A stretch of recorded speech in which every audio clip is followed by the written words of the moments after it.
in the middle to say that, look, we cannot really afford to allow the bowlers to dominate us. It's time, even if it's a little risky, try and take them on. And it seems to be working.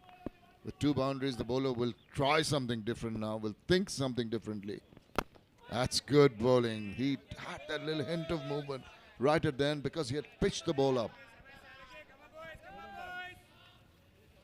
Just chasing this delivery, looking in good flow here. Wanted to go after each and every delivery. Shehbaz got some runs under his belt in the previous outing. In this tournament, 76 runs to his name. Attacking batter of Bahrain. Saw Shahrukh Kudus bowling a lot of bouncers in the first 2 overs. But those 2 boundaries, immediately he goes to plan B. That's how it goes during a match. Now what is going on? A little bit of discussion. Just getting something clear. The skipper here about the 4 or the 6, I think he was inquiring, has been told that. Anyway, we carry on. Shahrukh with that single wicket. It's made to think with a couple of boundaries hit in this over so far. Shehbaz braver in this over. There he goes. Talk about brave. Sometimes brave can be silly. You know, there's an appeal, but the umpire says 1 over the shoulder, way over. Coming back to plan A, Shahrukh Kudus. A short delivery. They were convinced the keeper, the fielder in the first slip. But what matters is the decision of the umpire. He has some other thoughts. 1 for the over. What an excellent delivery. Yes, he has managed a 4, but he was not in control earlier, Shehbaz. Yeah, he's made up his mind to go for everything. And the bowler, I think, also got away with it. It might have been given a wide. But because the keeper preempted the umpire somewhat by that appeal, and he thought maybe it was a little closer in line. And once Fuller, and this is into a low full toss. Nicely hit away. Just pushed it away. Didn't try to hit it too hard.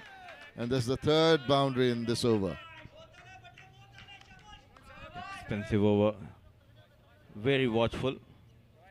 A low full toss, and it was all about perfect timing and the placement. Keeping it away from the mid-on, and a quick lightning outfield helping Shehbaz to fetch another boundary. 3 4s so far in this over of Shahrukh Kudus.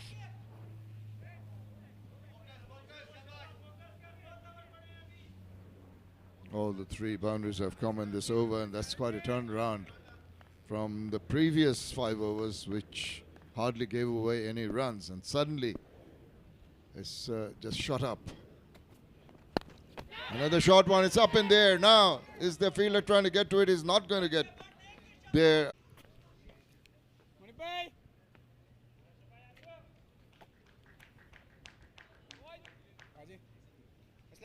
Reach to outside.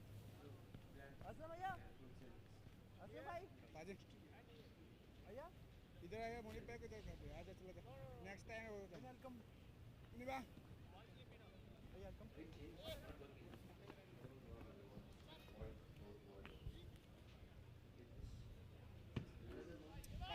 come on boys Bilala Shahrukh 7 overs, 19 for 1. Shahrukh There's a change in the bowling. And for fast bowling for Mohammad Aslam, and getting himself from the other end. It will be spinners in tandem.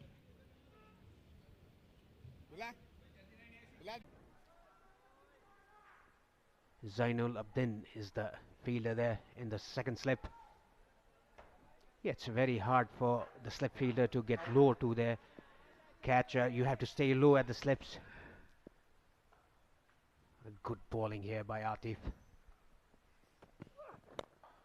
Again, a bit straight. Nicely flicked away. Downs to square leg for a boundary by Imal. The 2nd boundary for him. The 3rd boundary for him. 7 gone. Qatar 46 for 1.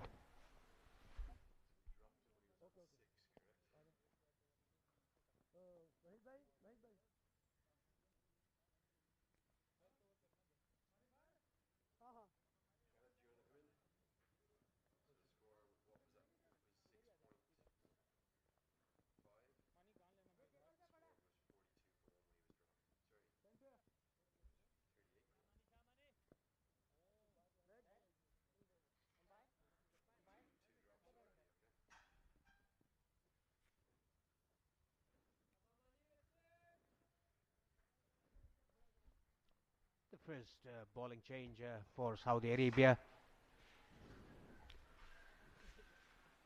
Comes in, I think it's a leg spinner, Imran Arif.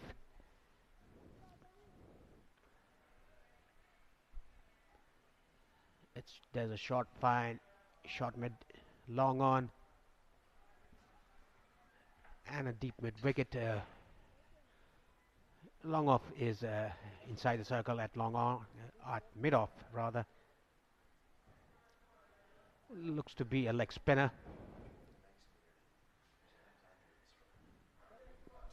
And I would like to welcome my co-commentator Sharad Veswakar.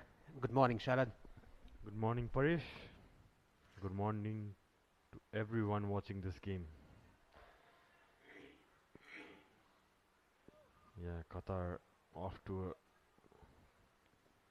flying start, to say the least, with 1 wicket down. That was bowled into the legs, nicely driven down the ground. Yeah, it's very interesting to see a leg spinner come into bowl inside the 10 overs of the first power play, where there's a left-hander in the centre. It actually doesn't matter if there's a left-hander or a right-hander. The bowler has to bowl a good line and length. He has to adjust his length and line to both left-handers and the right-handers. It could be the reason, because the right-handed bowler Atif has made some rough. We can see it from the commentary box as well, just outside the off stump for the left-hander Imal. If he can pitch it around that area, you would definitely get some turn.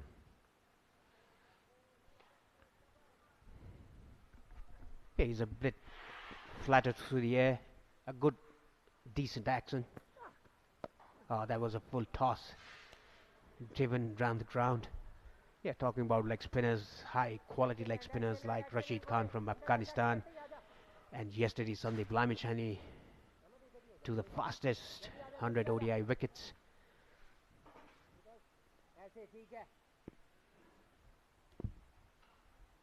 These days they are being leg spinners, dragged down, but it was a googly. That is why it didn't get time to pick that. He picked it a bit late. Kamran, he has been the pick of the batsman for Qatar so far, 29 of 28. Qatar a decent start, 48 for 1 in the 8th over.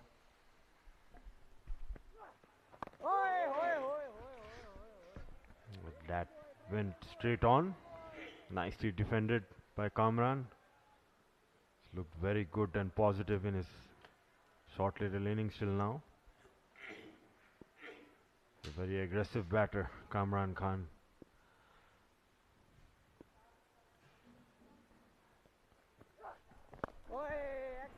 A dot ball to end the over. Only 2 runs off it. 8 gone. Qatar 48 for 1.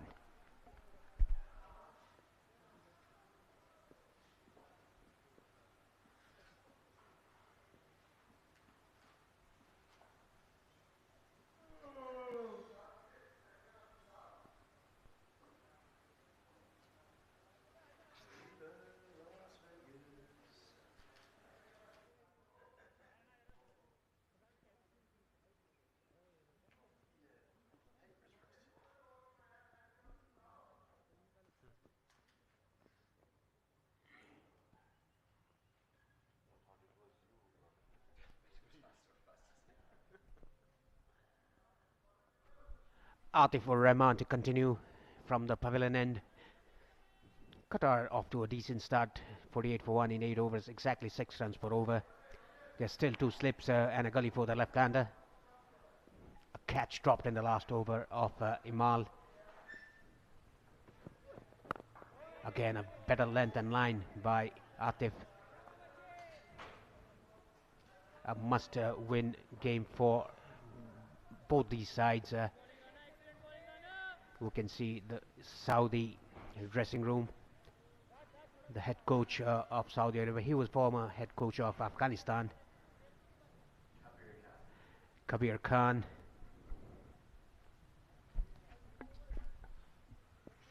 Yeah, He had seen the rise and fall of Afghanistan when he was the coach. Did a very good job, was regarded very highly. Also had a stint with the UAE team as well. Kabir Khan, regarded as a very successful coach in the associate level. That one left alone nicely by Imal. The last ball climbed up from the length. A good take, a good height for the keeper to take that ball. And this is the Qatari dressing room, a very relaxed one. Only a wicket down in the 9th over. A decent start for them. Kamran playing very well on 29 of 30. Imal a bit lucky. A drop catched off him. 15 of 12.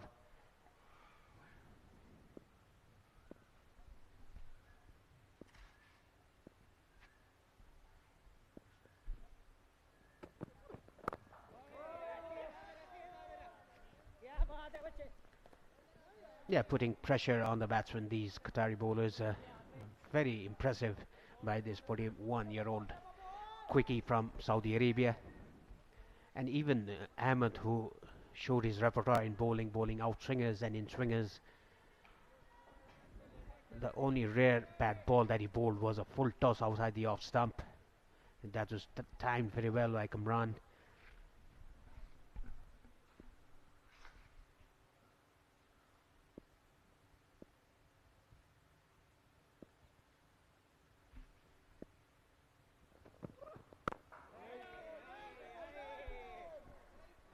Looks a good bat, Imal. Left-hander, has played some first-class cricket as well in Sri Lanka. Played 4 or 5 first-class matches for the Tamil Union Cricket Club. That experience certainly helps him. Also heard he played some club cricket in Melbourne as well recently. See, he has a decent technique. Had a good start in the last game. A very good line and length bowled by Atif. 5 dot deliveries at a trot.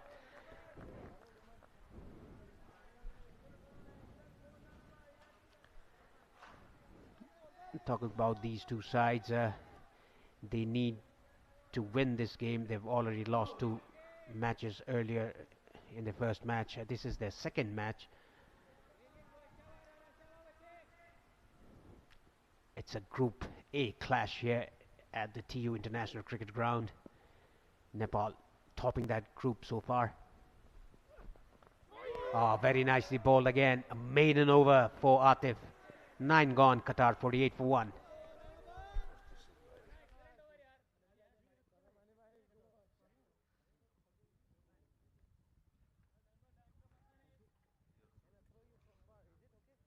Well ball, Rana bhai, well ball.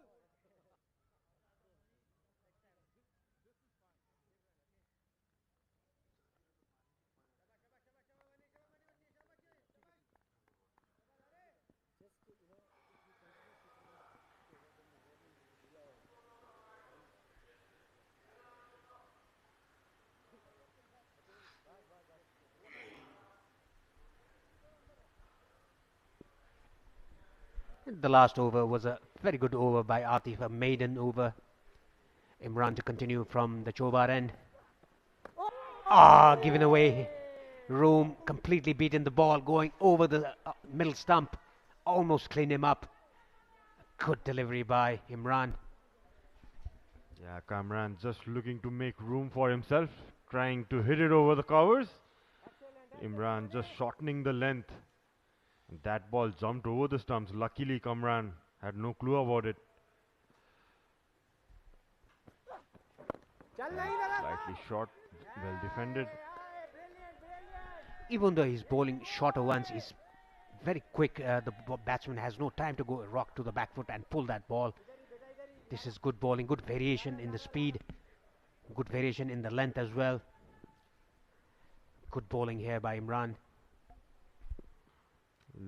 Reminds us of the great Anil Kumble, doesn't he? Has that pace in the air, doesn't turn the ball too much.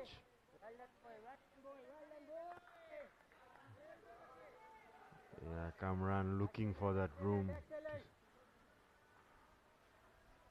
Just the two fielders outside as it's the last over of the first power play.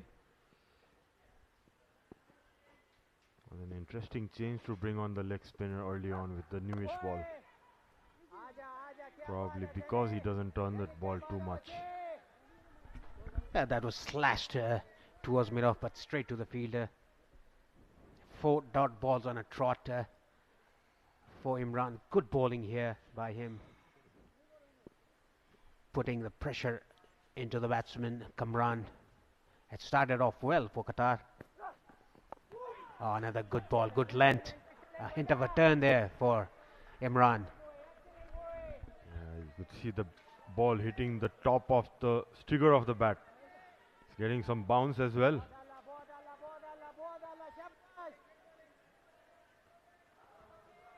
You could see that pushed it a bit, hit the top of the handle nearly.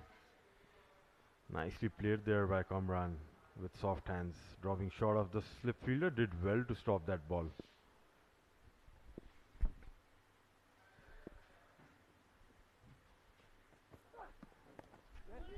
Again a short ball down to the leg side, nicely clipped away off his pads. The ball running down to the boundary, a very quick outfield. Very nicely done. 3 runs taken by Qatari batsman.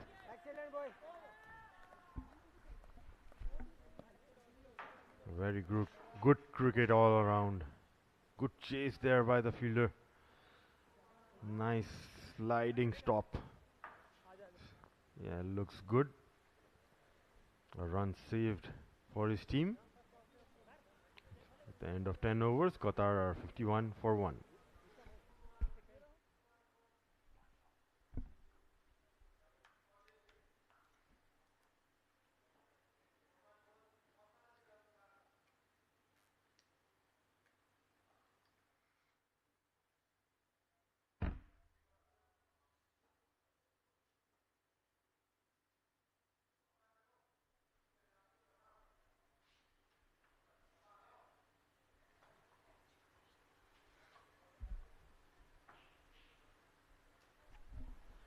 Elongated first spell for Atif in his 6th over of his first spell. He's doing a good job for his team. The last over he bowled was a maiden over. The first power play is done. That is what the umpire is signalling the start of the second power play, which is 11 to the 40th over. Only 4 fielders allowed outside the 30-yard circle. There's a slip, backward point, cover and short extra. Fine leg, deep square leg and mid-on. Heaves it over mid-on for a boundary. A good counter attack by Kamran. Moves to 36. Yeah, a nice pickup shot. Balled it around the stumps. Kamran just picking it off the off stump. As you can imagine, looks a good bottom-handed player. Just helped its way. On its way, Kamran. It's got a good start.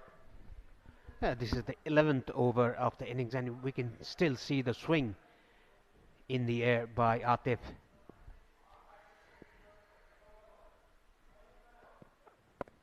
Full toss. The batsman didn't expect that. No harm done. It's not above the waist high to give it a low ball. Yeah, they're probably looking for that Yorker again, from which he got that first wicket. Into his 6th spell, Atif. 41 years of age and speaks about his fitness. Could see there dipped at the last moment, probably touch and go to give it as a no ball. Yeah, speaking about this guy Atif, looks a good bowler, and that's pulled away and it's caught in the deep square leg region, straight to the fielder's hands. A very quick, accurate bouncer bowled by Atif. Takes his 2nd wicket. It was nicely timed, but unlucky. Went straight to the fielder, down to deep square leg. 2nd wicket down for Qatar. Kamran was playing so well. Let's look at this again. Short ball, very accurate, right on his chin, but unlucky. Got it very well, but straight to the fielder. Look at that again. Easy catch to the deep square leg fielder. It was the connection was very good, but straight to the fielder. Kamran gone for 36 of 39. Qatar 59 for 2.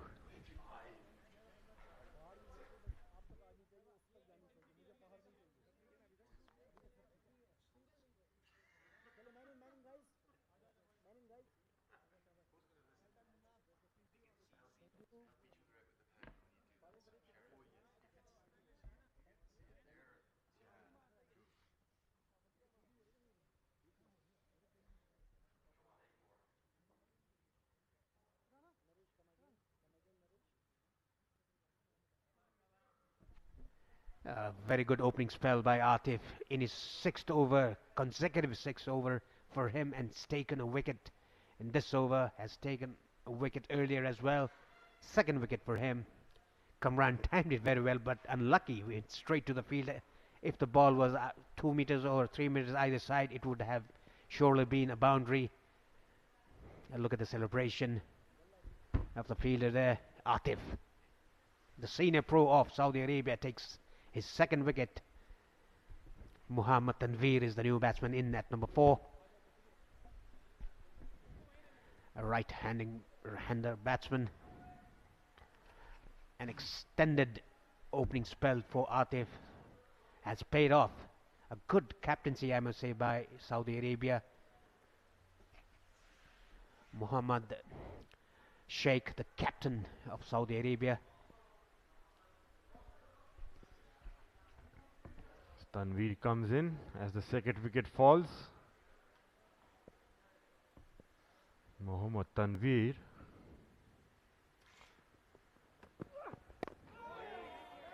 That's a good first ball by Atif to Tanveer. What's in the food of these Gulf countries, Parish? You could see players with ages around 40 plus. There must be something. Yeah, it's all about the strength training and conditioning that all the teams associate, and even the challenge teams does these days, not only the ODI teams. It's very good to see that this is the 11th over, then he's getting the ball to swing into the right-hander, and his action is so good, so smooth, that his wrist position is facing, his seam is facing to the fine leg. That is why he's been able to ball the swing into the right-hander and out from the left-hander. That is what he's doing to Imal. A drop catch of him, he would have taken 3 wickets in his first spell. A good fiery spell by him. Yeah. No wonder he's reaping dividends out of his bowling. Picked up those early crucial wickets. And as he runs in for the last ball of his 6th over. Well defended by Tanveer. Qatar, after 11, are 55 for 2.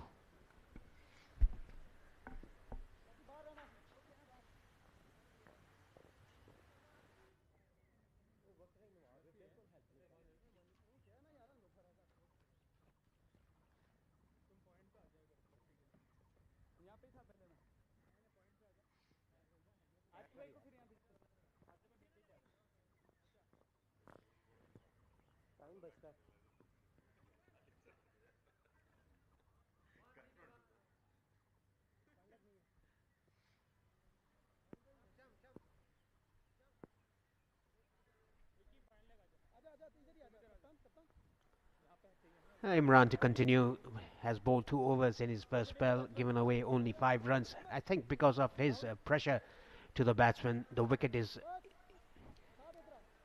leaking from the other end. Atif, the sole wicket takers for Saudi Arabia, has taken 2 wickets. Talking about Imran Sharad, he there's a resemblance, not in the body, not in the height, but in bowling, the flat trajectory that he bowls with that off spinners. I think that was a googly bowl by him. The ball going away after pitching for the left-hander, pardon. Yeah, and it's good to see the captain having a slip in place early on. Definitely should be looking for that third wicket, Imran. Clipped away for a single as Tanveer comes in strike. Right arm. Yeah, he tried for a glory ball there, pitching the ball outside the leg stump and bowling a googly, trying to get the ball to turn away from the left-hander. What got it on his bats, flicked it away for a single. Tanveer on strike now, yet to open his account.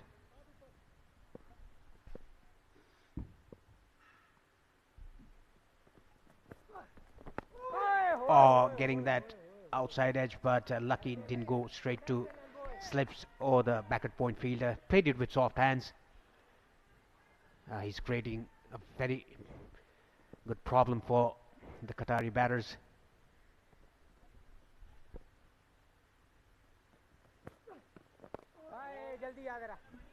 Bowling a very good line and length now. Settling down, Imran.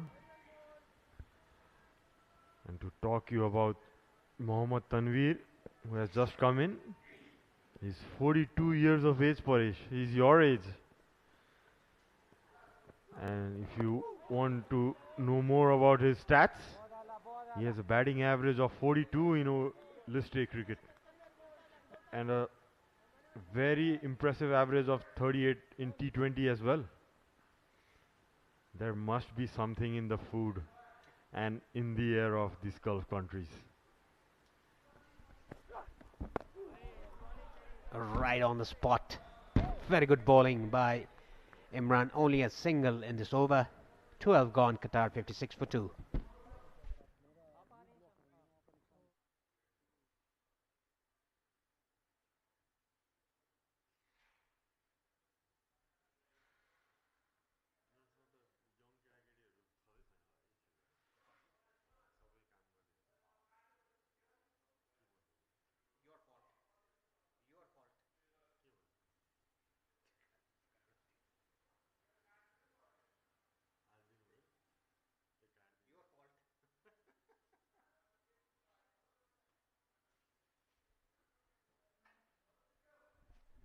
Yeah, there's a bowling change after 6 overs continuous for Atif.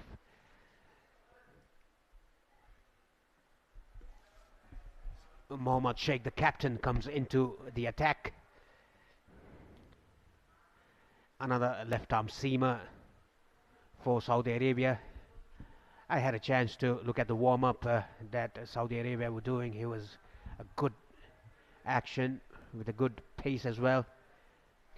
Right arm medium pacer. Starts off with a wide outside the off stump, but straight to the fielder.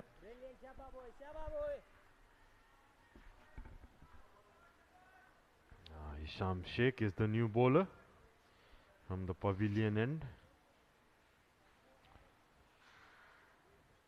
26 years of age. He would definitely look to get that number 3 wicket under his name. Looks a medium pace.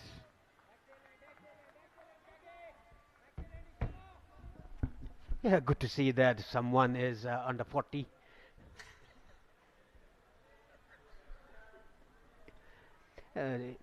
Military medium, to be honest, but line and length is good, angling away from the left-hander. Hisham Sheikh, the captain of Saudi Arabia, nicely slashed down the ground. A much-needed boundary for Imal and for Qatar. Yeah, slightly pissed off there by Hisham, and Imal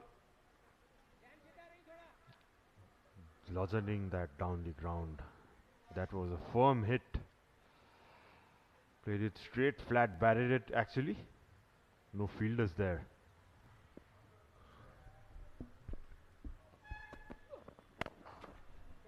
pulled shot. Oh, another misfield. Running down to long on for a boundary. The Saudi Arabia fielders have not been to their standards. 3 or 4 misfields, 2 drop catches inside 15 overs of the innings. Look at this again. Pulled it straight towards mid-on. A very ordinary effort by the fielder. Back-to-back boundaries for Imal. Probably shortening the length after the one went for a boundary in the previous ball.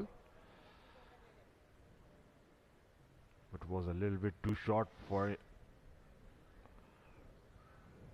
Imal, and he took advantage of it.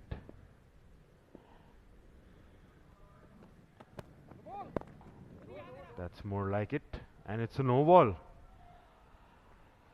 So things not going right for Saudi. The captain himself being the culprit there. Insult to injury. First a misfield and then a no ball. Oh, that's very marginal. I don't think that was a no ball.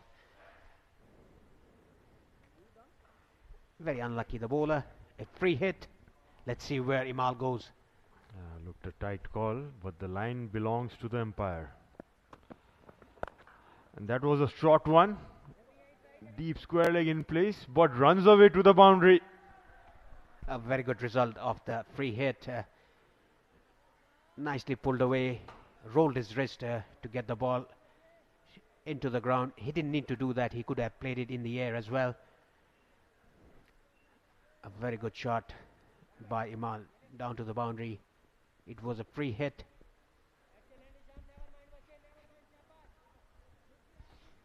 Yeah, Imal getting his run in a very good pace. To his advantage, he's getting those loose balls as well. The third boundary of captain's over, and that's a dot ball. It's 13th done. Qatar are 69 for 2.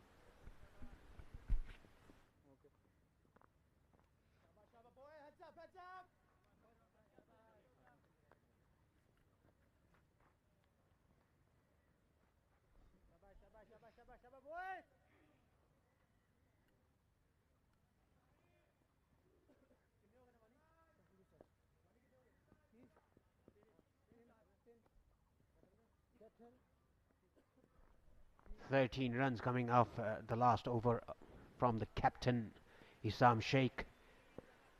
A good over for Qatar, 69 for 2 in 13. Imran to continue. He has been the pick of the bowlers, the leg spinner. Again outside the off stump, cut away for a single. Off the mark, Tanveer. Yeah, quick update from the other ground in Molpani, where the 10th match of the Group B is going on between Bahrain and Kuwait. Kuwait chose to field first after winning the toss, and Bahrain has started quite slow. 32 for 1 out of 14 overs. Right on the money. Oh, he slipped there in the pitch. Quick single taken by these two batsmen. Now it'll be very difficult for a wrist spinner to adjust the line and length to right hand left hand combination. A long off, long on. The two boundary riders straight off the wicket. Nicely bowled. In the start for the first 2 overs, Imran bowled flatter through the air. Now after he's got that rhythm right, he's giving that air to the ball, turning the ball away from the right-hander.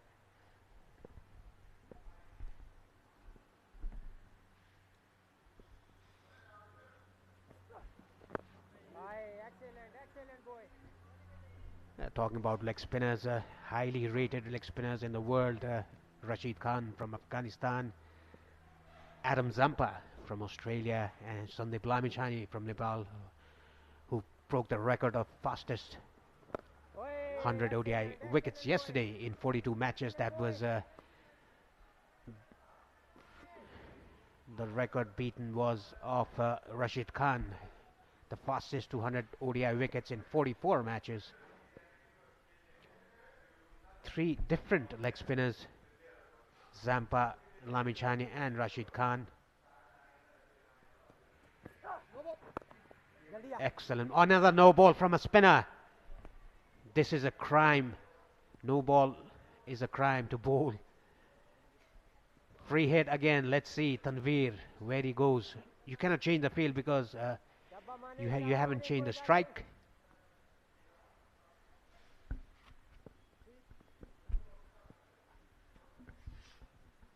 Yeah, Tanveer will definitely go for a full swing at it. Four fielders outside and he goes over cover over the point region and gets that four. Well hit by Tanveer. Gets that room outside the off stump and gives it all. Yeah, he bowled it a bit slower through the air and taking full toll of it outside the off stump, slashing that over point for a much needed boundary. A good start for Tanveer. After a slow start, he opened his account on the sixth ball.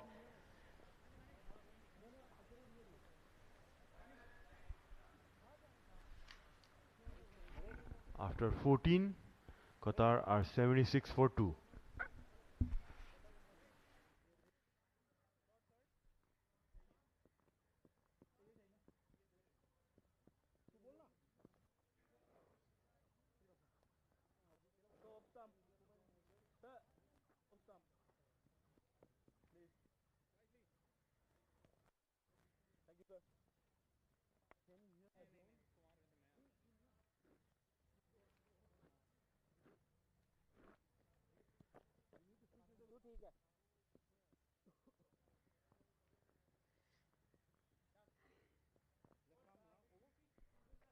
There's a bowling change again from the pavilion end. The captain keeping himself out from the attack, bringing in Zainul Abidin, the left arm orthodox. We always see one or two left arm orthodox in every team. Either it's associate or the full member team of the ICC. We could have a squad of left arm spinners in Nepal. Bowling to a left-hand batsman, left-arm orthodox. It's a challenge for them.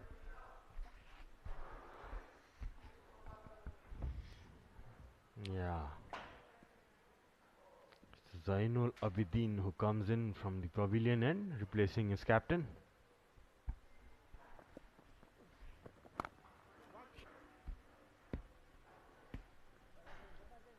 Yeah, we've seen so many left-arm spinners.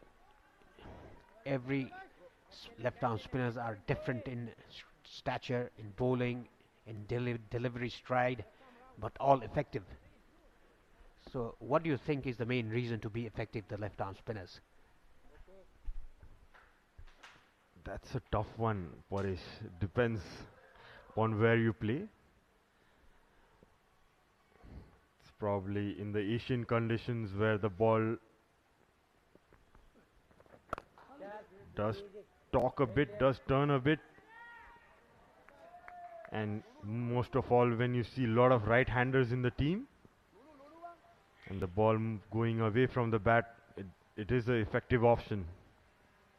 Especially in the associate cricket, you see a lot of left-arm spinners who were very, very effective. In the past, if you talk in Nepal's cricket team, you could see the great Shakti Gausan, Basanta Regmi. And there were so many others who didn't get a chance as well.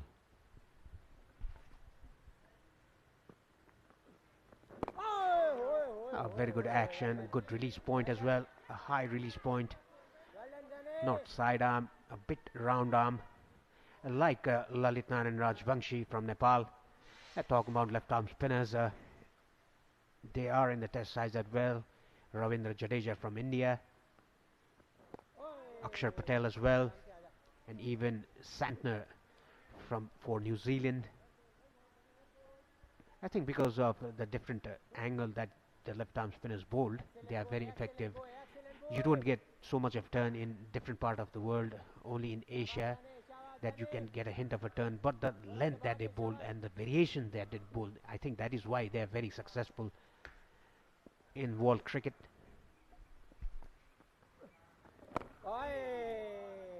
Yeah, some of the greats were Daniel Vittori, and 15th over done. Qatar are 78 for 2. There's a short break. Short drinks break in play. We'll be back in a short while.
After 15 overs, Qatar are 78 for 2. A decent start by the batsmen. You could see the graph there. Has some high and low towers there. As I welcome once again Andrew to the commentary box. Good morning, Andrew. Very good morning, Jared. Very good morning, everyone. Warm welcome along to today's coverage. It's the Gulf nations that are taking centre stage on Saturday today. I see bald leg break just skidding on, not really too much turn. Here at the TU, we've got Saudi Arabia taking on Qatar, and probably honours even at the first drinks break. And then up at the Mulpani Cricket Stadium, Bahrain playing Kuwait. There's obviously a lot of cricket still to be played in both groups, but I think for all four of these teams today to harbour realistic qualification ambitions for the semi-finals, they're going to have to win today. So 2 must-win games for the 4 sides in action. Absolutely, that's what they are here for.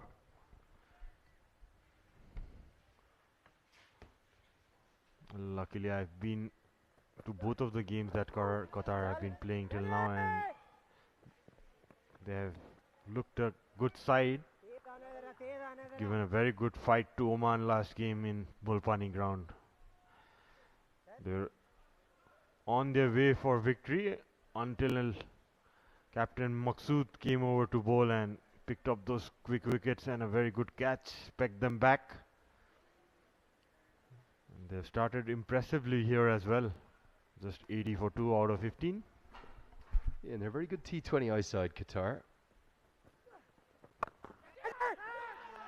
short one and pulled agonisingly wide of the mid-wicket fielder. I think Saudi Arabia felt this could have been a chance, but he's quite tight in there, isn't he, the man at mid-wicket? Such an important position for every leg spinner.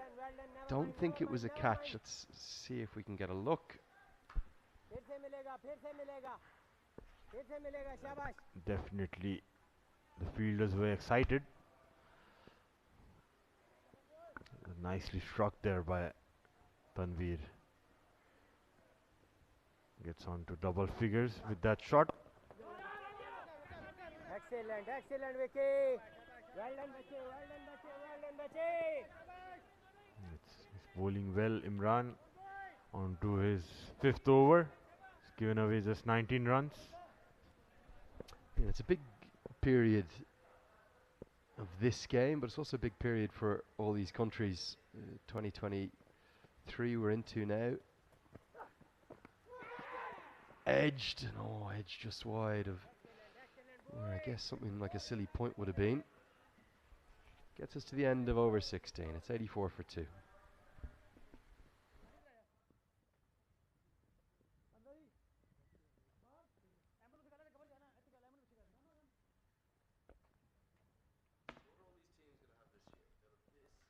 Never mind, boys, never mind, boys.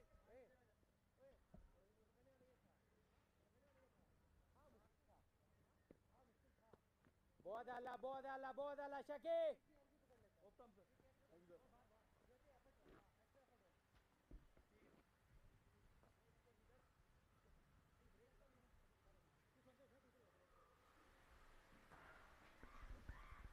Much calmer day today. Wind wouldn't even have allowed the drone to go up yesterday afternoon. Yes. Excellent, Vicky. Good diving stop, keeps it to a dot ball. Chaotic scenes at both grounds, the sight screens at both ends here at the TU blown over. Luckily no one hurt, and I think it's the first time I've ever heard of a game being unable to be played because of wind. Cuts into the pad. Big shot attempted, given. Now Imal Malindu looked to hit with the spin. The question for the umpire was, did it strike him in line? Don't think it was going over the top. Let's have a look.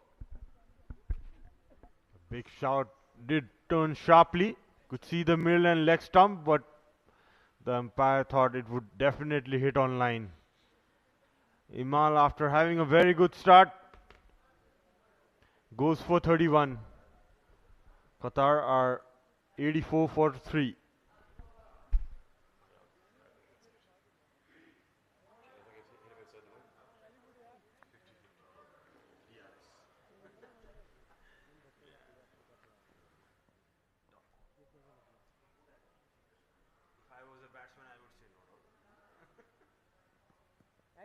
Excellent boy, excellent boy.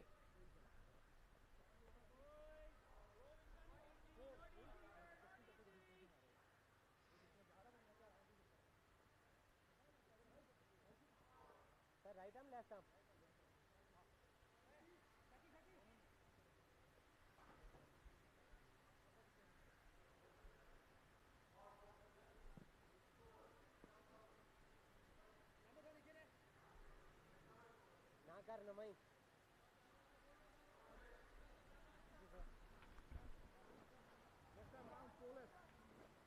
Mohammad Rizlan to the crease, captain for Qatar.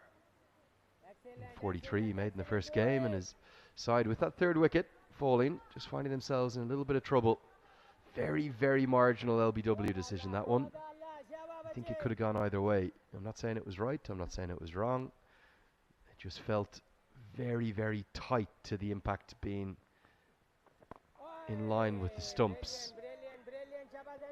See if we can get one more look at it. I think it's probably going to go on and hit the stumps, although he does get good bounce, the left arm spinner Zainul Abidin. Drop one of the two catches so far. Half a stop will allow a single. If you're a batter there, do you feel as though you've got outside the line attempting the slog sweep? Yeah, well, when I saw it first time in the first impression, it looked a very tight call, 50-50 for my liking. Could see the middle and leg stump when it struck the pads, so it was just touch and go. Probably what the umpire thought, it was hitting in line. Imal looked very good for his 31. Unfortunately, he had to go back, and in comes Captain Rizlan.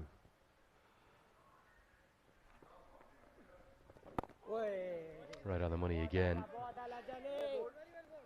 End of the 17th over. It's a wicket-taking one for Saudi Arabia. Score 86 for 3.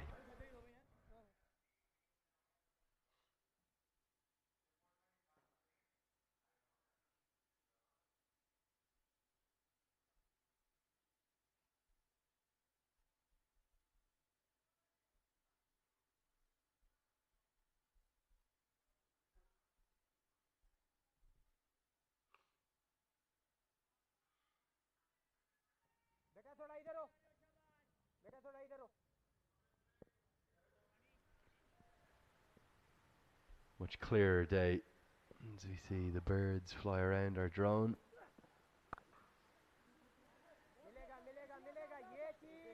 Protection out there keeps it to just a single. Yeah, it's a huge year for all these associates. Not just this ACC Men's Premier Cup a couple of months on after Saudi Arabia and Bahrain qualified from the Challenger Cup. But in May, the teams that we're seeing in action today across Kathmandu, they're going to have a Gulf T20 where the 4 sides in action will come together. And for the 3 ODI sides here in this competition, they will then go on into action into the main ICC Cricket World Cup qualifier down in Zimbabwe in June. I think all 3 teams are planning preparatory tours for that competition as well. South Africa, the likely venue, I suspect, for a lot of sides there. Maybe some official ODIs in the build-up. And the top 3 from this competition will go on to the ACC Emerging Teams Cup. That'll be held in July with the 5 A teams of the Test Nations. The winners of this competition then go on to the Asia Cup in September. And then as we look at the qualification structure for the T20 World Cup, because it's now a 20-team T20 World Cup next year, that's going to be held in USA and West Indies. There will actually be a 2-prong qualification process. So there'll be a Western sub-regional and then an Eastern sub-regional. Now the Western sub-regional is tentatively scheduled right now for July. And that will see the likes, in fact, sorry, that's the Eastern sub-regional, getting confused. That's to see the likes of Malaysia and Singapore, Bahrain, China play out for the ability to get to the main final. The Eastern sub-regional, Western sub-regional, get it right, will have to take place later in the year because it'll be too hot in the Gulf to play it then. That's scheduled for Qatar in September, where again these 4 teams will play out for just 1 spot in that T20 World Cup qualification process and structure. And the big change, Sharid, is its regional qualification now. So 2 places in Asia. The 3 ODI nations already have their place at the Asian final. We're not sure when that's going to be held, because if one of the 3 teams qualifies from Zimbabwe, I don't know when they're going to fit it in, because they'll be at a World Cup in India. So all in all, there is an awful lot of cricket to be played for, and 2 World Cups to qualify for, as well as the Asia Cup that we're playing out to get to here. 18 bowled, 87 for 3.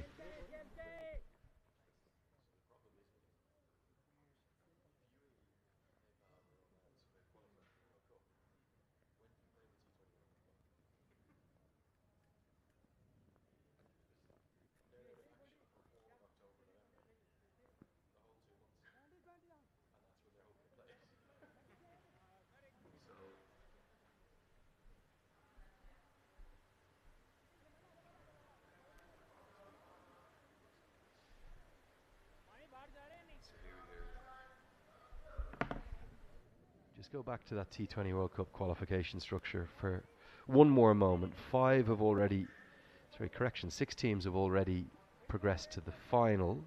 UAE, Oman and Nepal as the 3 ODI nations, and then Bahrain, Singapore and Hong Kong based upon their previous performances. And then those 2 sub-regionals, as the ICC called them, one of which is in the eastern region, the likes of China, Bhutan, Malaysia, Myanmar and Thailand. They'll play it for 1 spot, and then the 4 teams from the Gulf region, Saudi Arabia, Kuwait, Qatar and the Maldives will join them to play out for another. That'll be an 8-team competition later in the calendar year, and 2 guaranteed spots for Asia. It's angling down, going to miss the leg stump. Such is the strength in Asian cricket though. That 8-team qualifier for the T20 World Cup later in the year, Sharad, that is going to be a bloodbath really, isn't it? Very hard to pick the 2 qualifying teams, but a real chance for Nepal surely to get back to the world stage. Maybe not this year. Zimbabwe's going to be very tough to get through. Maybe next year. It could be. The good thing is there will be a 20-team World Cup. That's a massive chance for many associate teams to get in. Definitely be a big boost for the teams that get into that World Cup next year. And Sharad, more than that, it's not just a 20-team tournament, but it's a 20-team open tournament. There is no preliminary or group stages anymore. So in 2014, when Nepal qualified,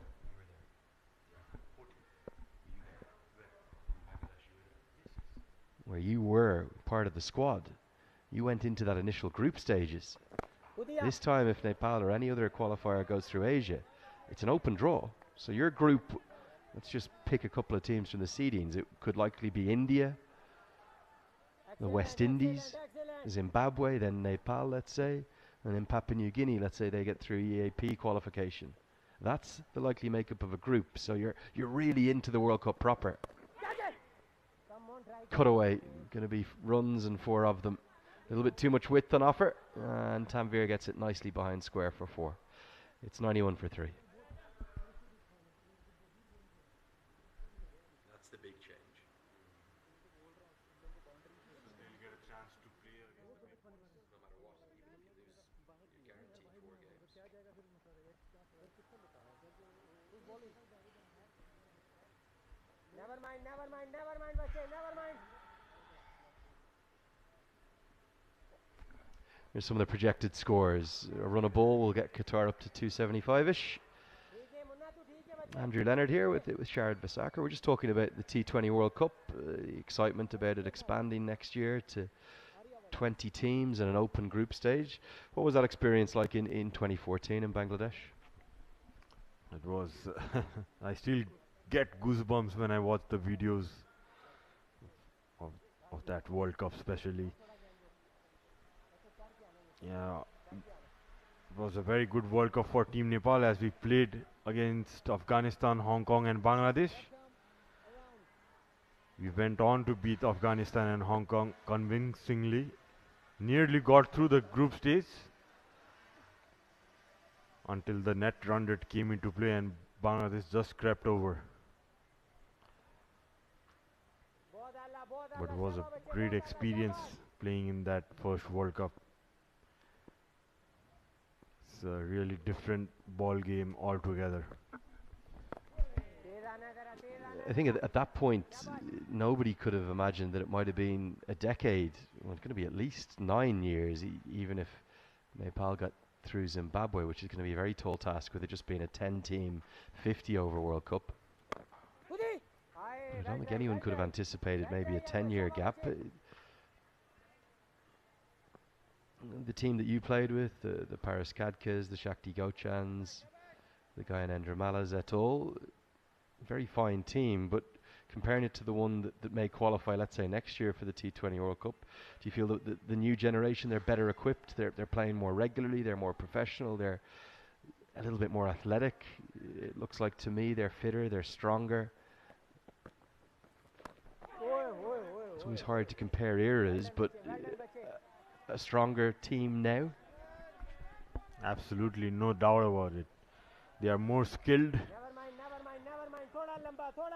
in that time we would hardly hit 5 6s in a game, Andrew, and you can see the youngster Mualla single-handedly hitting more than 10 or so.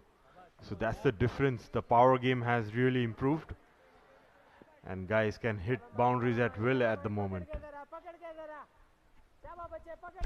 Ahmed Baladraf into the attack, one of the products of the youth cricket structure that's burgeoning and growing in Saudi Arabia. Just 23 years of age.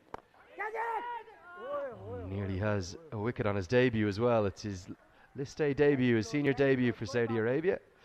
He's bowling nicely flighted off breaks, left arm off breaks that is. If he's going to be that slow through the air, he can't afford to be that full. Yeah, Rizlan hitting that with the spin, just defying that cover fielder.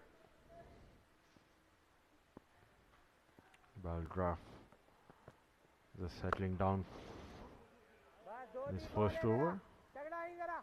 Nicely flighted. Played down for a run. Qatar are 98 for 3.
Aberdeen to continue. Yeah, Saudi Arabian cricket is something that I think we're going to see a lot more of in the next 10 to 15 years. Real potential for the game there. If you look at the job that UAE have done over the last 20 or 30 years, I think in many ways Saudi Arabia is probably where UAE were around maybe the turn of the millennium, around 2000. But there's one big advantage they have. Much larger population, about 35 million compared to around 10 million in the UAE. They also have many more natives in terms of, if you look at the cricketing population of the UAE, hugely based around the immigrant workers of India, Pakistan, Bangladesh, Sri Lanka, Nepal. Nicely bowled, quicker through the air. And of the 10 million that are in UAE, there's only about 1 million who are Emirati as such, whereas the breakdown is very different in Saudi Arabia. 35 million, and there's about 60%, 70% that are Saudi Arabian origin, Arab origin. And that's something that Kabir Khan spoke to me about the other day. They do have lots of Arabian guys playing cricket. Example, the bowler at the other end, born in Jeddah. So getting those guys through the system is an important thing. It's good to see. Absolutely. That's good for Saudi Arabian cricket. And you can see very skillful bowlers in show as well. That's nicely scooped past the short fine leg region. Tanveer fetches another 4. And it's 100 up for Qatar. Comes in the 21st over. Qatar are 103 for 3.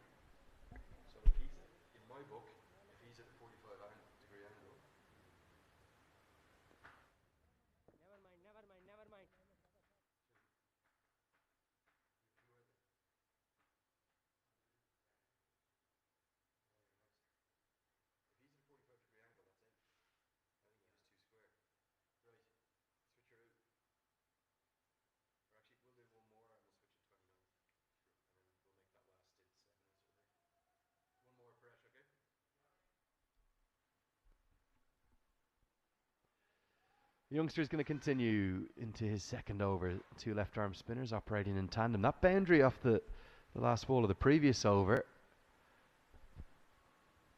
I think it's going to frustrate the bowler, because you talk about certain fielding positions, particularly for spinners, that they're almost preset whatever the conditions. I'm going to talk about three of them in the circle. Your extra cover has to be very straight. He'll have protection almost always over his left shoulder in the deep, the cover sweeper. He shouldn't get beaten on his right side. That man there, in fact, I'd have him a little bit straighter, maybe 2 yards straighter. The man at mid-wicket, equally, he's got to be pretty straight, because he's got protection over his left and right shoulder. He'll have long on and usually a deep mid-wicket or deep square behind him. Beauty. Beats the outside edge. And the third one I want to talk about is the one that evaded, the 45-degree fielder. For the left-arm spinner there, for me, he was too square. That was hit exactly at that 45-degree angle, helped around the corner. Could have been a catch. Instead, it was 4 runs. Yes, nicely pointed out, Lenny. You need to stop those singles inside the circle, especially those one played straight. He's looking good, young Balraw. That's the angle I'm talking about. The extra cover is in the wrong position. That should have been a dot. I'm not saying it was a good delivery, but there, he's beaten on his right. When he's got protection over his left shoulder, he's got to be straighter. He's in completely the wrong position. And these things are subtle. You're only talking about a yard or maybe a yard and a half, but also the angle that you then walk in towards the batter. You don't see that in the scorebook at the end of the day. Instead of that being a dot, it's 4 to the total. End of the 22nd, it's 108 for 3.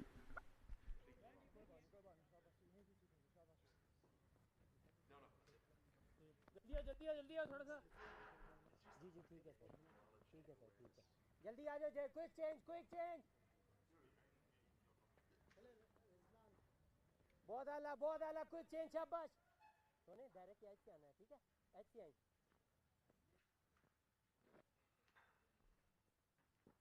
सोने जानी ए direct आई तो सही है ठीक है. So a fourth wicket partnership has brought Qatar past the 100-run mark. He's just building things up again. Got Paresh Lahani joining me now. We're talking about angles for the fielders. That ball again, if your extra cover is straighter, he cuts that off. And again, he anticipates the stroke. There's two things. We spoke about it, the anticipatory nature of fielding and how you have to watch the batter, find out what stroke they're going to play. So here, because it's a sweep, you've got to watch the ball and anticipate where it's going.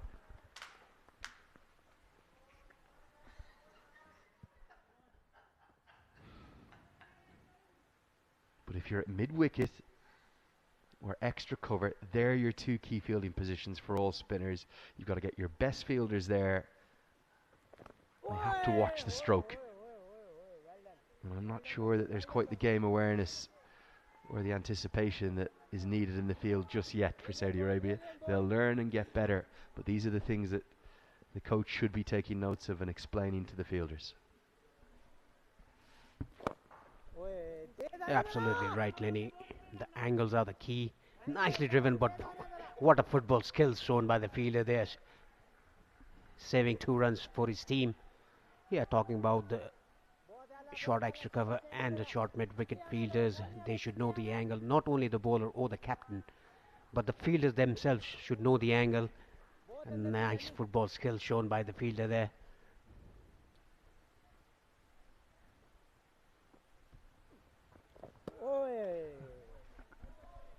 For me, the extra cover is the big issue here. If we look at where he's placed, it's the captain as well. He's got to come 2 steps to his right, and he's got to be 2 yards deeper. And still cut off the single by sprinting in when he sees a defensive stroke like that one. It might be subtle, but it's a long way off the money, and it's costing Saudi Arabia runs. At the end of the 23rd, Qatar 111 for 3.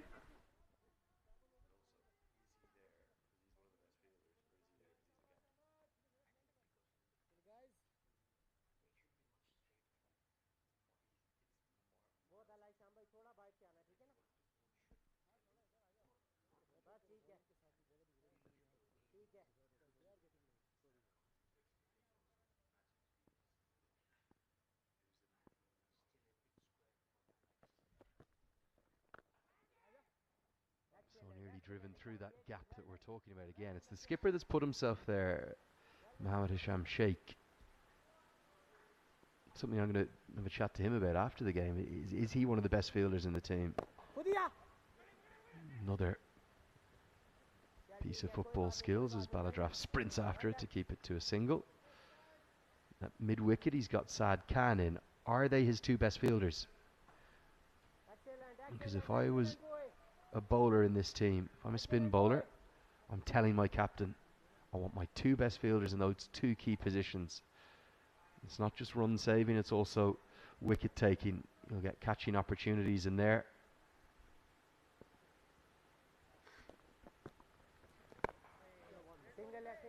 They've got plenty of bowling skills. There's just some game awareness, some game knowledge that will need to go alongside that.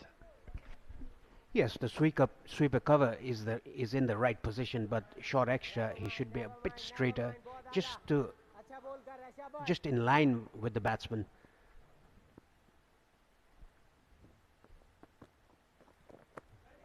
And nicely bowled. And talking about Tanveer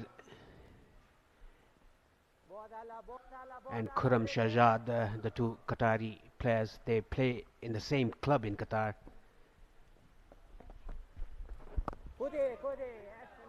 It doesn't quite have the same depth as Saudi Arabian cricket, just 5 grounds, including the West End Park Stadium, which is a really impressive facility, has hosted not just internationals for Qatar, but actually Afghanistan have played games there. They played out their Cricket World Cup Super League series against the Netherlands. Plenty to work with for this youngster. He's got a nice action, very tall release point.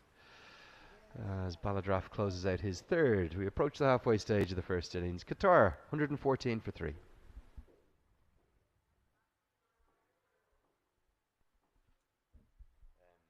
Suraj sent me the numbers last night. Have a look, boys. It's just online. 1.1 million views with a peak of 63,000 at the same time. 263 million hours watched. So they were all seriously engaged. Incredible. Hoping for trending number 1, he says. Now again, we can see that the short extra fielder is a bit square. He has to be a bit straighter. That is the point we were talking about recently. Again, he's going a bit squarer. It all will happen with experience, with the game knowledge as well. It's not just his angle, he's also, for me, he's too tight. It doesn't need to be that tight to cut off the one, because when the batter is going to shadow bat or shape to play a defensive stroke, he's too tight here. You can sprint in. So there he's going to play a full-blooded drive. You don't attack as the extra cover fielder. It's about reading the shape of the shot. But when he does shape to block and just work it into the gap, that's where you are full hell for leather. That's why you walk in as a fielder. So then you can sprint, and even your very presence of sprinting at him will mean that you'll discourage the single. Aberdeen's bowling really nicely. He's only gone for 18, well towards the end of his 6th over.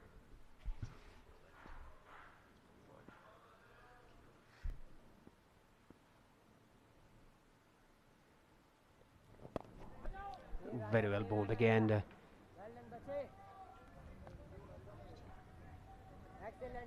Yeah, so that shot there, your backward point and your extra, as soon as they see he's shaping to block, you sprint in. Keep it to a dot.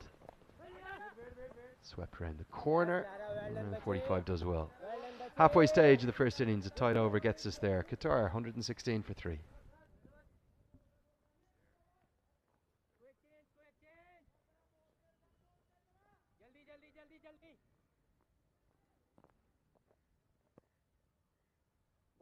बहुत आला श्याम भाई थोड़ा बाहर से आना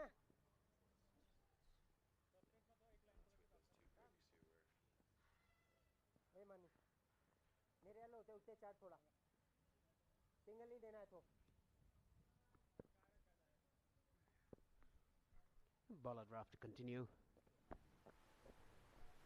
Something movement in the side screen, that is why the batsman pulled out.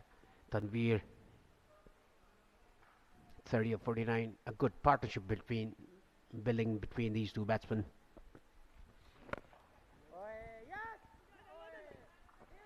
Again we could see he had to dive for that. If he would have been straighter, he didn't need to dive. It's still square.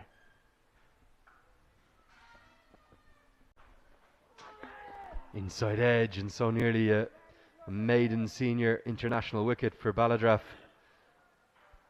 Tanveer and Rizlan just battling a bit. These left arm spinners are causing them problems.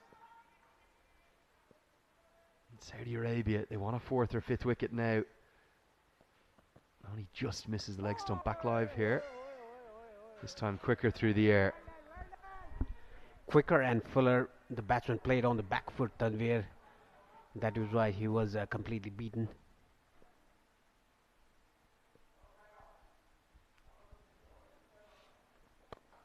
He's giving that so much of air. And the batsman not getting under the ball. It's just his release point, isn't it? He comes incredibly high. He's almost up above over his own head.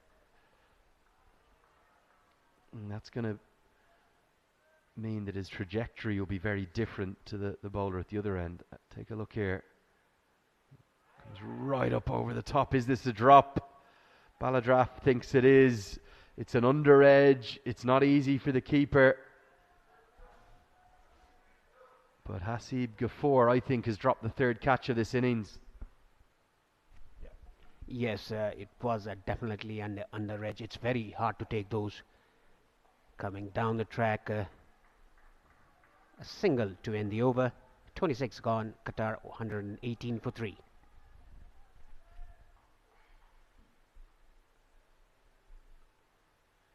Drops who? Who did he drop? Rizlan? Sure.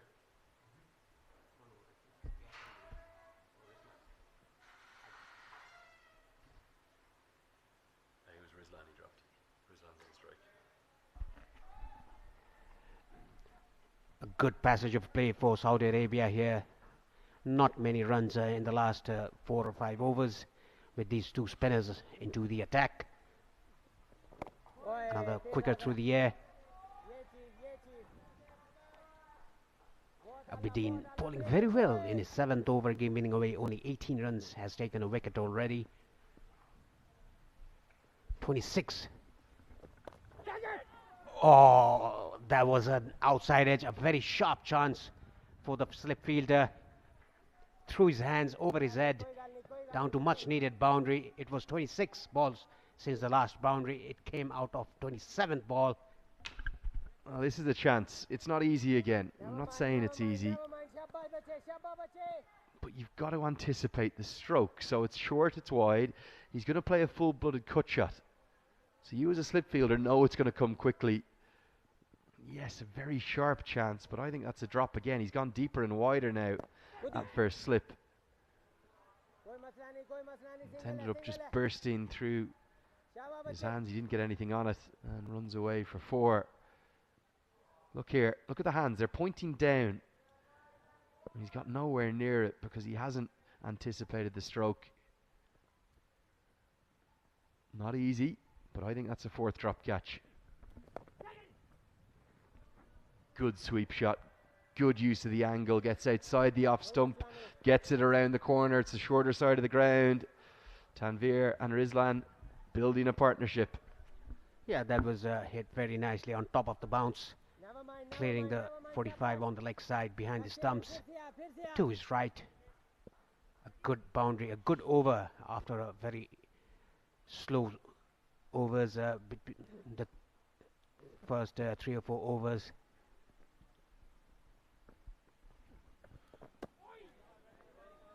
Left alone outside the off stump.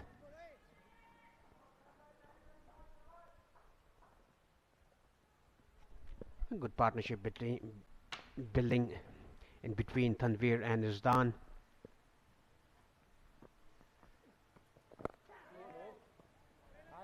A dot ball to end the over. Good over for Qatar. 127 for 3.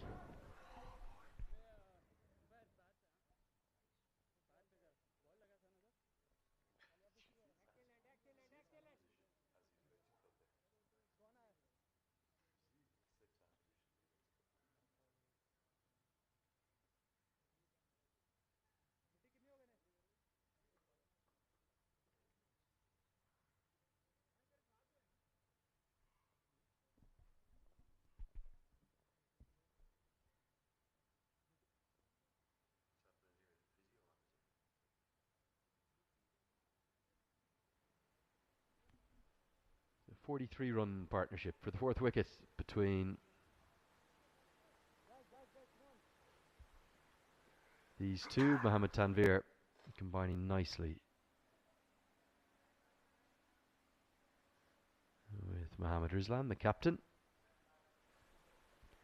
And with it being 22nd of April and plenty of viewers, I'm sure, celebrating Ramadan in both Qatar and Saudi Arabia. Eid Mubarak to everyone watching on and enjoying the action. I hope that you've had a very pleasant and restful holy month, and wish you enjoyable celebrations. Nice time of year, Eid, isn't it? You get the candles and presents and lights. And I saw within the Nepali team yesterday, I was back at the team hotel last night, and Monty Desai was very much wanting to ensure that Muslim players, good stroke through the offside. Going to be 4, just using his feet, getting to the pitch and getting it over the head of the extra cover fielder, who again continues for me to be too tight. That's exploited, and as a consequence he gets 4. Yes, very well timed as well. Inside out over extra cover. He didn't try to hit it too hard, just timed the ball. Make sure that the ball went over the extra cover fielder's head. We got a few fans in the grass banks there haven't actually retrieved the ball because it just burst through the retaining net, and they've done the job. But yeah, Monty Desai was making sure that Asif Sheikh, Arif Sheikh, I think there might be 1 or 2 others within the squad celebrating the end of Ramadan. Free admission today for all non-Nepal games at this ground. Come on down, sit on the grass banks, enjoy the sun, and enjoy some high quality cricketing action. Hopefully you'll get a couple of hundred coming in the afternoon and enjoying this Group A action, and also scouting the remaining opposition, because Nepal, the hosts, their 2 final Group A games, they're against Saudi Arabia and Qatar. Yes, they're playing against Saudi Arabia at the Mulpani Stadium, and here in the TU Stadium, TU Cricket Ground, against Qatar on the 27th of April. They're playing against Saudi Arabia on the 24th of April at Mulpani Ground.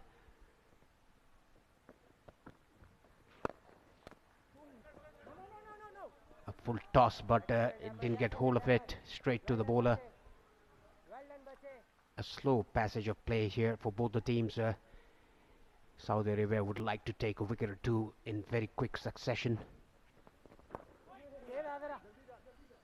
He tried to leave that, but in the last moment getting the bat on it. Overthrows, 2 runs taken. Very sloppy work there in the field.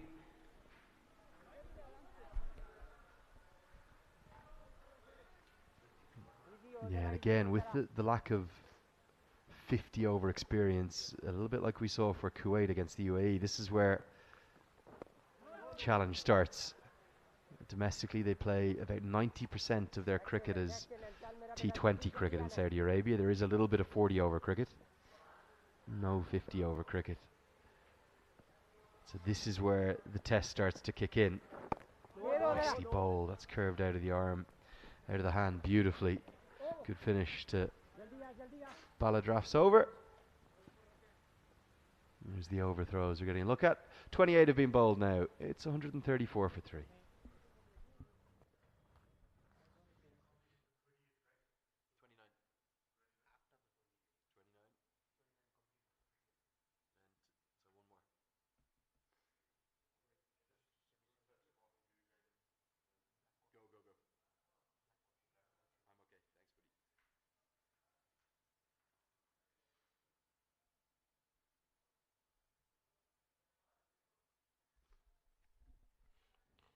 Imran Arif changing his ends. The leg spinner has bowled pretty well.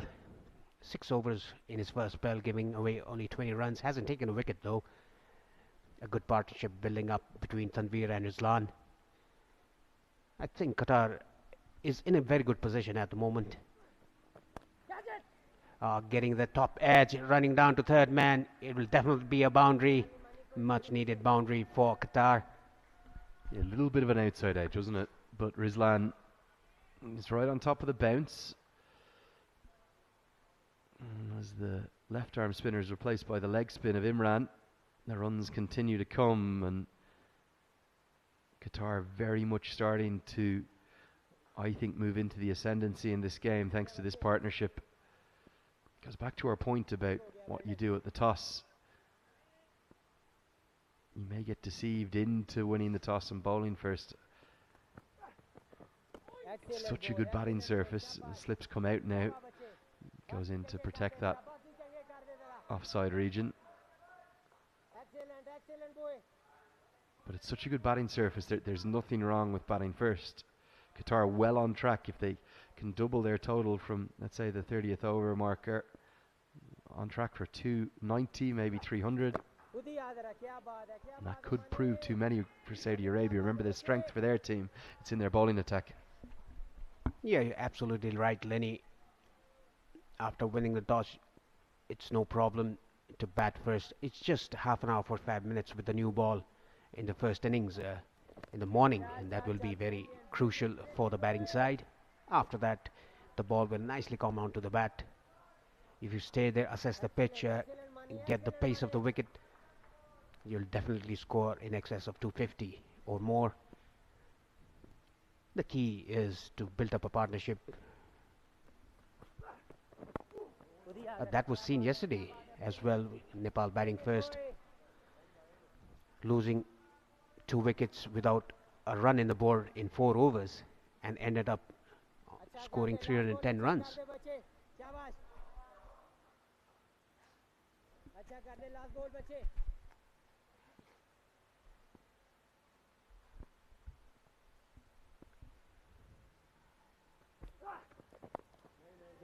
Good finish to the over. 5 dots after the boundary from the first ball. Imran's comeback spell. 29 have been bowled, and Qatar now 138 for 3.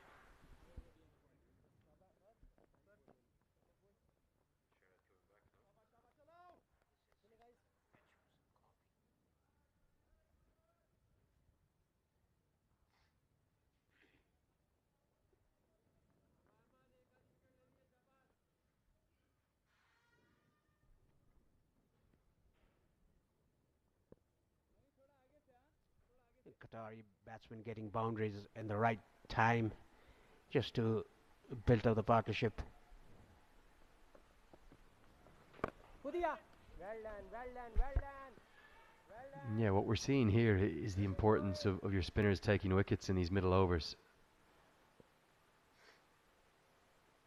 Slight change in the field. We've stocked up the cover regions, so it's really close extra cover now. And there's a deep cover on the edge of the 30-yard circle, as well as the cover sweeper. And also long off, out, over extra covers, right shoulder and a backward point. It means that there is the opportunity to play the late cut. Picked out the man, and taking the catch. So the change in the field has worked as Rizlan tries to hit into that packed area, and all he can do is pick out long off, but it's a maiden senior international wicket for Ahmed Abdul Wahid Baladraf. What a moment for the youngster, 23 years of age, and he has struck, removing the Qatari captain. Yes, that was smart bowling, and I think Rizlan wanted to go over extra cover. The two fielders are inside the circle, one very close to his bat and one in the edge. He wanted to go over those fielders, but straight to long off. A smart catch taken by the fielder there. Rizlan has to depart for 28. Qatar now 138 for 4.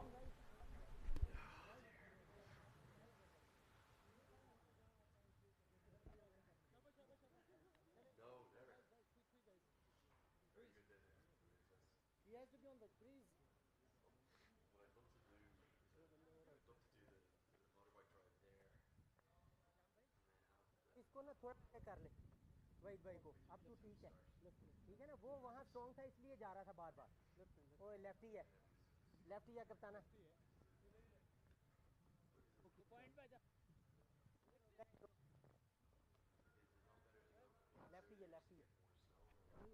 The new batsman in is Ikramullah at number 6 for Qatar, a left-hand batsman. Saudi Arabia taking the wicket in the right time, just to put pressure on the new batter. They really needed that breakthrough, didn't they? And it's the youngster that's provided it. Great moment for him. Always good to see young spinners flourish. He looks to me to be growing in confidence. The mid-wicket fielder helps him out and saves a single. Ikramullah is the key all-rounder. Ball's very good. Left arm, medium pace as well. Mid-wicket fielder getting the work in over. He's your key man in the ring. Yes, Abdul Wahid, the fielder in that occasion at short mid. I think he's in the right position, a bit straighter.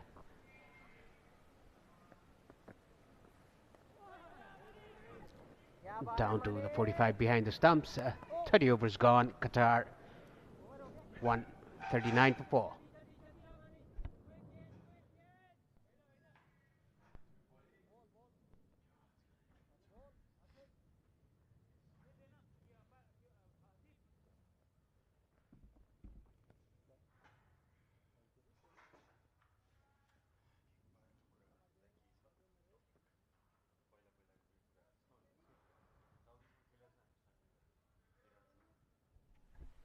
Yes, wicket coming on the right time for Qatar, for Saudi Arabia. They needed that breakthrough that was given by the youngster. 23 years of age, left arm orthodox.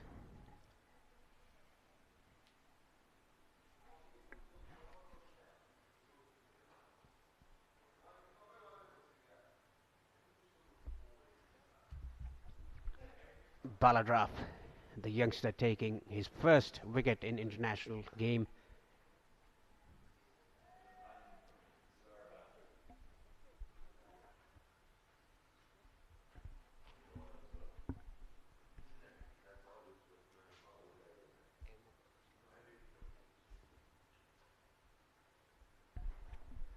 Ahmed comes into the attack from the pavilion end with his second spell.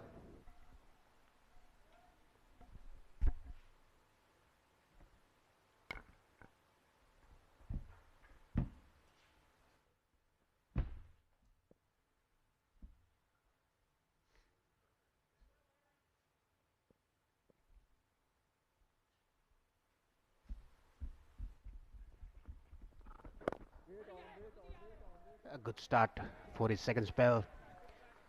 3 overs bowled in his first spell, giving away 16 runs. He's the bowler who bowls out swings and in swings, shows his repertoire in bowling.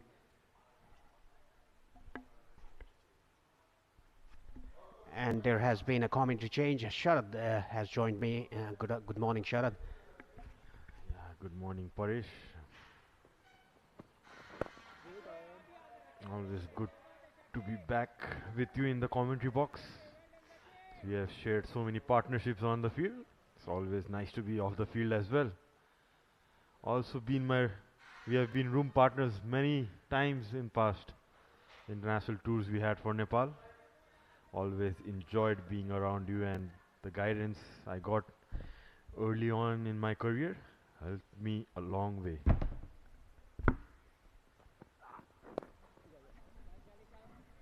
Yeah, it has been always a pleasure to share the room with you in the tours and to have a good partnership in the middle as well, and now in the commentary box.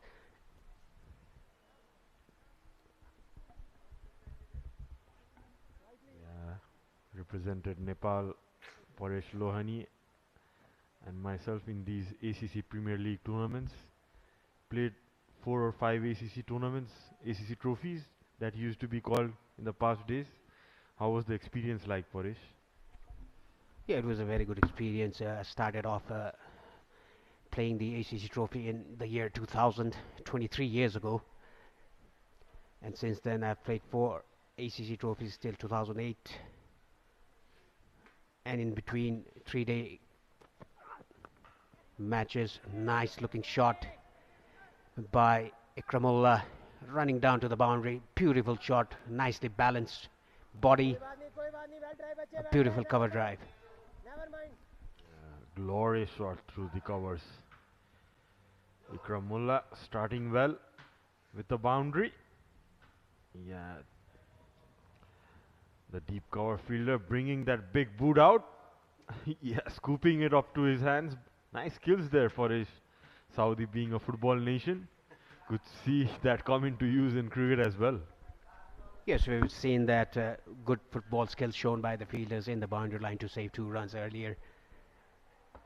This was another attempt, but failed to stop the ball. Look at that good boot. The ball going up to the hand, but the hands couldn't stop the ball. Yeah, as you know, Ronaldo has been brought into the Saudi football club, probably getting a leaf out of his book, but nowhere close to his skills as it went across the rope. Ikramullah in his second game of the tournament had a good game in the first one against Oman. Yes, he had a good outing. The last match he played against Oman. Opens his account with a beautiful cover drive, a balanced body, right on top of the ball. The head was so still. A very copybook cover drive for me. Technically sound as well. As Ahmad runs in for his last ball.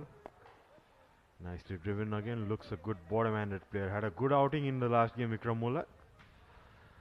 31 overs done. Qatar are 144 for 4.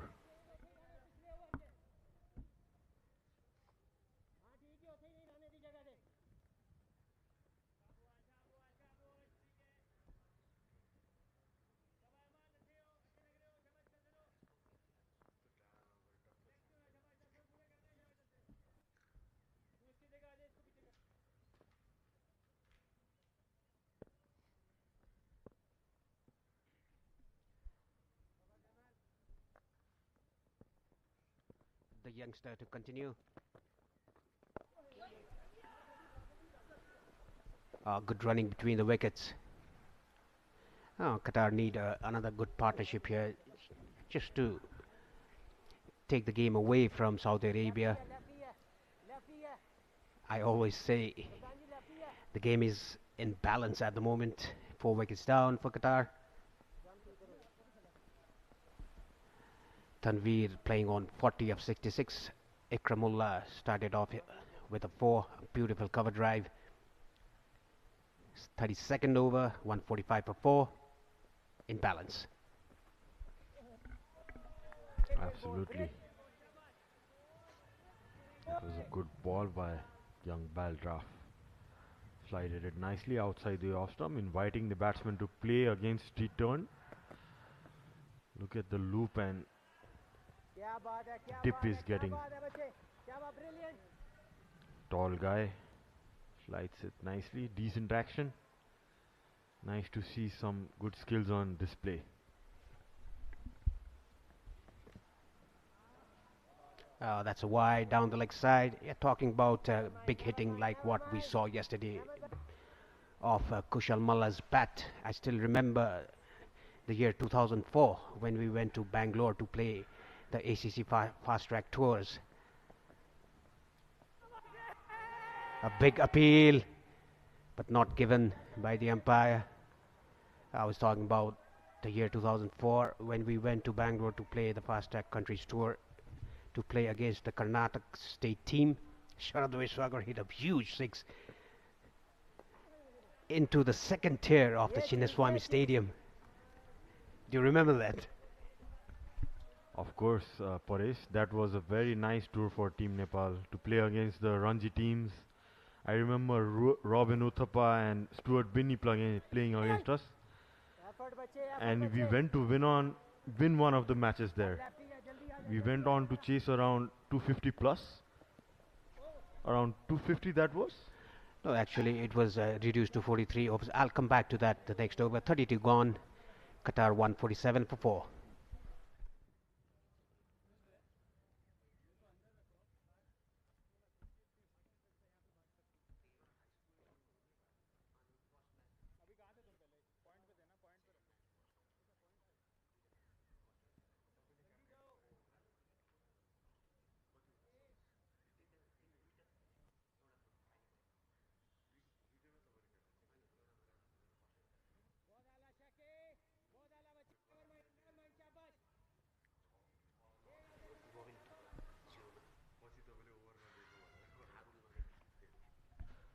Captain to continue. Good pace generated by the Ahmad. It is a good chip pace generated by him outside the off stump off the left-hander. Yeah, talking about that tour of Bangalore. It was a reduced match, 43 over match, and the Karnataka state team scored 228 or 29 in 43 overs, and that was chased by us. Sharad, the highest scorer then. Robin Uthappa and Stuart Binney played in that match. You scored around 80 or not out chasing that target, right, Sharad? Yeah, it was a fantastic batting track. I think early on my career, never had played in such a flat deck, Paresh. It was a great experience as a youngster.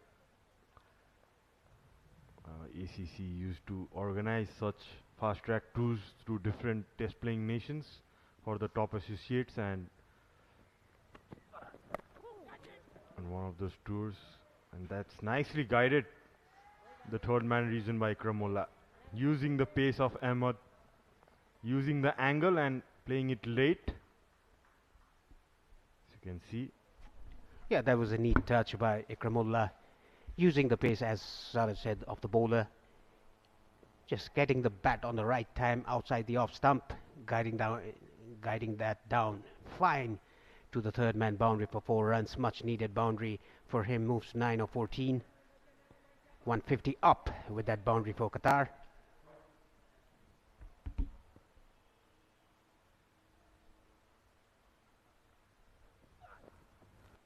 Again, he's angling the ball towards the left-hander, trying to get that edge towards the keeper.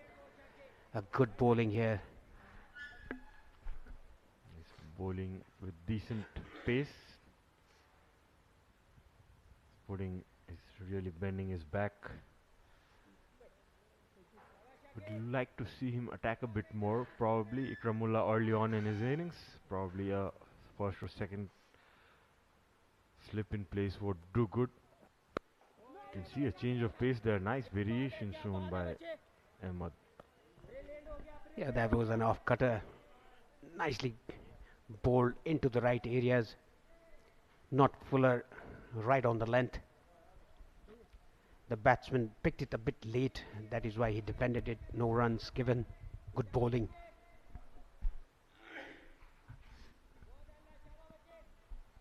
Yes, it's Very good to show your variations early on to a new batsman. That creates a bit of doubt. That's hit high. Probably a bit of bat on it as well. It's 33 overs done. Oman are, sorry, that's Qatar are 151 for 4.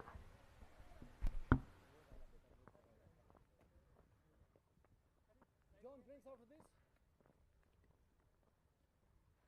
4 minutes, yes. Let's see.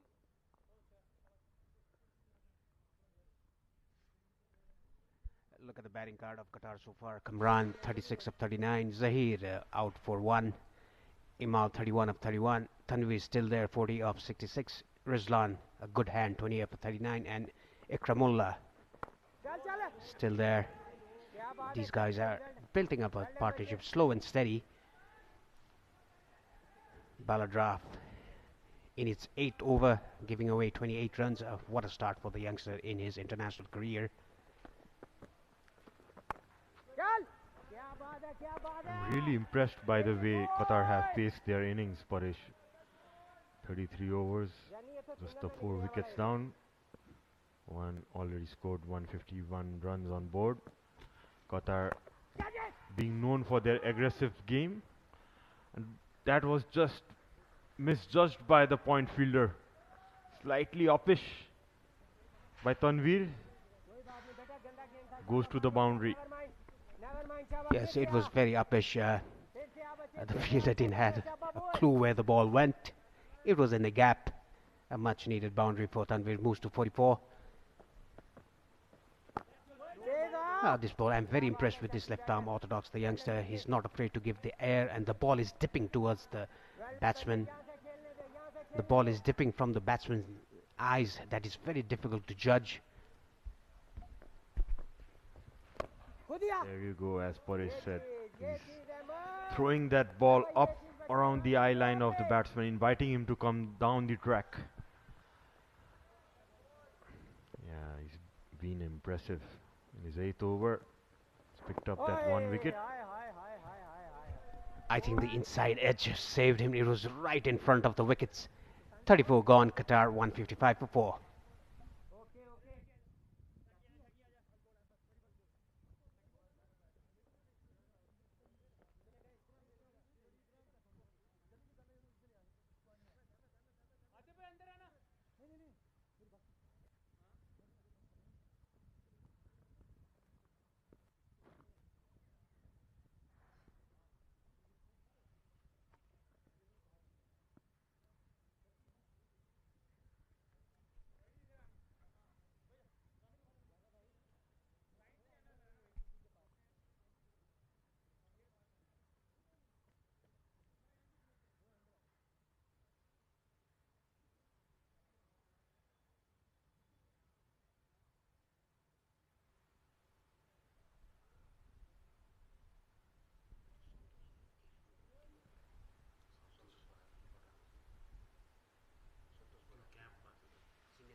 Ahmad to continue from the pavilion end. He's done a good job, a decent job with the ball.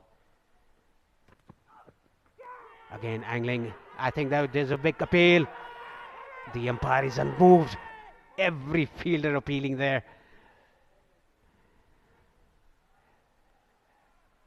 We couldn't hear anything. We don't have any closer mic. We are very far away from the stumps. The bowler straight away went off, and the keeper as well. Even the third man fielder came running into the center appealing. We cannot say anything about that.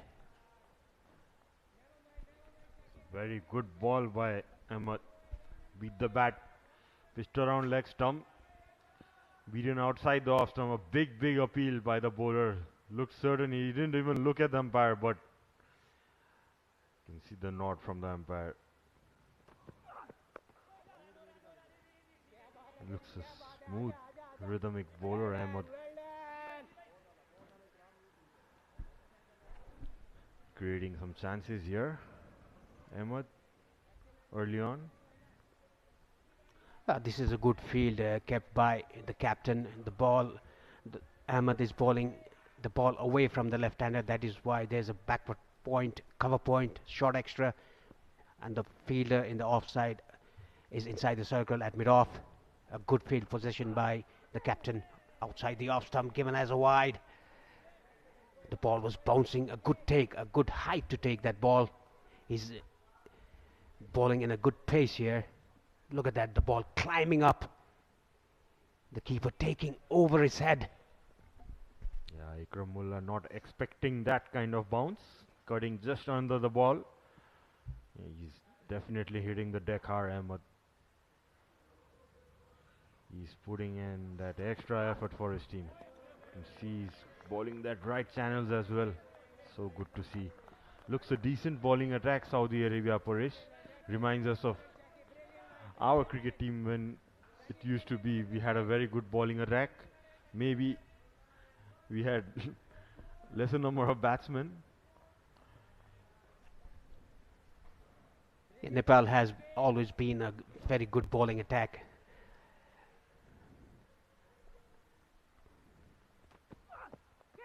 Again, getting that outside edge, outside the off stump, running down to third man for a boundary. Very unlucky, Ahmed. He's bowling in a very good channel, right areas. Getting the top edge, no slips there. He's bowling really well, Ahmed. Been impressive in his second spell. You could see he's getting some bounce as well. There was a second slip there. It was straightly go into his hands for sure. Yeah, as you can see now, there's a change in field. The slip being brought in. Yeah, this is very interesting. The slip there and no extra cover, short extra. Now he shouldn't bowl a fuller delivery. He should bowl that length that he's been bowling so far. And the line should angle away from the left-hander. Perfectly done. Very well bowled. And I think after seeing the replay of that boundary, he played it deliberately over the keeper's head in that region. Smart batting by Ikramullah. Yes, got a start now. He needs to capitalize on the start. At the same time, you see a very unorthodox field without a short cover inside the 30-yard circle. Just a deep cover to save the boundary. He's getting some bounce, Ahmed. Shows how good this pitch is. Yeah, he's bowling to his field. 35 gone. Qatar 160 for 4.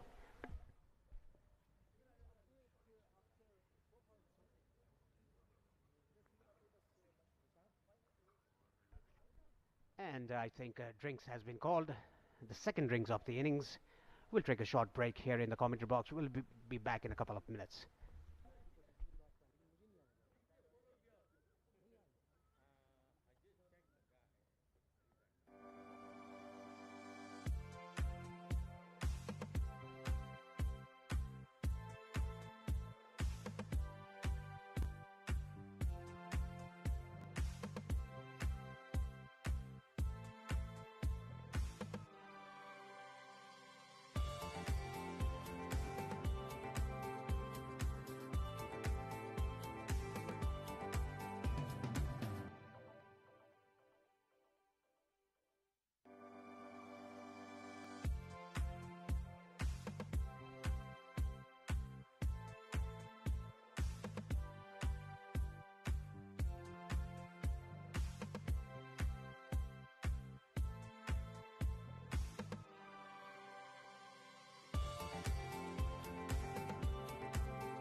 projected score, if Qatar go in this rate, they'll score 229.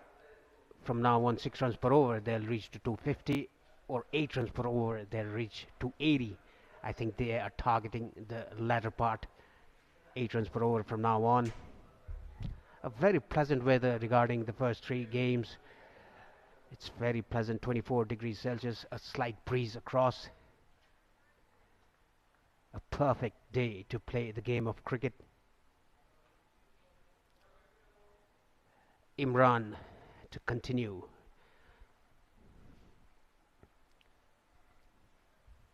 Has bowled 7 overs. I think he's in his 3rd spell, the leg spinner. Although he hasn't picked up a wicket, but has looked pretty impressive. Balled around the stump areas, stump line areas, just outside off. If he just keeps around that good length area, some going straight, some turning from that area, it would be difficult. Love to see him come around the wicket to this left-hander. With the rough patches of the bowlers, the pace bowlers, he could take out advantage of those areas for sure. Yeah, irony about the Qatari batsmen, they are playing it singles and doubles in comparison to what they used to be earlier in the years when we played the first ACC T20 in Kuwait in 2007. Big appeal, but I think they would have missed the leg stump. Good decision by the umpire. Talking about Qatar batting then, let's look at the replay again. Yes, it would have definitely missed the leg stump. They needed 48 or 47 runs in the last 3 overs. They chased the target with big hitting against us in Kuwait. Yeah, I think that was the first T20 tournament Nepal played in, and even in present cricket standards, 3 overs, 45 runs is a lot. What an experience that was. And Qatar chased those runs in just 2 overs with 1 over left actually. And it's so good to see that Qatar playing a different brand of cricket at the moment as the situation is required. Going with a run rate of 4.5, 35 overs, laying a decent platform for the lower order to come and swing hard. Yeah, Tanveer, he's 42 years of age, and look at him bat there. The fitness level is also good. He's been there for 76 balls, playing on 45. That shows the fitness level of the Qatari players. 36 gone, Qatar 162 for 4.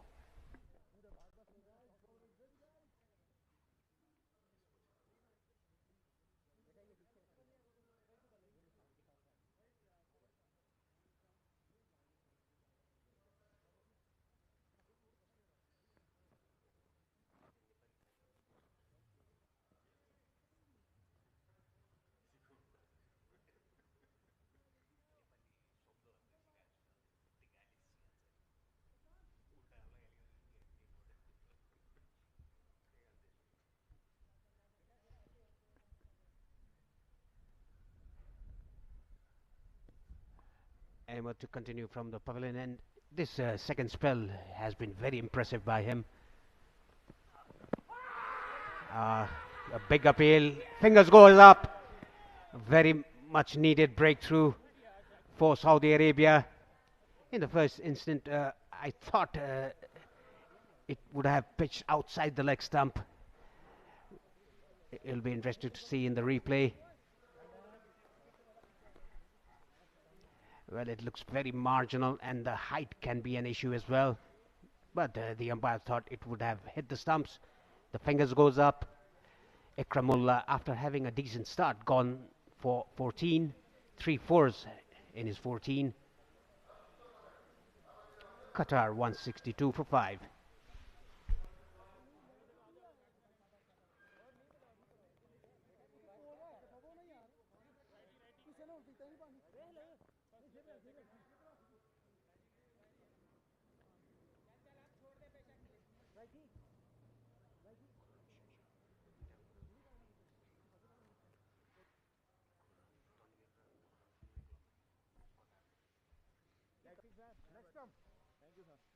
Khurram Shahzad is the new man in, and let me tell you, these two batsmen, Tanveer and Shahzad, they play in the same club in Qatar.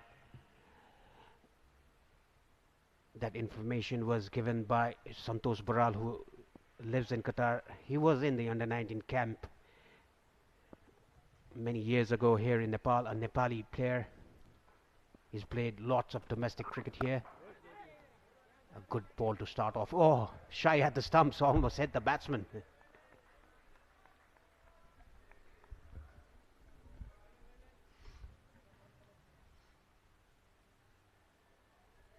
Yeah, good ball off to the bat, making him play Ahmed, and a shy at the stumps. Yeah, that was funny. He's trying to block it with his bat, probably trying to be safe. Khurram and Tanveer play for the same club, would have very good understanding between each other, would be knowing their games, but slight hesitation. Well, you're talking about understanding. I didn't see any understanding there in between the wickets. He would play the shot, Shahzad, just trying to take a run without seeing his partner, without hearing the call from the partner. A bit of aggression shown by Ahmed, the last ball he bowled, trying to throw down the stumps. The ball going in between the batsmen of again Yorker length, very well bowled, a good spell, impressive spell, the second spell here for Ahmed.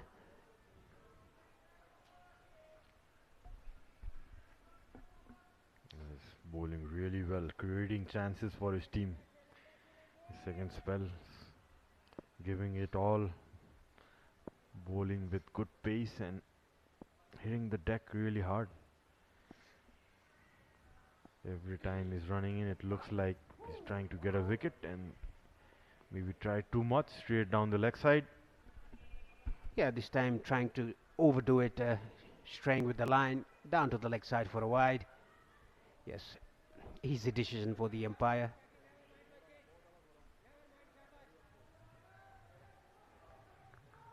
This is the 37th over, 163 for 5 Qatar.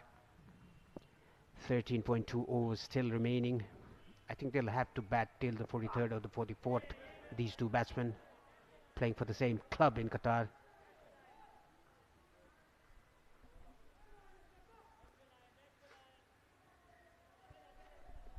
There's a slip for the new batsman, backward point, short extra. Sweeper cover, third man, fine leg.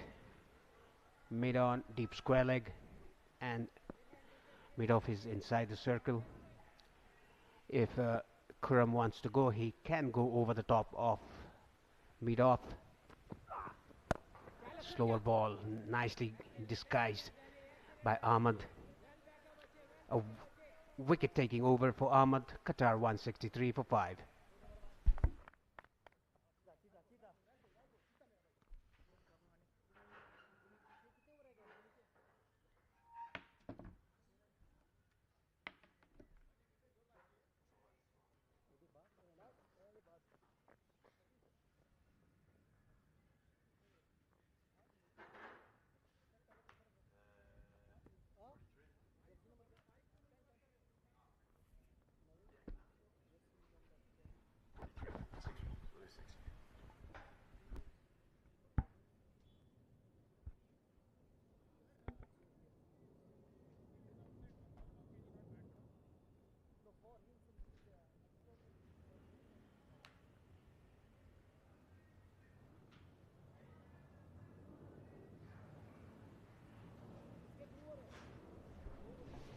So with the 38th over in progress.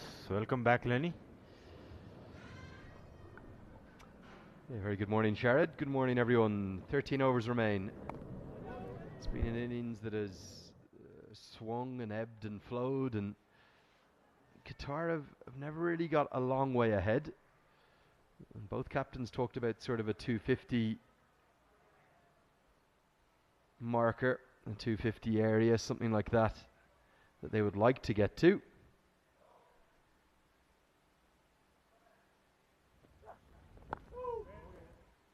And it might be difficult to get more than that from here because Saudi have bowled very disciplined lines, disciplined lengths.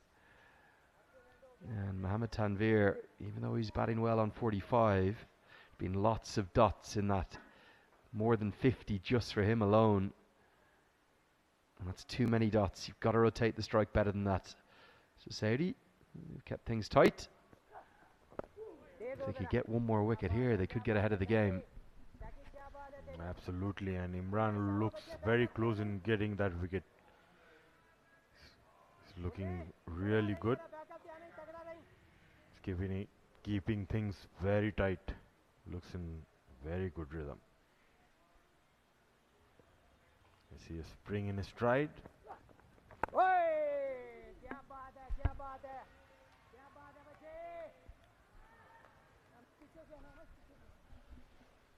And certainly there'll be fragility in the Saudi batting. They only made 150 against a Malaysian attack that probably outside of one or two isn't the most penetrating. So every run they save out here, if they could somehow keep Qatar to 230 or less, they'd be right in the game. But if they finish with a flourish in the last 10, they get up to over 250. Going to be very, very difficult for Saudi to pick up their first win of the tournament. Yes, be interesting to see how much Qatar can post. With still Mohammad Murad left in the dugout. It's a good hitter of the ball.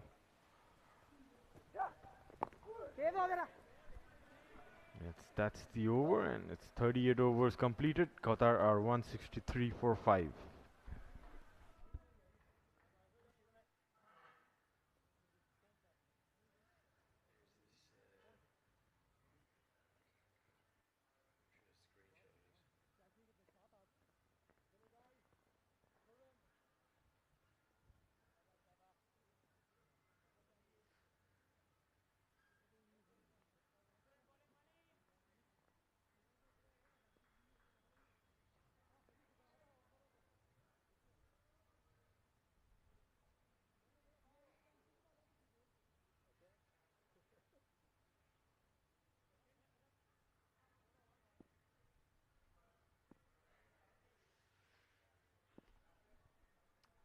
So 6 bowlers used thus far.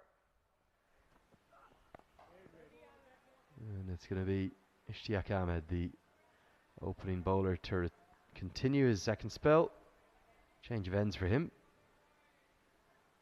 Qatar, just since the entrance of Khurram and the loss of that 5th wicket, have kind of gone a little bit nowhere.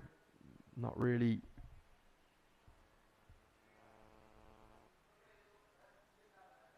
progressing, or not really finding the boundaries, or no real intent. What's the game plan from here for Qatar? Yeah, well, they have 5 wickets in hand. Probably Khurram getting his eye in. They need to at least bat for the next 5 overs, but just can't afford to just play down dot balls. They need to keep rotating that strike to get around that 250 mark. And off the mark is Khurram now. He's guided that third man region for another run. I suppose one of the disadvantages really for Qatar is having played their opening game across at Mulpani with pretty different conditions.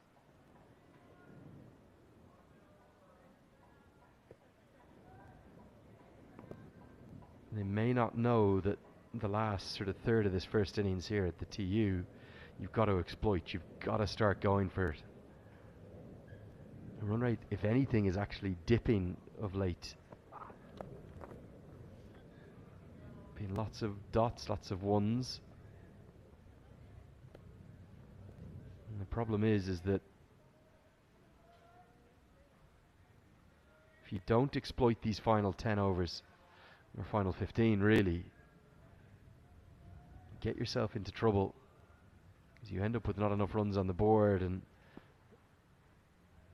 in addition to that, there's a short boundary on one side.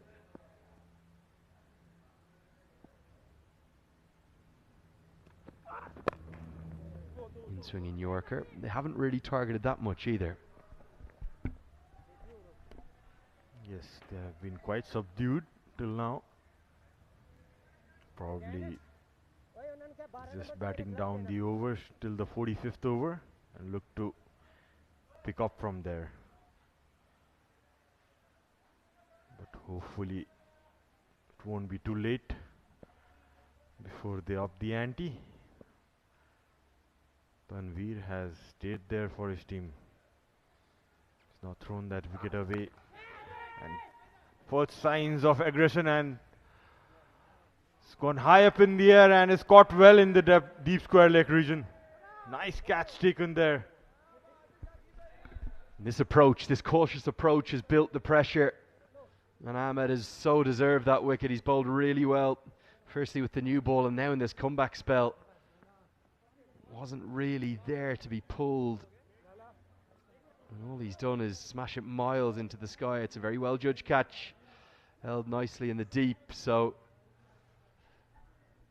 Tanveer is gone for 46.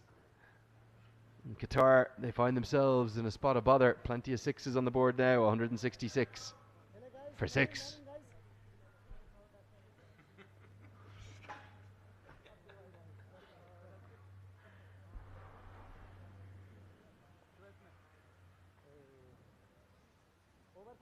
Jersey number, can you tell substitute jersey number?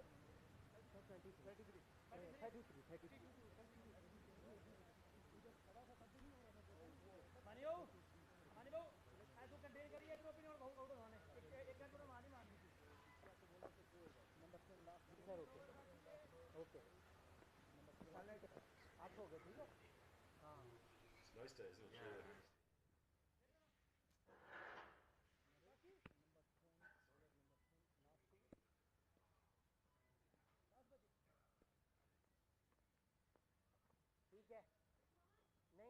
नहीं सोने बात तू ठीक है तेरे पीछे काटे हैं सुंदर हाँ ठीक है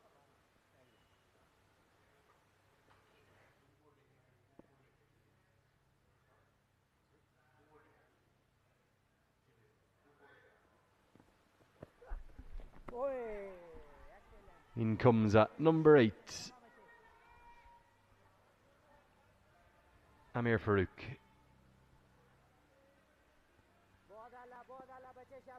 Wicket fell off the final ball of the 39th over. Very, very wide slip in place, almost a sort of third slip. Strange position. Not sure the ball's going to carry to there either, but blocking off that short third area. Qatar kind of have themselves to blame here for the approach that's got themselves into trouble. I felt Saudi, Sharad, were one of the dark horses for this tournament, one of the ones that could really spring a few upsets and maybe challenge for a semi-final place. But defeat to Malaysia has put them into a very precarious position. So my question for you, Sharad Vasakar, is if Saudi win today, can they get themselves into the mix in Group A, a little bit like Bahrain have done in Group B? Yeah, most certainly. They have a decent bowling attack. They can keep Qatar under T220. They certainly have a good chance of getting this game done in their favor. And something I've only just noticed, Karam Shahzad, he's batting in sunglasses. That's not Christopher Henry Gale out there, the universe boss. It's Karam Shahzad. It's a very, very bright and glary day. We might let him away with it, but it looks a little village. Swept around the corner. Good stop, keeps it to a dot.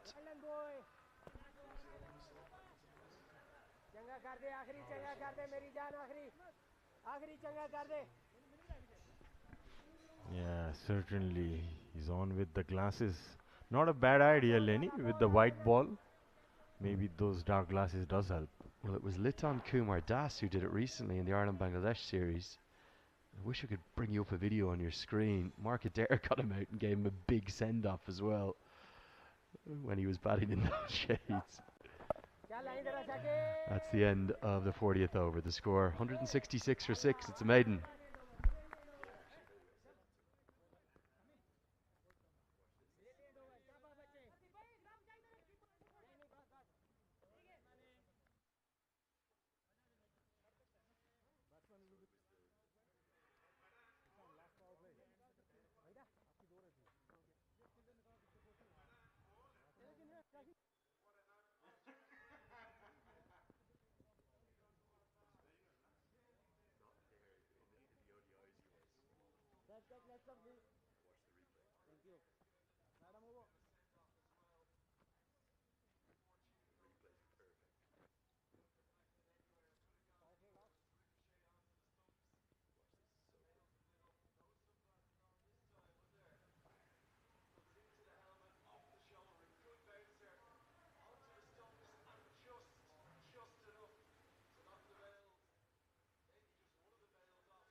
Ten overs remain. We're into the third and final power play, and Ahmed has got a head of steam up here.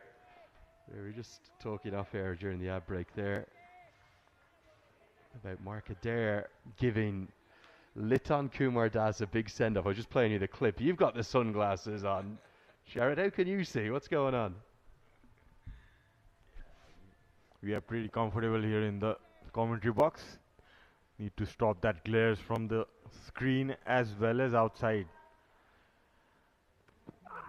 Yeah, but while batting, we have not seen many batsmen have that guts to wear a sunglass and bat on. At the time when Liton Das did it, I was on the Irish tour of Bangladesh there. I think it was the Irish team saw it as a bit of an insult, you know, almost mocking their ability. So that was why Mark Adair gave him the big send-off.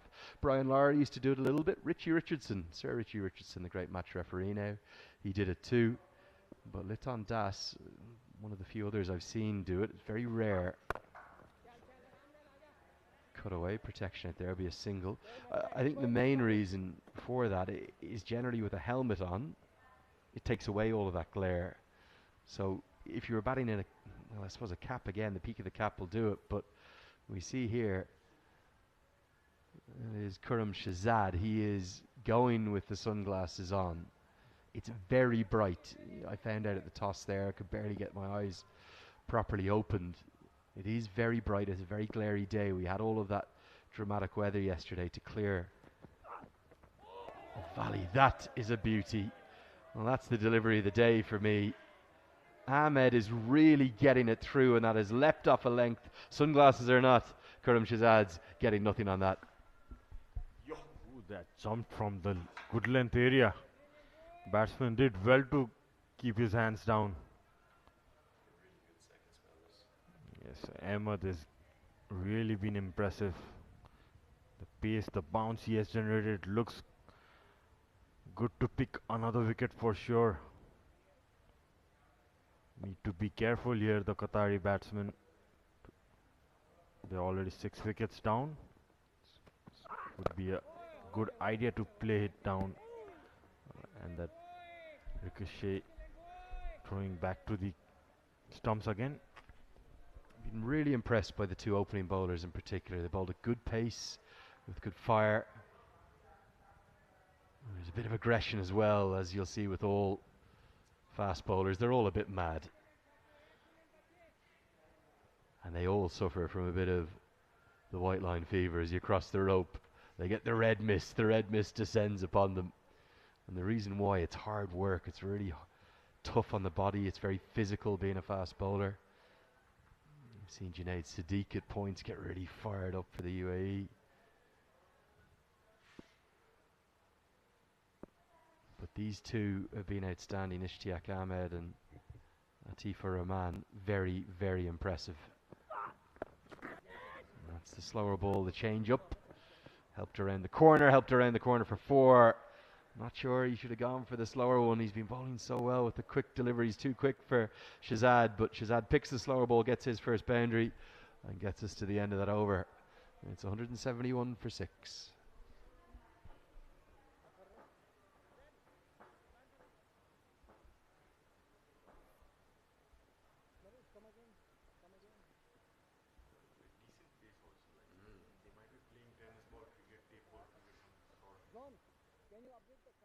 All of the club cricket they play, it's all on. It's not even on matting. It's on concrete.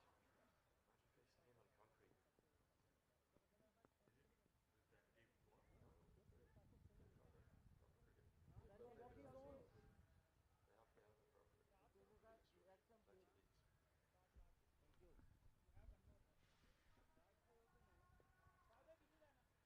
Critical final 9 overs. We're into the third and final power play now. 5 fielders allowed outside the circle, and Saudi Arabia making use of all 5 of those fielders. Deep backward square leg, deep mid wicket and long on the leg side, and then on the offside long off, and the cover sweeper is in place. Left arm spinner returns to the attack. Baladraff, he's bowled nicely into his 9th. Plenty of promise in this Saudi Arabian attack. What will they be looking to do in the last 9? Obviously restrict the boundaries. Anything under 230 they're happy enough with? They'll definitely be happy if they keep Qatar under 230. Oh, that was a bit of turn there. Love to see the captain getting that mid-wicket fielder inside the circle to stop that single, probably with this turn. Don't want to give easy runs. Yeah, sometimes captains can be guilty of just automatically putting the 5 on the fence in the last 10 because they're allowed to. You don't have to. I think you're spot on. I'd bring that mid-wicket fielder in.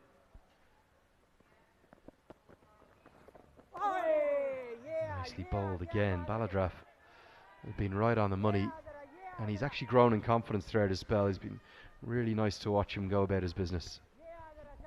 Absolutely, and Amir who has come in just now, probably a slip would do good as well, as he's beaten the bat thrice now, though that was a wide call by the umpire. Bowled it flatter in trajectory and that ball deserved a wide.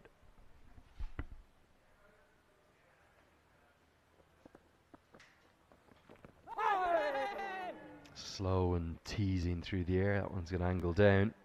Yeah, he's bowled nicely, isn't he? The trick will be coming up against Nepal on Monday in just 2 days' time up at Mulpani. If Baladraff plays again, can he get away with bowling that slow to the more power-packed batters? Deep mid-wickets in place, so it'll just be a single. Yeah, Qatar, I have to say that the way they've gone about their innings has probably frustrated their head coach and their backroom staff, because it's been a bit all or nothing. Too many dots. And that has meant that the run rate hasn't really got above 4 and over. 42 bowled, 174 for 6.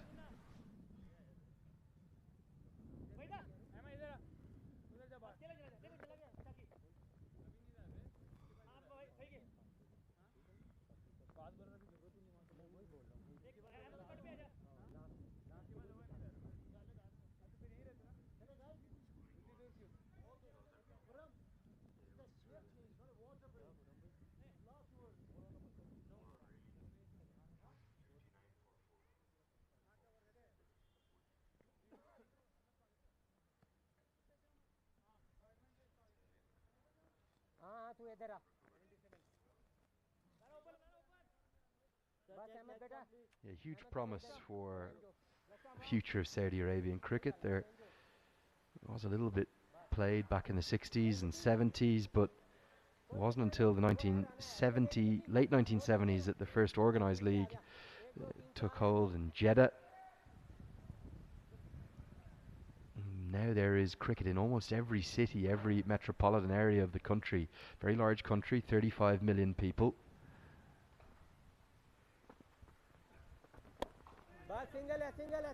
One's hit down the ground to the protection. And it was 2003 that they became an associate member of the ICC when the Saudi Arabian Cricket Federation was formed.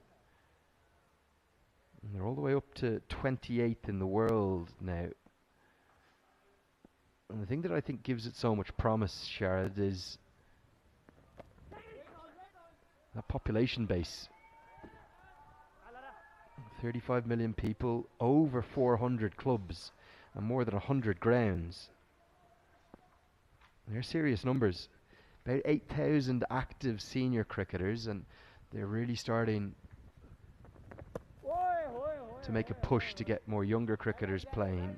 That got held up by the pandemic. There was no cricket for about 18 months. And what they've done, because of the wide areas that they have, they've picked 30 talented cricketers, including the 14 here for this squad, as part of a wider trading group. And they have been working incredibly hard on their fitness for about 18 months since the pandemic kicked in. And they're doing that remotely. Every one of the 30 members of the squad has to log 5 sessions minimum per week. And they share that. It builds up the camaraderie amongst the group. And you can see they're fit, they're strong, they're athletic. I think that was a brilliant initiative by the new head coach, Kabir Khan. It's the first thing he did when he came in. Yeah, sounds brilliant. You can see the performances as well. They were the winners in the Challenger Cup.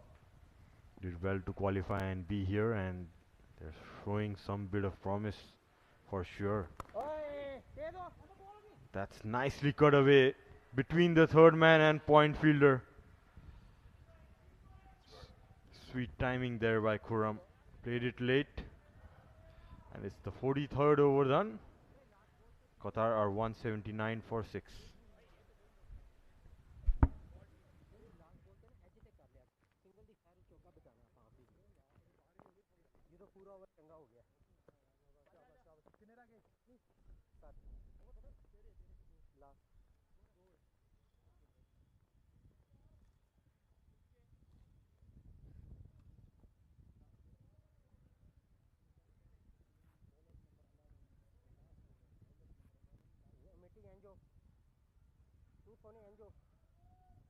Seven overs to go.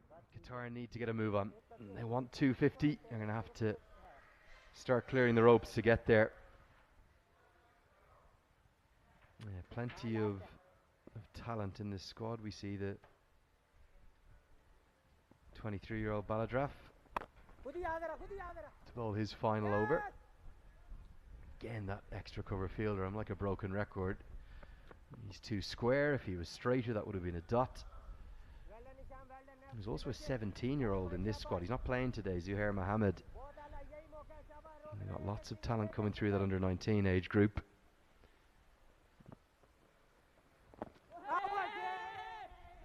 Half an appeal. Baladraf wondering, was it pad first? The umpire says no, it wasn't, off the middle of the bat. Yeah, slightly optimistic appeal there by Baladraf. Comes in for his last over. Finally, the extra cover fielder's learning, but he misfields it. He ran the right angle, didn't stop it cleanly, so they get the single. The other thing that's really exciting in Saudi Arabia, more than 100 grounds spread across those 8 major hubs in the country. The problem is none of those are turf grounds right now. There are 3 in development. But amazing to see these guys come. They play all their cricket on concrete pitches.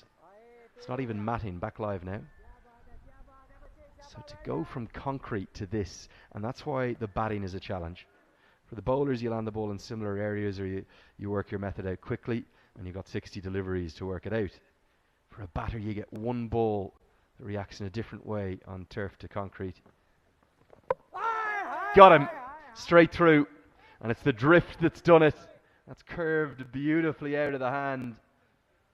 And the youngster, right towards the end of his 10 over allocation, on his international debut for Saudi Arabia, he's really impressed me. I think he's impressed you too, Shared. He's got a second wicket, and he's more than deserved that.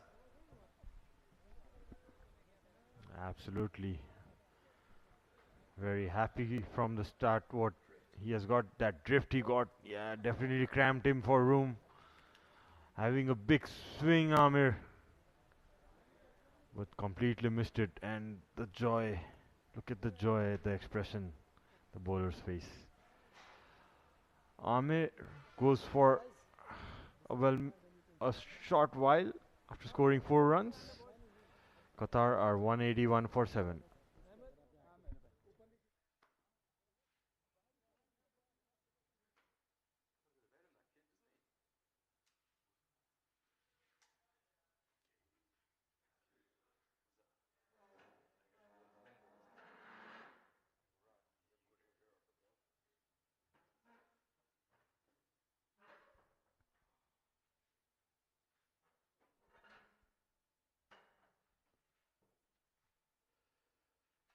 Mohamed Murad to the crease. Number 9, Qatar have got themselves into trouble. They haven't found an answer to a delightful, disciplined bowling performance. Look at the drift. It's not always spin that gets you wickets as a slow bowler, a spin bowler. It's quite often drift, and that has drifted significantly, gone past the inside edge. And Baladraf's final ball nearly finds a third wicket, but instead Murad gets off the mark, down the ground. It'll close out a really good spell from the 23-year-old. He's bowled 10 overs, 2 for 38, Qatar 182 for 7.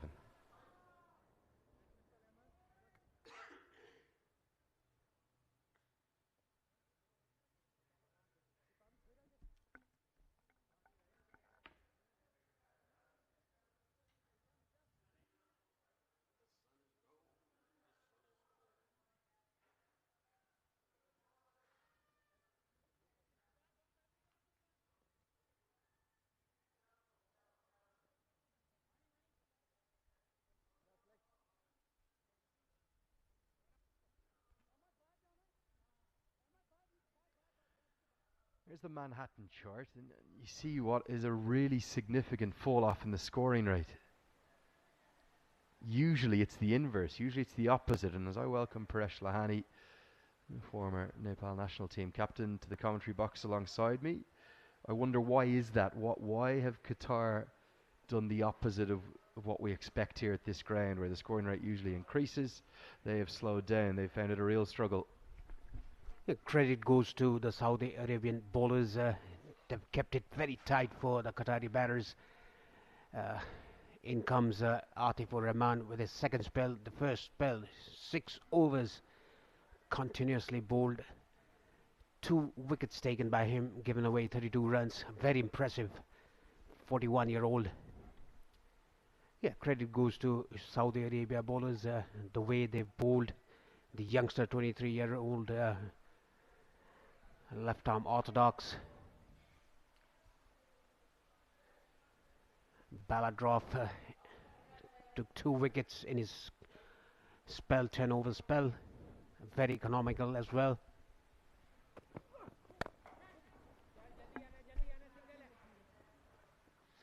It's a fine bowling attack, this one from Saudi Arabia. And I know they'll have a very different challenge on Monday against Nepal, who are in such good form at the Mulpani ground, and Saudi Arabia are going to have it all to do against that Nepali bowling attack. But I think the Saudi Arabian attack will give a real challenge to the Nepali batters, particularly in batting conditions that are not quite as helpful. Umpire asking the batters to get on with it as Karim Shahzad tries to find a way to get Qatar up towards 230. 6 overs to do it. They need to start finding the rope. Yes, we don't often see a batter with the sunglasses. Ball outside the off stump. Yeah, it'll be a challenge for Nepali batters to face this Saudi Arabia's good bowling attack. The 2 opening bowlers are quick and accurate. And the youngster batted off with his left arm spinners and Ahmed with his leg spinners.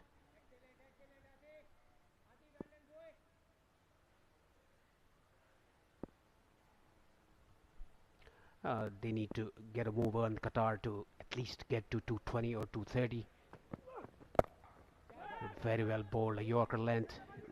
Nicely squeezed that out by Kuram Shahzad for 2 runs. There's an appeal for a run out, but the umpire is unmoved. Yeah, comfortably home for a couple. Good execution from Atif Rahman, but equally good shot. Good cricket all round. Very good Yorker, dug out, gets it behind square, so he gets enough to get a couple. And even if Qatar can't find the boundaries, that's what they'll have to do now. Find at least a run of ball, doubles here and there, get 7 or 8 runs and over. If they can get 8 and over, they'll get to 230 being the target. The problem has been this last 15 to 20 overs, there's been so many dots. Dot balls have just stacked up for Qatar. Yeah, good bowling, and the intent of Qatari batters was not positive. Just played dead defense. Didn't maneuver the ball around, didn't play with soft hands, get the gaps, taken singles and doubles. The credit goes to the bowlers of Saudi Arabia. The tight line and length that bowled stump to stump. And a very good second spell for Ahmed, the medium pacer.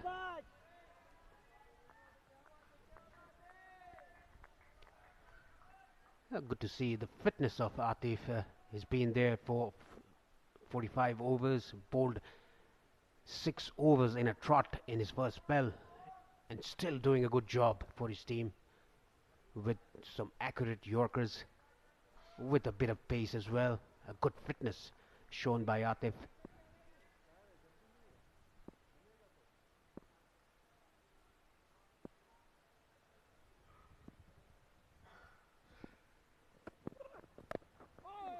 Again, nicely bowled, getting that inside edge, trying to take a run, but couldn't do so. Dot ball to end the over. 45 gone, Qatar 185 for 7.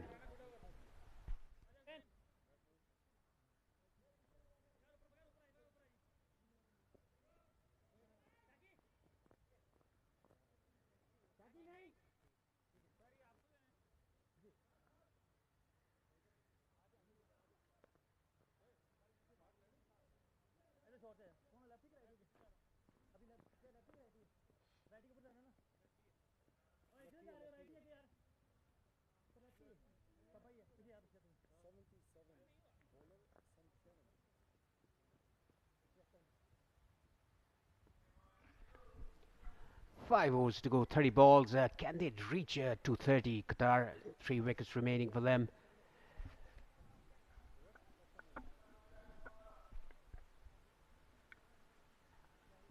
And he's rotated his bowlers nicely, isn't he? All operated in 3 over or 4 over bursts. Aberdeen, the left-hander, will bowl his final 2 here, you'd suspect, Zayn. Put down. It's another drop catch. It's been the one real blot in the copybook for Saudi Arabia today.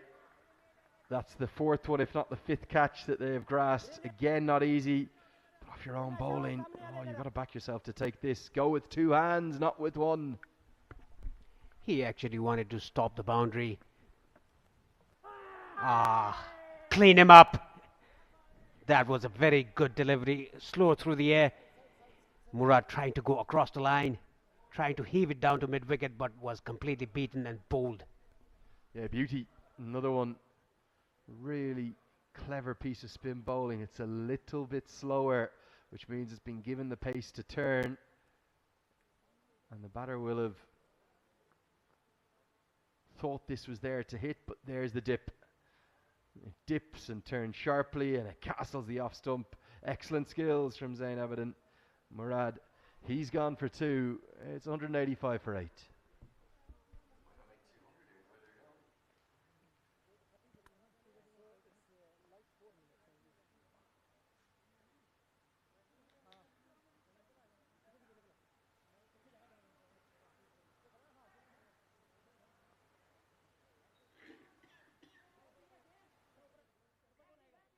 same.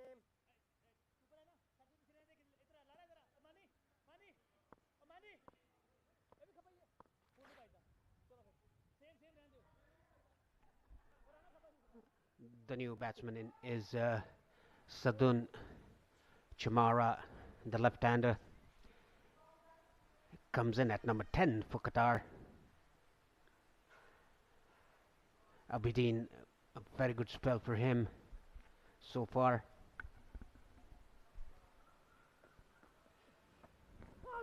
Flatter through the air this time, but still turn.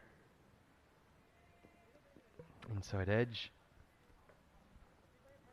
Means the LBW couldn't be given out, but that may well have gone on to hit the stumps were it not for that little feather from Sandun.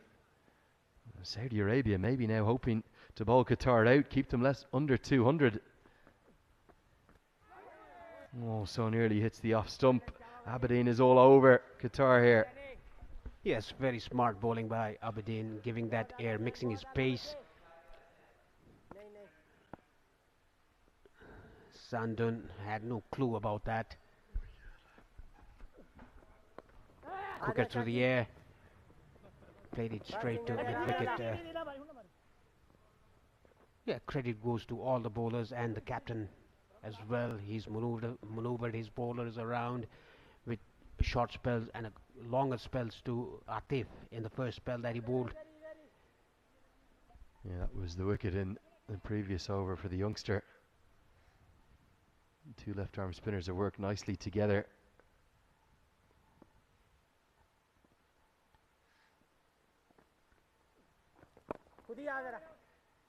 And just varied his pace subtly, but very, very impressively. Aberdeen has bowled 9 overs. He's got 2 for 33. 4 Saudi Arabian bowlers have taken 2 wickets each now. And the score moves to 186 for 8.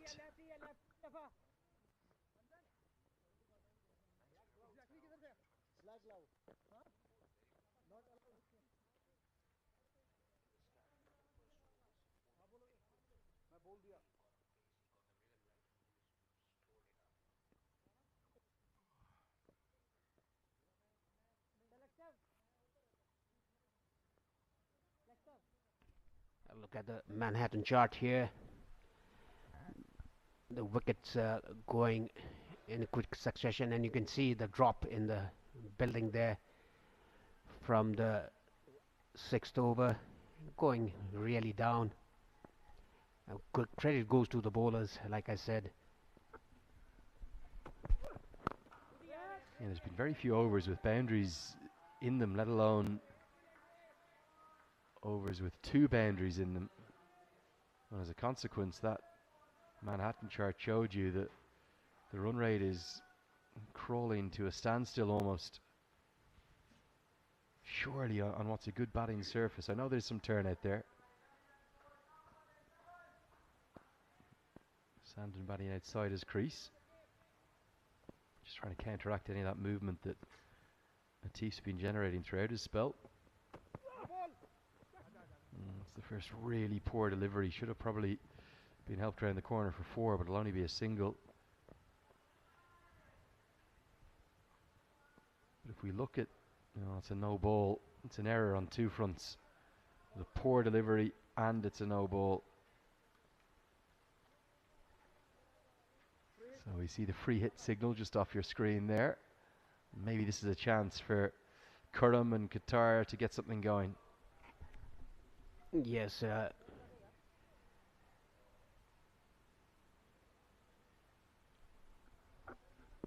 well, sometimes up here we've got to call it like it is, because if that's a front foot no ball, it's the incorrect decision. Anyway, here comes the free hit. Smashed into the sky. The catch should be taken. It won't be out, remember. They're going to think about running a second. You can have a run out on a free hit, and if the throw was straighter, that would have been gone. Suicidal running from Sandun and rightly sent back by Curram. The end result is 1 run. yes, very poor running between the wickets here. That was hit way up in the air, not even crossing the 30-yard circle. It should have been a run out. Nicely taken and threw it very quickly, releasing the ball but the throw was wayward, not onto the stumps. Looks for the block hole, but strays down the leg side. Will be given as a wide. Do just want to be fair to the umpire. There is a chance it might have been a fielding restrictions no ball, but as far as I saw, there was 4 men in the circle at the time, which is what you need at this stage. Certainly the replay indicated that the front foot was well behind the line. Yes, it was well behind the line, and the height was not an issue as well. It was not a beamer. Atif trying to use a variation. That particular ball was given a no ball, string down to the leg stump of the left-hander. Yeah, very good fitness shown by Atif into his 8th over. Just to remind you, he's bowled 6 overs in his first spell. Very well bowled again. 41 years of age, lean and trim, and bowling fitness of his life thanks to this S&C program that the new head coach who moved to Saudi Arabia last year, Kabir Khan, has put in. I think Saudi are reaping the rewards of that. They've been impressive for me. I really like the way they've gone about their cricket, and even when that firstly 3rd and then 4th wicket partnership were building, they kept fighting. I think they're ahead of the game at the moment. I know bowling is their strength, I know batting is weaker, but even if Qatar get up to 220, which they'll have to probably do pretty well to do so, you should chase that here on this wicket with these boundaries in these conditions. 220 is not a winning score. It's not a winning score, not even a par score here. But to chase that, you'll have to bat well, keep your wickets in hand.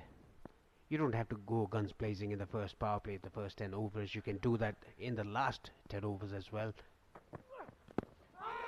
Outside the off stumps. Leg bye taken by these 2 batsmen. Yeah, definitely outside the line. Good call. Looking to ramp it around the corner and thuds into the pad, but well outside the line. Well, the game in action over at the Mulpani ground, you can see it there. Bahrain 191 for 6 against Kuwait. That game looks pretty evenly poised, I think.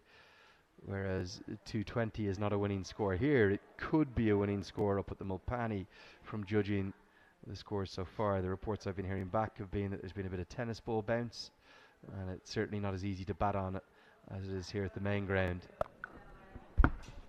That was Fuller, nicely driven, but straight to sweep the cover. Only a single. Well done by the youngster there down to the boundary line. 47 overs has been bowled. Qatar 194 for 8.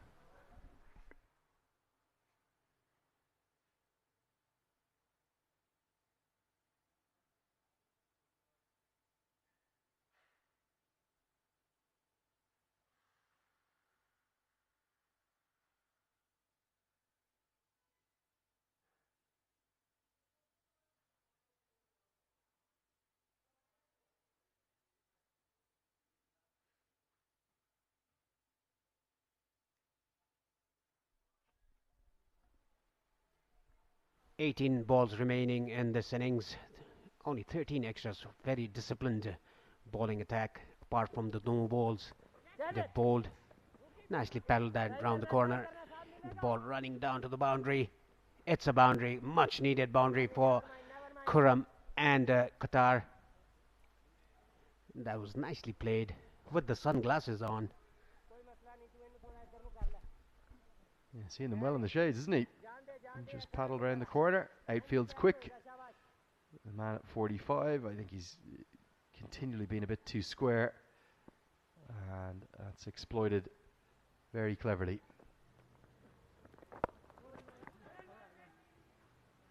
And even as late now as the 48th over, there's just been too many dot balls. You get the boundary, get one, or push for 2 into the deep. Too many dots has been the major issue with this innings from Qatar. Comes wide of the crease this time. quick single run. Yeah, this is good batting by Khurram Shahzad. Now Sandun being a left-hander, there's a left-arm orthodox bowling. He should take chances now to get at least to 15, to 10 to 15 to end the innings and put pressure, the scoreboard pressure to Saudi Arabia. Reaching 200 is a psychological pressure for Saudi Arabia's batters.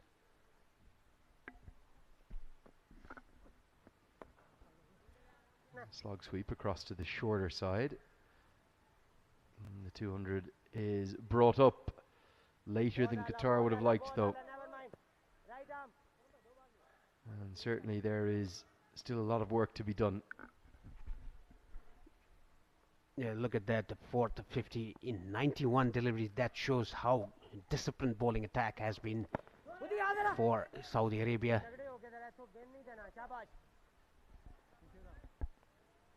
Now they need to attack the bowlers. They don't just stay at the crease, just try to maneuver the ball around. They have not been able to take singles. Again, the defensive shot. This is a very ordinary batting by Qatar. 48 gone, Qatar 200 for 8.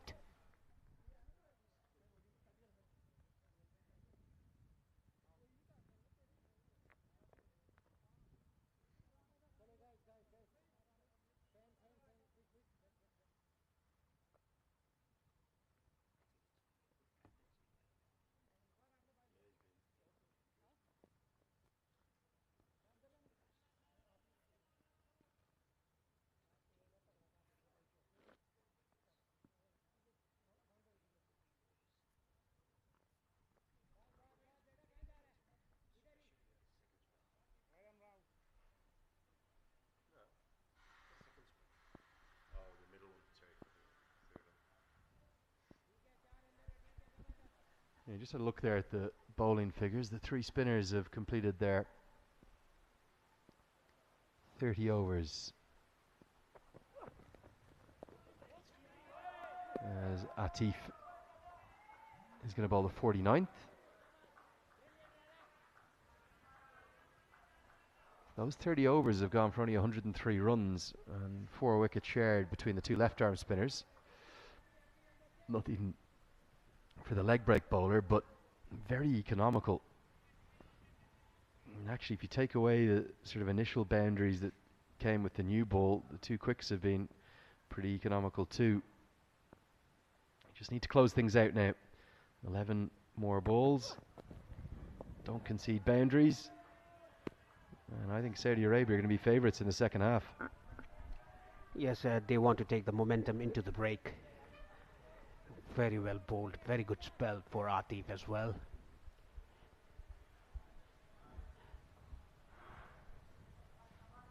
They are not giving any easy runs away, the Saudi Arabia bowlers, apart from the no balls that they've bowled and the drop catches, 5 drop catches. Initially the misfields. If they've taken the chances, half chances, they could have pulled out Qatar for under 200 runs. Nicely guided, a much needed boundary for Sandun and Qatar, getting the gap between the short third and backward point.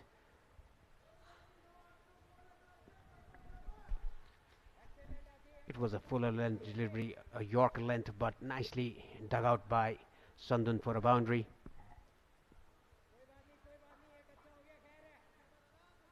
They need to hit 4s and 6s now to get at least to 220 if they can. They've already got to 200, the psychological score.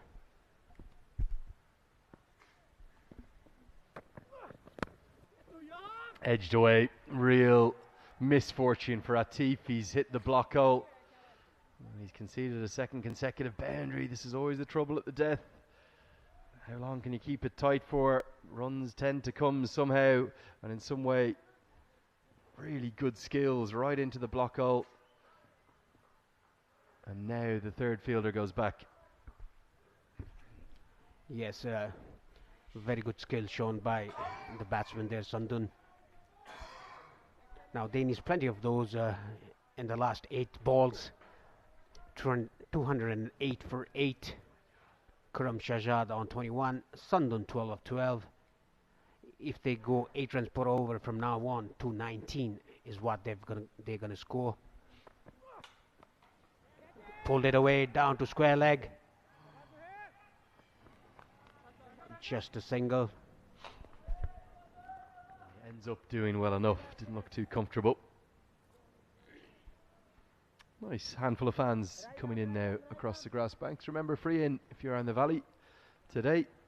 Which is a good move. The non-Nepal games, you can come and enjoy free admission here at TU as well. So come on in and get a look at the opposition that Nepal will be playing against. Saudi Arabia on Monday at the Mulpani ground, and then on the final day of the group stages on Thursday, it'll be Nepal versus Qatar, where Nepal will be hoping to take another win to make sure they are top of Group A on their path to the semi-finals.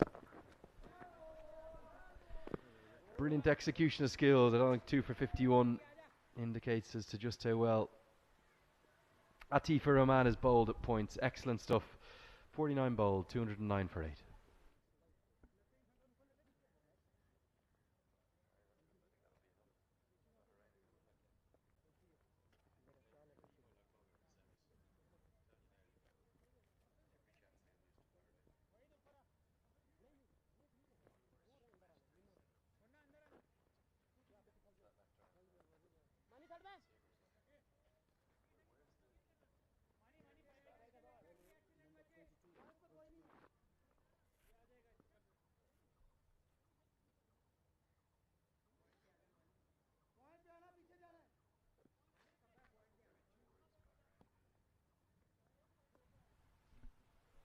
Final over of the first innings. All of our drone coverage is always sponsored by the team at DAFA News. Our thanks to them. Our thanks to all of the commercial partners at this 1xBat ACC Men's Premier Cup 2023.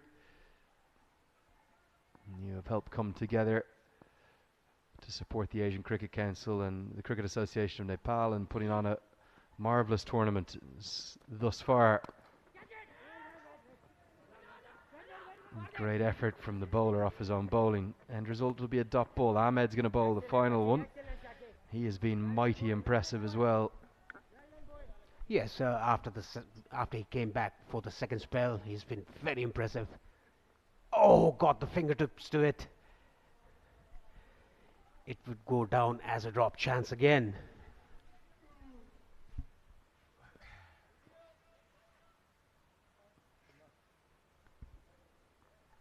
Yeah, I think he might have done himself a little bit of a nuisance as well. Just on the tips of the fingers. He's only got 5 balls left to get through. Maybe the elbow's done a bit of damage. He already had protection on it, and as you see here, as he attempted the catch, could be the wrist even. The impact. The pitches are firm here as well, aren't they? Disconcerting for Saudi Arabia. One of their best assets with the ball. Just battling a bit, and Fizia is going to try to do what he can do to help him get through these final 5 deliveries. Yes, a very good effort by Ahmed off his own bowling. He's been very impressive. Yeah, he has that repertoire of bowling outswing and inswing, and even coming back in the death overs, bowling good lengths. Not a 6 been hit in this innings, only 4s. That's very interesting to see in this particular ground.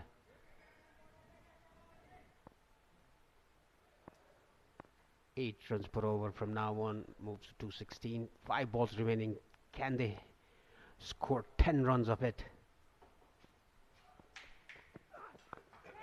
Oh, interesting shot played by Sandun down to fine leg. A bit of a wobble from the fielder down to fine leg. Just a single. Good bowling, good depth bowling here by Ahmed.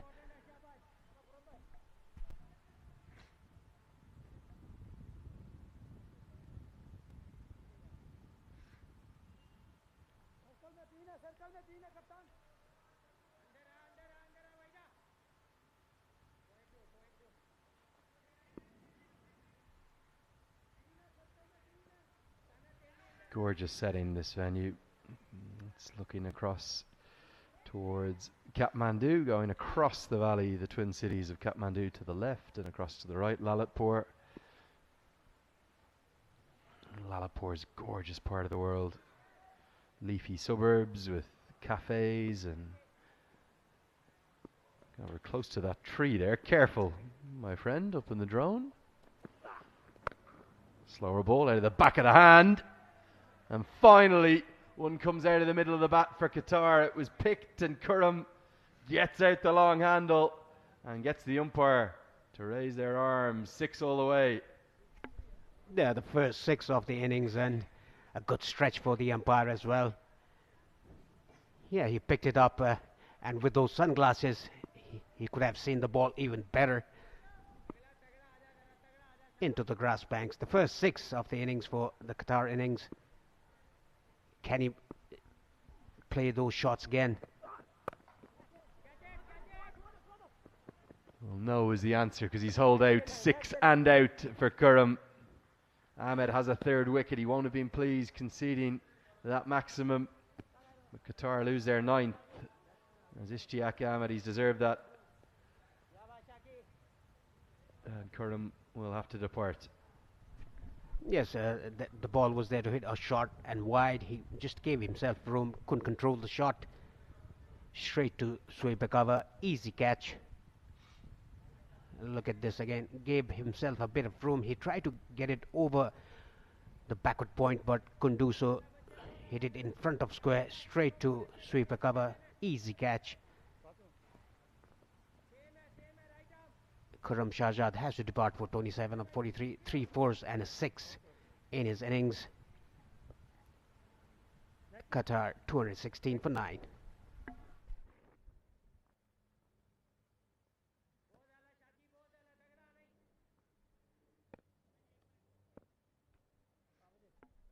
Nadeem is the new batsman in. He has 2 balls to go. Muhammad Nadeem. Can they reach 220? Clean him up. Clean ball on a hat-trick. What a first ball to face. Nadeem tried to heave it over long on, but was completely beaten, and the off stump destroyed. Well, a brilliant delivery to any batter, but to a number 11, far too good for them. Despite that little bit of an impact to the arm injury. Look at that, it's got a bit big on the batter and gone over the attempted hack. Top of off stump is hit, and look at the ball soar away to the rope. Went well over the head of the keeper. And that is going to close out the Qatari innings. They are bowled all out.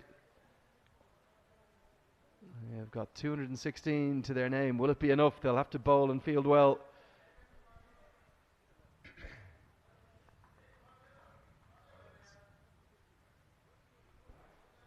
And the pick of the attack, the big fast bowler, Ishtiaq Ahmed. He's ended up with 4 wickets. Saudi Arabia should be very happy with their morning's work. It could have been even better if they held on to those 5 or 6 dropped catches, although a couple of them were a little difficult. But a great effort from the men from Saudi Arabia. Really good, impressive bowling unit. 6 bowlers used, but only 5 of them really. Just the captain bowling that solitary over. And I think they look very, very happy with their team effort. Hearts aplenty. Let's take a look at some of the highlights. The batting highlights for Qatar. There wasn't many maximums, but there was at least initially plenty of 4s. Yes, there were. The first maximum came out of Shahzad's bat in the last over. But there are plenty of 4s to look at. Good drives, good cuts, good uppercuts as well by the Qatari batters, playing down the ground as well, over the top.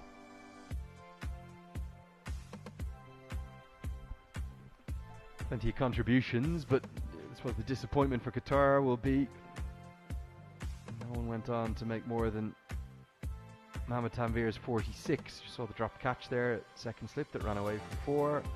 Kamran Khan played with plenty of aggression. He hit 7 4s in his quick innings of 36 at the top of the order. And Imal Liange, the very stylish left-hander, That's Liange Melindu. He hit 31 with 6 fours. Tanvir and Rizlan, they combined effectively for a 4th wicket partnership, but when Rizlan, the captain, fell, having been 139 for 3 in the 30th over, Qatar, they just fell away tamely, and there won't be many more boundaries to see in this highlights package, because the last 20 overs there was only 6 boundaries hit, and that's really surprising. We've seen sides accelerate towards the death. This Qatari innings, it did the inverse, it did the opposite, and really not a lot to cheer in the latter half of the innings. Yes, they didn't score boundaries in the last 20, only 6 boundaries. In this particular ground, the score has been accelerated in the last 10 to 15 overs, the death overs, the last power play. Some of the boundaries hit. There was 30 odd boundaries hit in this innings.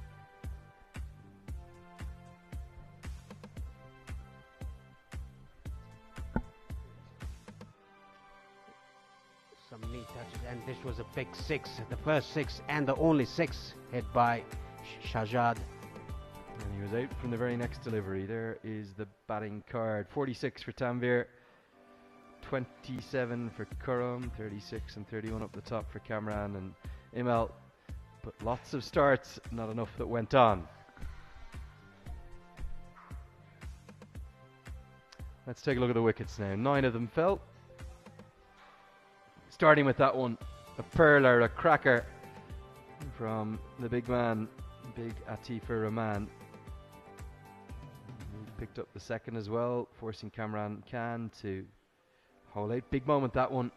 Still think that LBW call was very marginal before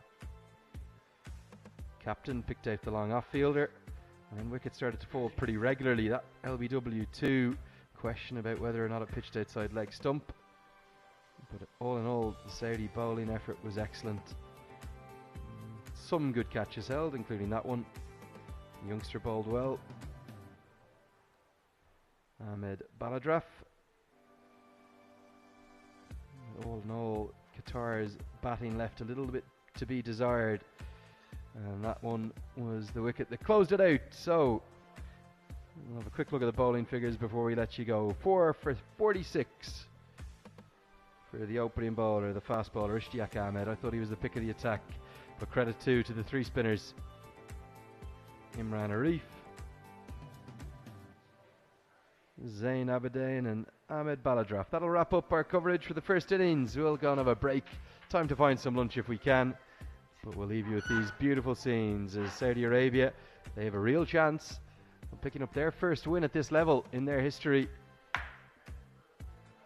They're going to need 217 to win. Do come and join us for the chase in this game number 9 of the ICC Men's Premier Cup. We'll see you then.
1, 2, 3.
Welcome back after the innings break. Qatar taking on Saudi Arabia.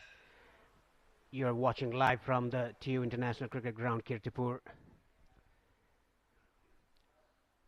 Saudi Arabia winning the toss and electing to bowl first has done a very wonderful job just restricting Qatar to 216 in 50 overs. Let's say 49.5 overs. Qatar were all out for 216. Saudi Arabia need 217 runs to win in 50 overs. It's very much chaseable in this particular ground. I would like to invite Sharad Visakar, the national cricketer for Nepal. Good afternoon, Sharad. Good afternoon, Paresh. As we can see, the Saudi batsmen walking out to the middle and a huddle between the Qatari team. Would be a interesting chase, this one. Three very good left arm seamers. Yeah. Just 217, the target given by Qatar.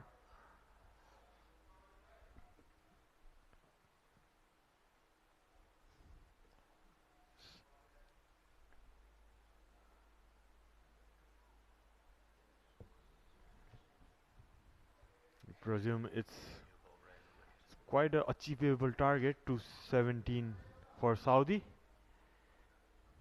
if they want to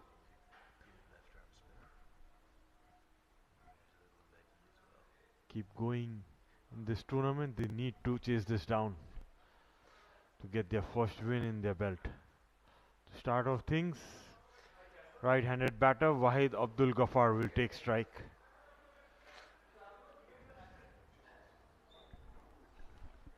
Yes, very comfortable total to chase if you bat well. We could see that it has been chased here in this particular ground. Waqar Al Hassan, the other opening batsman, the left-hander.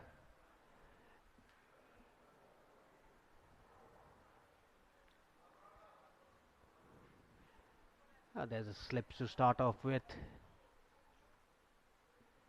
5-4 field for Muhammad Murad, the left arm medium fast. He's going to bowl over the wicket from the pavilion end to get things started for Qatar. 217 runs to win from 50 overs for Saudi.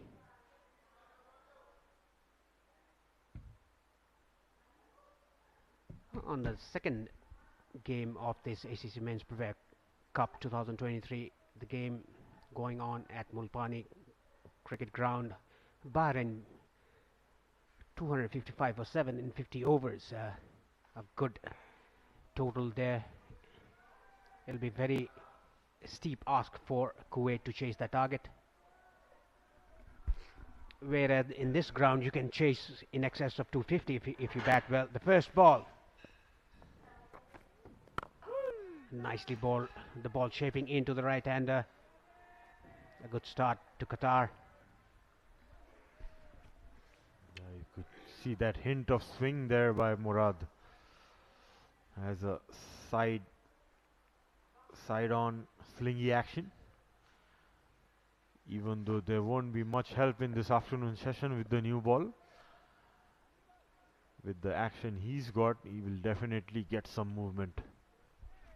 Yeah, the key to bowling in the afternoon in the second innings is to keep your line and length very correct, stump to stump. That was way outside the line of off stump, given as a wide, rightfully so. That was angling down the right-hander, whereas the first ball was shaping into the right-hander. Look at this again, very wide.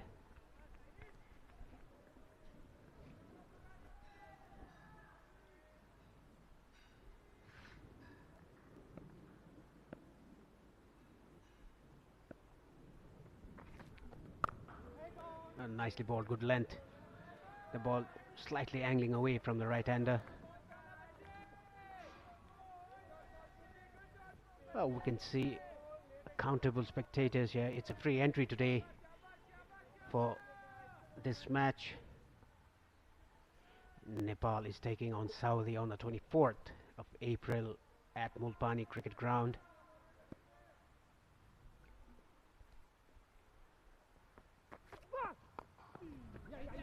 Ball into the pads, nicely flicked away for the first boundary of the innings for Saudi Arabia. Wahid off the mark with a boundary. Yeah, nicely played flick shot there, right in the gap between square leg and mid wicket. Yeah, that was well timed. Had his head over the ball. 4 runs it is. Wahid is off the mark with this nice looking shot. Yeah, that was nicely controlled flick shot. The body not falling. Try to bowl that across the right-hander. Nicely left by Wahid. The target is not big, so they can afford a dot ball or two in the first power play.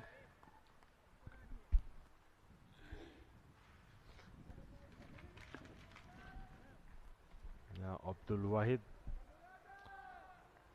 seems to have played for the Saudi under-19 teams as well. Good to see players coming in from the junior level. A quick run taken.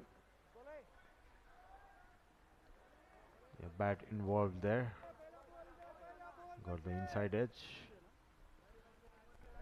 Yeah, that was a sharp nick into the right-hander. The ball nipping back sharply. Batsman lucky to get the bat right on time. Getting the inside edge, a single taken.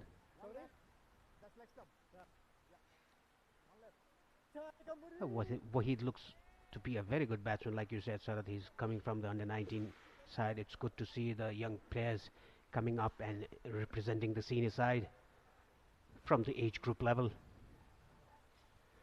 A slip and a gully in place for the left-hander. Waqar. Nicely bowled, good heart length, a good shoulder used by Murad. 6 runs off the first over. Saudi 6 for no loss.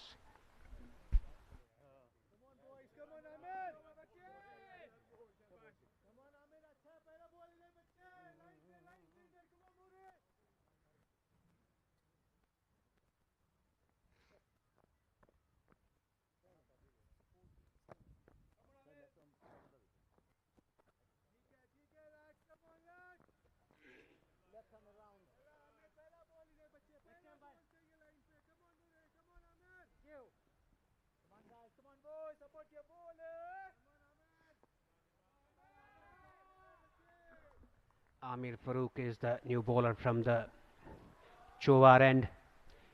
He's going to come in round the wicket straight away to the right-hander. He usually bowls around the wicket. A left arm medium fast. There's a slip, backward point, cover point, mid off, mid on, mid wicket, square leg and fine leg and third man. 5-4 field again.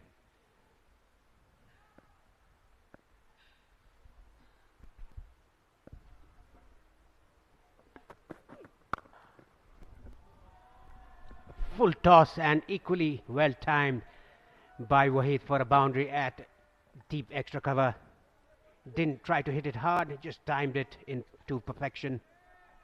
And look at this again, a juicy full toss, nicely guided, a very balanced shot. The head was still, body not falling.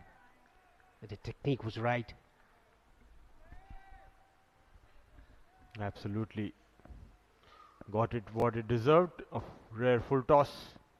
Amir was pick up the bowlers in the last game he played against Oman. Picked up a couple of wickets. Was very impressive. It's very interesting to see him coming round the wicket early on. It's getting that angle going for him.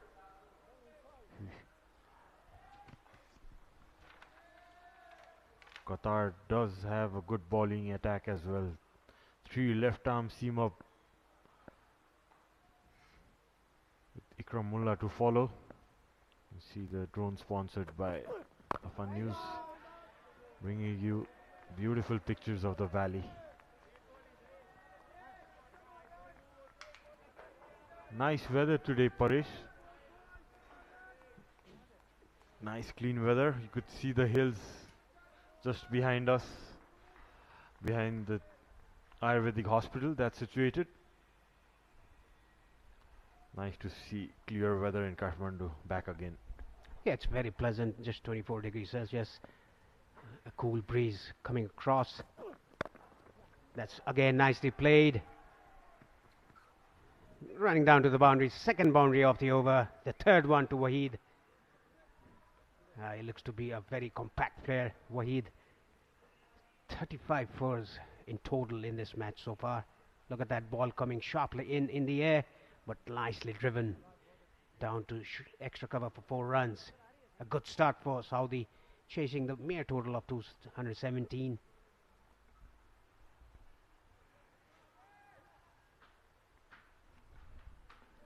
Look at this drone shot. You can see the beautiful TU International Cricket Ground and the Kathmandu city behind that. And the background. This was bowled in the Yorker length. There was an appeal, but umpire unmoved. A rather optimistic appeal by the bowler.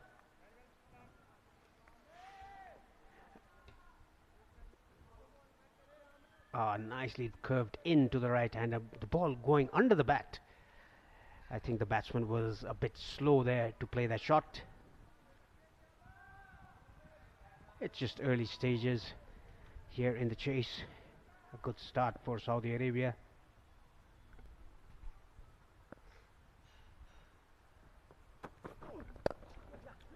Flicked away off his pads down to mid-wicket region. The outfield is so quick. It's going to reach the boundary. Third 4 of the over. 12 runs coming off it. Wahid moves to 17. And look at the shot again. Nicely done. The body is not falling. Played it right under his eyes. Rolled his wrists. Beautiful shot. Resulting a boundary. 3 boundaries in the second over. 12 runs off it. 2 gone Saudi, 18 for no loss.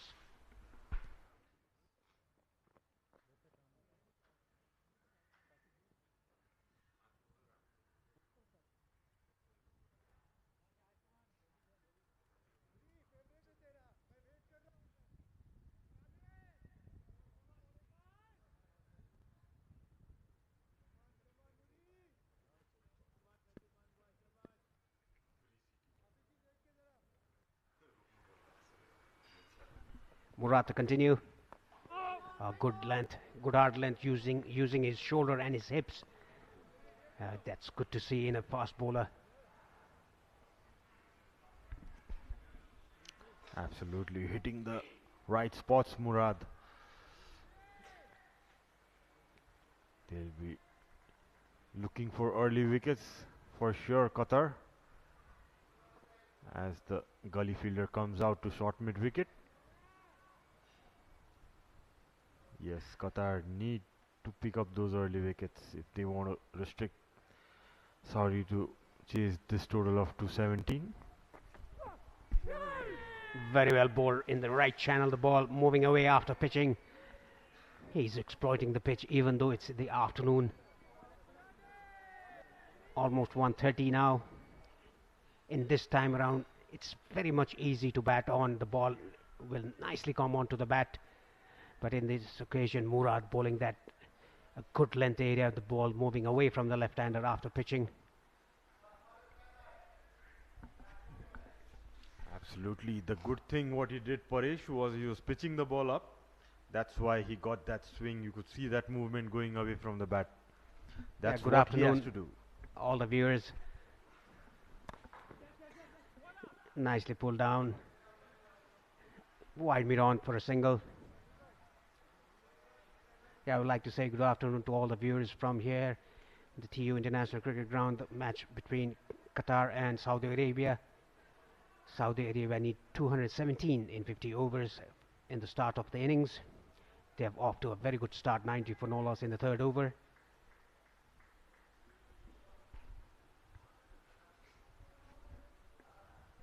Wide back on strike has looked very good timing. Those 3 boundaries seems to be their main batter in this team. Looks to have good hands through the line of the ball. Solid in that occasion as well. Yeah, this time around Murad has, I think he's got his line and length right. He's got the rhythm as well. Now I think Wahid, he's found the pace of the wicket. He's playing very beautifully, even though he's got freebies like full tosses, fuller deliveries. He's batting well. One information about Murad Paresh is he has represented 2 countries as well. He's played for the Kuwait team as well. Interestingly, he's now representing Qatar. Yeah, the last ball got a kick to it. Played it with soft hands. It was rising to him. Wahid, and that is very interesting. A player playing for 2 countries. Not at the same time though. I think he played for Kuwait a long time ago and came to Qatar. And he's playing for the national side as well. You need to have twins if you need to play for 2 countries, Paresh. It's not possible.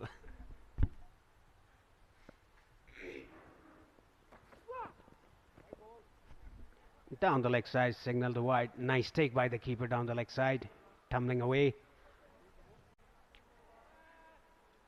These bowlers are bowling either side of the wicket, especially Amir Farooq, who came round the wicket, bowled some full tosses, ball to his pads. 13 runs coming off the second over that Farooq bowled. Qatar team slightly defensive at the moment. Can see no slips in place. That's straight down the leg side, and Wahid had a nice touch to it, guided it away to the fine leg region. It's 4 runs it is.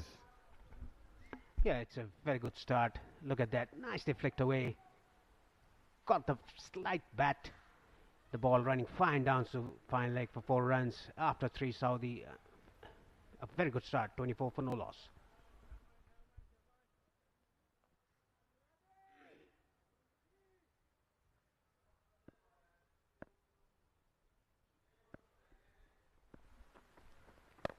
Oh, pulled it away. That is massive. A big one. First 6 for Saudi. What a pickup shot by him. I beg your pardon. There was still a ball remaining in that over, the third over. Because of the graphics, I was confused. That was a very well pick-up shot. Look at that. Outside the off stump. Pulled it away down to long on for a huge 6. The first 6 for Saudi and the first 6 for Wahid. It hit the ACC hoarding there. Saudi off to a very good start.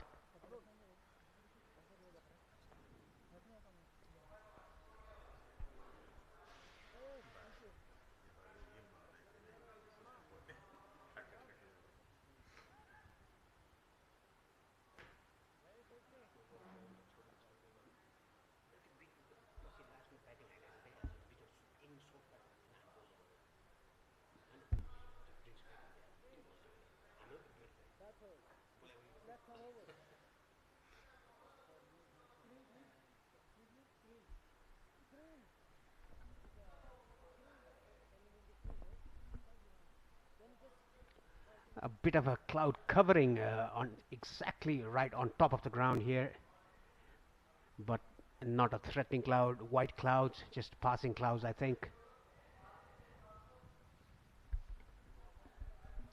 It's gonna be Mohammad Nadeem, the left arm spinner, I guess.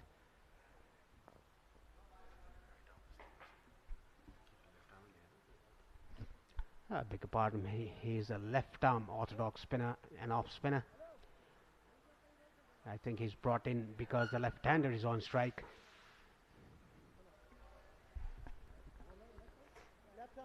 He'll try and keep things tight. Slip in place for him. It's not a huge turner of a ball, Mohammad Nadeem.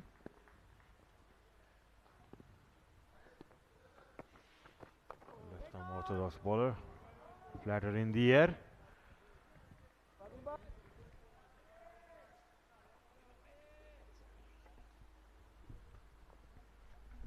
Yes, not much of action there, but starts off on the right spot. Slightly sidearm. A very experienced bowler for Qatar. You know, they off to a good start with 2 dot balls.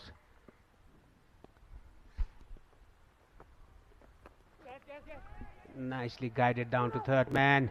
Oh, a very ordinary effort by the fielder there. Khurram Shahzad is the fielder. He should have dived it, not to put his leg to it. Don't try to show your football skills in the game of cricket. Yes, that was a deft touch. Played it so late, almost near the keeper's hand. That was an ordinary effort, rightly said, Paresh. Talking of left arm spinners, we would like to wish happy birthday to Shakti Gautam, the man with $1 million smile. Over extra cover, beautiful shot down to the boundary. Wakar in the act moves to 9. That was played on the up. Look at that, beautiful shot over extra cover. It is very pleasing to the eyes to see those shots. That was a safe shot, bowled it slightly off Nadeem. Yeah, as expected, that ball he pulled it shorter, punched away for a run. Yes, that was a bit shorter. Pulled that to deep mid wicket for a single.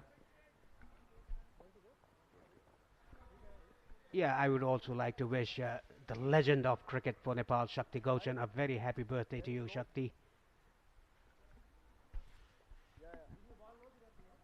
Yeah, the legend of the game. He is doing a great job in grooming the junior level cricket of Nepal. You could see him organizing tournaments, making pitches, coaching the young kids in the Bhairava region. He's doing a great job sharing his experience that he earned playing so many years for Nepal. And his academy, Star Cricket Academy, won the Inter-Academy tournament recently held in Pokhara. Oh, nicely played into the gap. Yet another boundary for Waheed. They are dealing in boundaries at the moment, Saudi Arabia. Waheed moves to 31. Look at this again. Went to the back foot, opened its face to get the gap. Beautiful timing as well. 4 gone Saudi, 44 for no loss.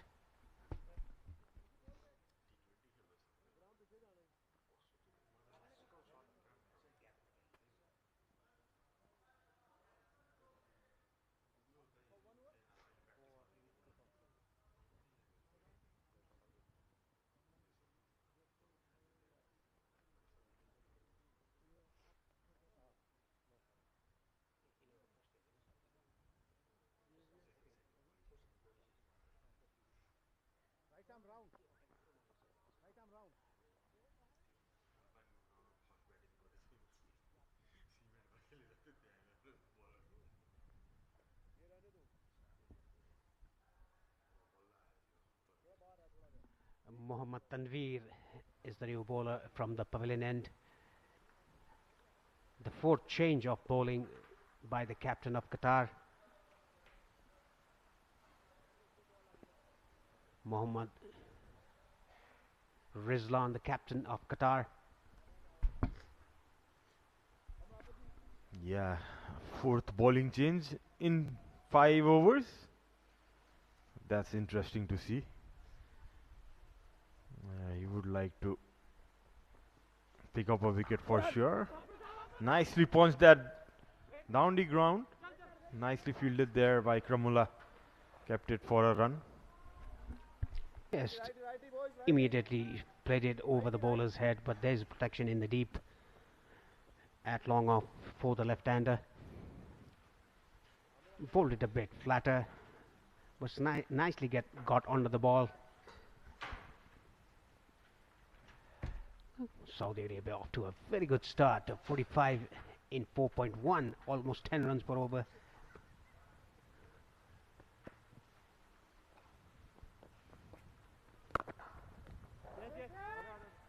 A bit of a misfield by the bowler off his own bowling, but no harm done. It's over 10 runs per over. I think that was bowled on the seam. Nicely bowled. The ball dipping from the batsman's eyes. Yeah, nice change of pace early on. Tanveer would look to ball stump to these batsmen. That one slightly outside the off stump. With only 2 fielders outside as a spinner, it's not easy to bowl in this first power play.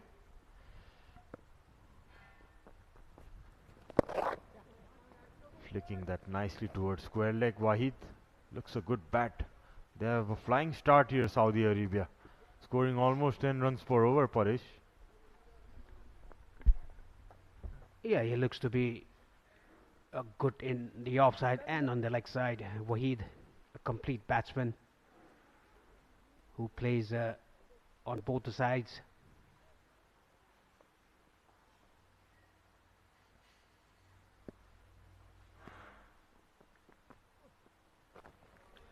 Paddle that down the corner. The ball running towards the boundary at fine leg. Yes, reaches the boundary. Yet another boundary for Wakar and Saudi Arabia. They are dealing in boundaries at the moment. 50 is up in 5 overs. Look at that shot again. Nicely paddled that round the corner. 5 gone, Saudi 50 for no loss.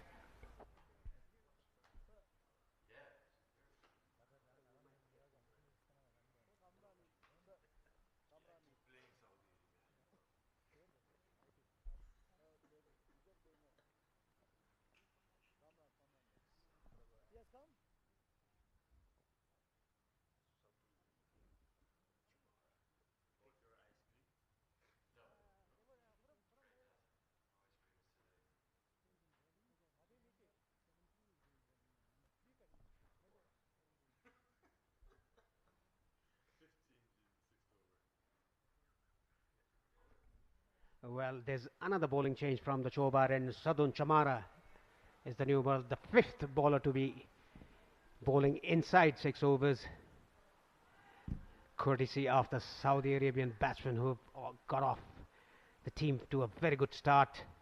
50 of 5 overs, exactly 10 runs per over. They are going on.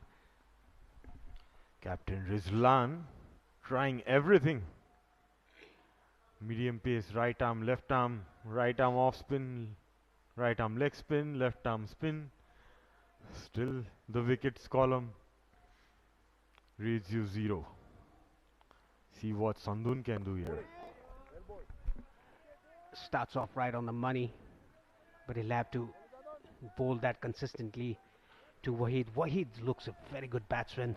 Like you said, sir, he's coming from the under-19 side of Saudi Arabia into the senior side. That is why he's in here in the senior side, because of his under-19 performance. It looks to be a very compact batsman. Plays either side of the wicket. Plays to the merit of the ball. He doesn't play across the line as well. Good single taken.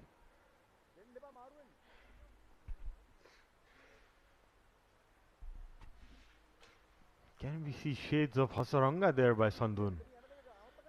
Definitely comes from the same country, Sri Lanka, judging by his name.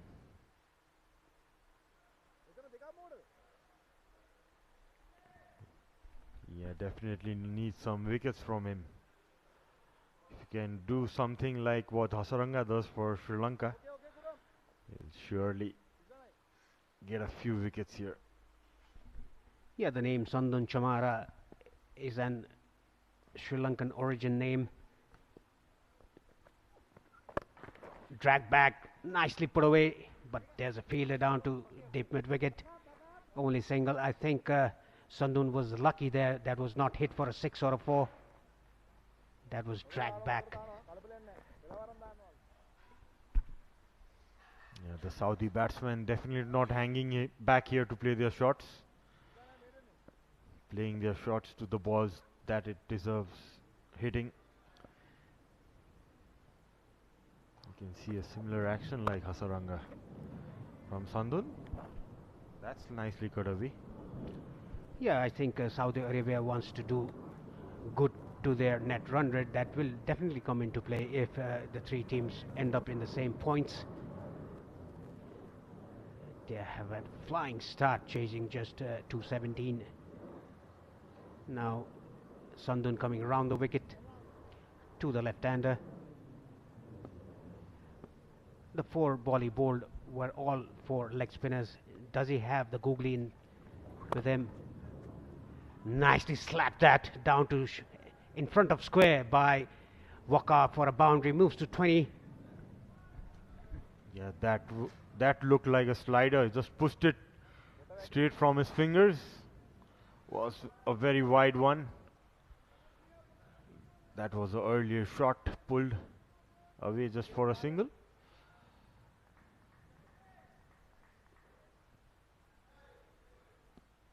Yeah, Sandun.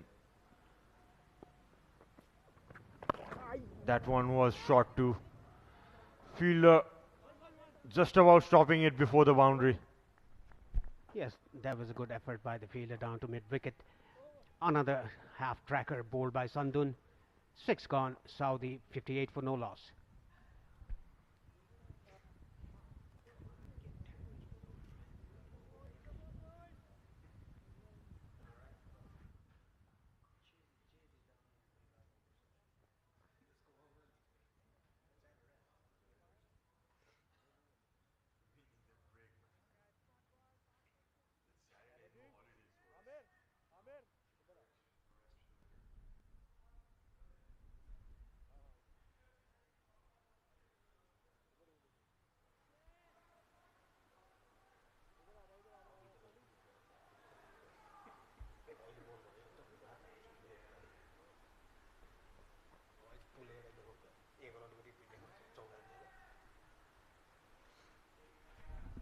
Wakar on strike. Tanveer to continue from the pavilion end. There's a very straight mid on, long on for the left-hander. We can see him from the commentary box in front of us.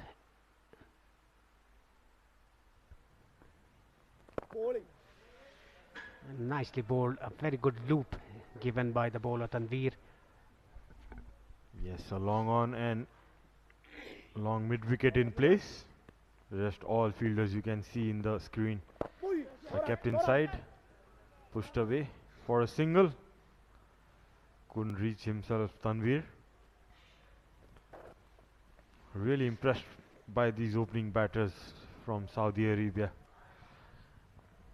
They're doing nothing silly, just playing to the merit of the ball.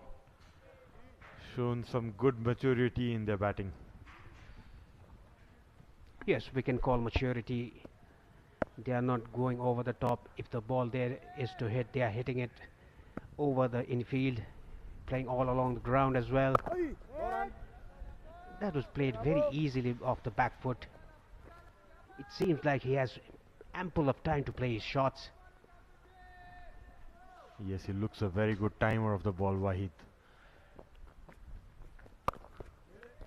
That was nicely punched off the back foot. What a pleasing shot that was. Played square of the wicket, played it late. and runs away to the ropes. Yes, that was very nicely played, very nicely timed. Look at that, played it right under his eyes, rocking to the back foot, getting the gap behind square. Oh, as an opening batsman myself, I love this batting. That looked as good as any top class batsman in the world. Elegant back foot punch of an off spinner, that is. That speaks of his talent. When the ball is coming in like that and you play against the spin, square of the wicket, that speaks about his talent. Yeah, the last shot he played, he punched off the back foot, a bit wider of the shot, extra cover, taking the single. Oh my, oh my. Wahid has impressed me a lot.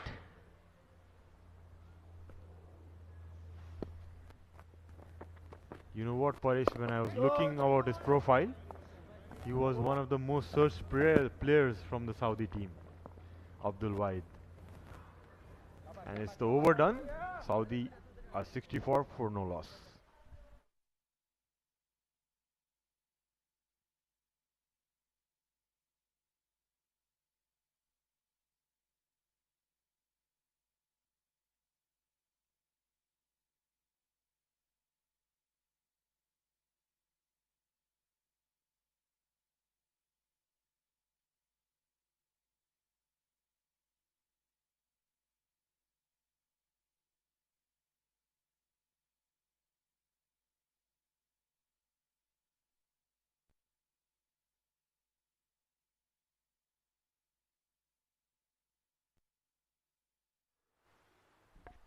So the 8th over in progress. A slight change in commentary box. Good afternoon, Andrew. Welcome back after a good lunch session. Yeah, good afternoon, mate. Not too much lunch, but plenty of intrigue in this contest between Saudi and Qatar. We felt coming into the tournament, Saudi could be one of the stories of it, given the way in which they dominated the ACC Challenger Cup. A beauty. Drift in and sharp turn away. Very flat leg spinner, isn't he? He's flat through the air. That is the stuff of dreams for any leggy. And there was significant turn at points in that first innings, so even though it's not been a good start from Qatar's bowlers, maybe the spinners are going to have to be the ones that will do the heavy lifting, and realistically they may need to bowl Saudi Arabia out. That's the quicker one. Either the flipper or maybe a top spinner, but you could see the seam position, it was perfect. I'd love to see a replay of that. Has he clicked it out of the front of his hand like a flipper? Has he rolled his fingers over the top like a toppy? Great skills, really good execution of skills from Sandhu Chamara. Perfect seam position. Looks impressive. See from his run up too, he has that action like of Hasaranga, and can bowl as even half of. Oh, that's a good one. No slip there. The third man fielder stopping it before it runs away. Single taken. He's causing problems here, Sandhu. I know it's difficult as a captain because you want to build pressure, but you also have to take wickets. And to a right-handed batter, I always think as long as the leg spinner's a turner of the ball, which Sandhu is, you've got to have your slip in. For the left-hander, I can understand no slip, but right-hander, I'd get my slip into place, try and find that first wicket, break this opening partnership. Because right now, Wahid and Waqar are taking the game away from Qatar. Qatar are the higher ranked side, but speared in and helped away. Good fielding in the deep, keeps it to just a single. End of the 8th over, Saudi, really good start, 66 for none.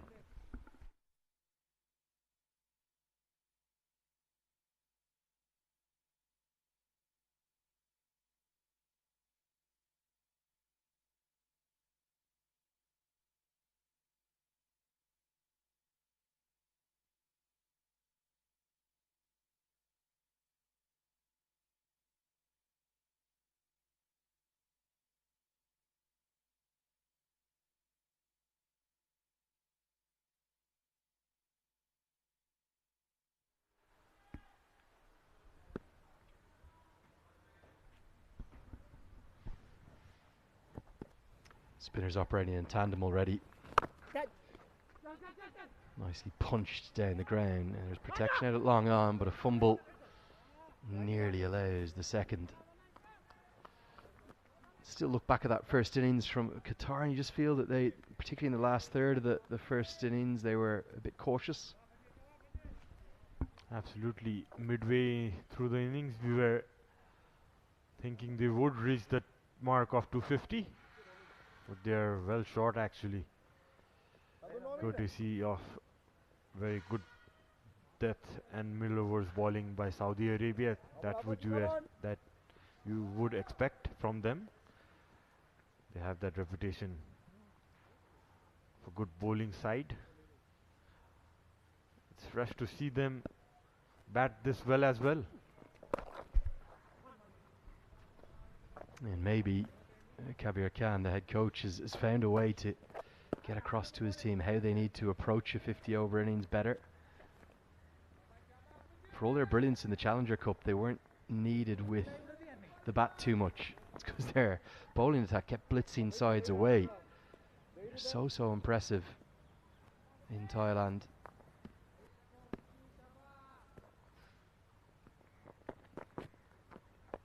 Against Indonesia, they only needed 118 to win. Against Thailand, they only needed 80. The only time that they actually got to bat first was against Myanmar, and they put on 424 from their 50 overs against Myanmar, which is pretty good going, to say the least. But then in the semi-final and the final, against Bhutan, it was only 63 required to win. In the final, remarkably, against Bahrain, it was only 27 needed to win. So maybe, if anything, just a little bit of a lack of match practice, despite the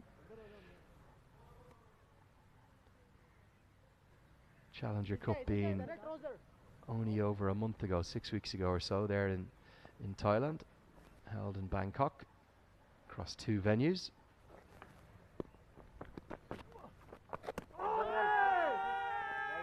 Then the leg side, no contact made, so wide signalled. Yeah, you'd have to think the lack of exposure at the 50-over level, it applies for all the sides apart from the 3 ODI teams. So it's just the same for Qatar. Back live now as it is for Saudi Arabia. But certainly today, a much better batting effort thus far for Saudi. Absolutely. They're already cruising almost 74 no loss. Just about 150 runs to get now. Unless there'll be a fall of wickets in regular intervals. It's 9 over done. Saudi Arabia are 69 for no loss.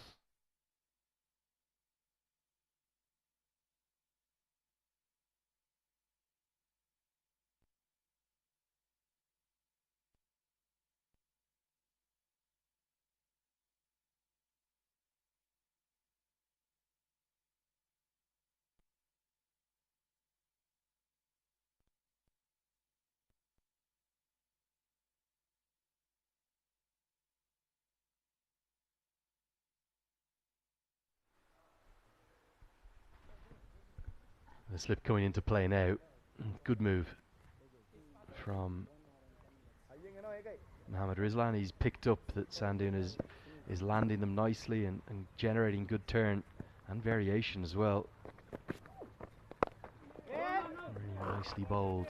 He's flat through the air. He's not particularly tall, so you can understand why he's going to be a little bit swifter through the air. Getting good revs, good traction out of the hand from his leg breaks, and like every good leg spinner, love to see that at the top of the run-up. Flicking the ball from hand to hand, but that's guided away, and it's a lovely shot. Going to be 4 more. An impressive start for Saudi, particularly Waheed. He moves to within 1 blow of a 50. Yeah, using the pace of Sandoon, that flatter trajectory, just guided late in between the slip and third man region.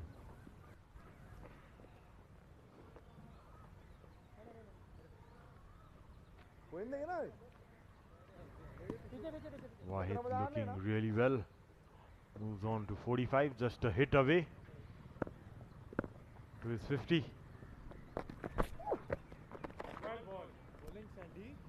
Close to the wide line, but the umpire, as he should, giving the leg spinner a little bit of margin for error. Yeah, 31 years of age,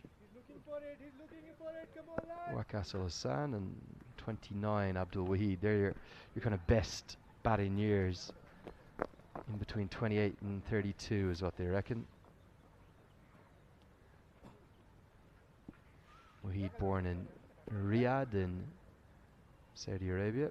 He's already got 14 T20Is to his name. Yet to make a 50 at that level. He'd love to get to that landmark today. He'd love to double it up. Love to get a maiden century in colours of Saudi Arabia. Again, another one who's come through that Saudi Arabian system. Did play for the Saudi Arabia under-19s.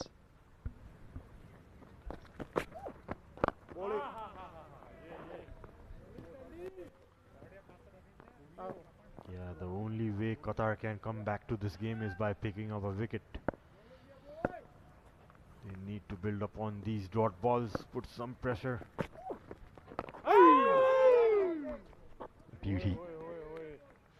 He's got good variation, doesn't he? Some of them turn sharply and this one just skids on.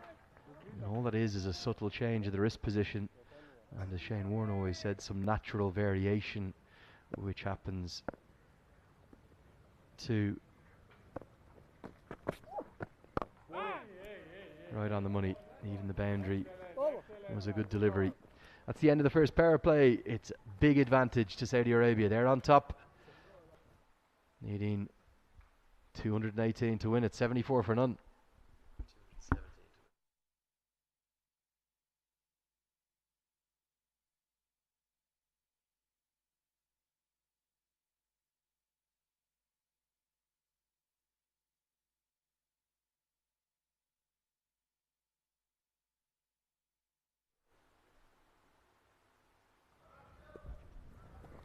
After 10 overs, Qatar were 51 for 1. Saudi Arabia, on the other hand, are 74 for no loss. About 20 plus runs ahead without a wicket. Yeah, 217 the target, not 218. 217 to win. Like you said, Sharad, Qatar, they need wickets. And they probably can't afford to wait altogether too much longer for them. They'll need... So we see the power play signalled. End of the first power play, that is, into the second. One of our two standing umpires today. And Natarjan. Oh, correct myself, that's the other game.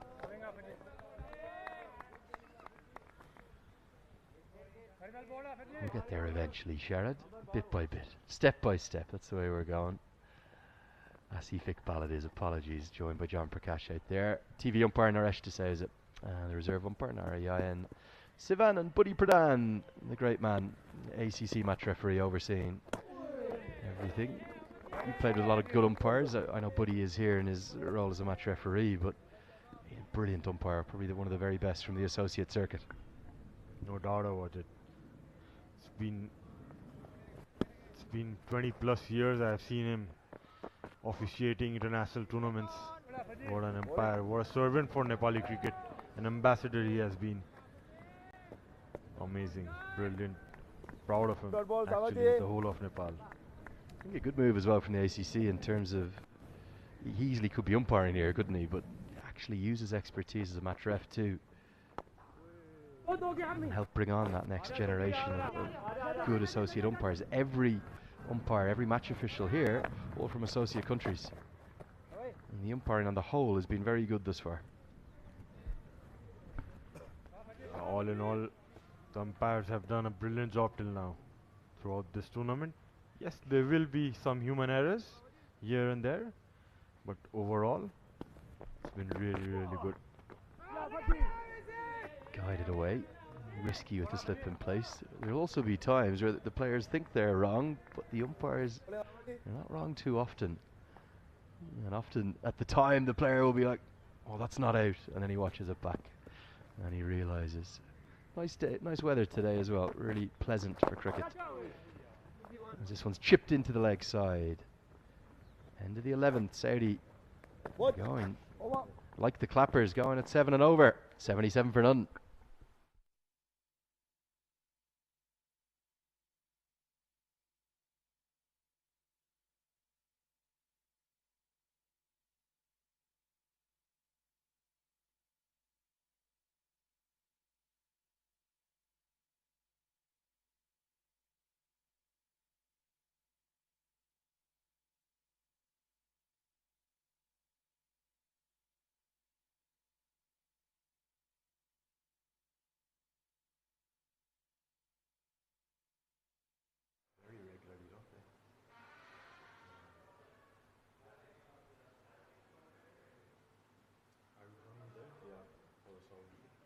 I don't know what the story is.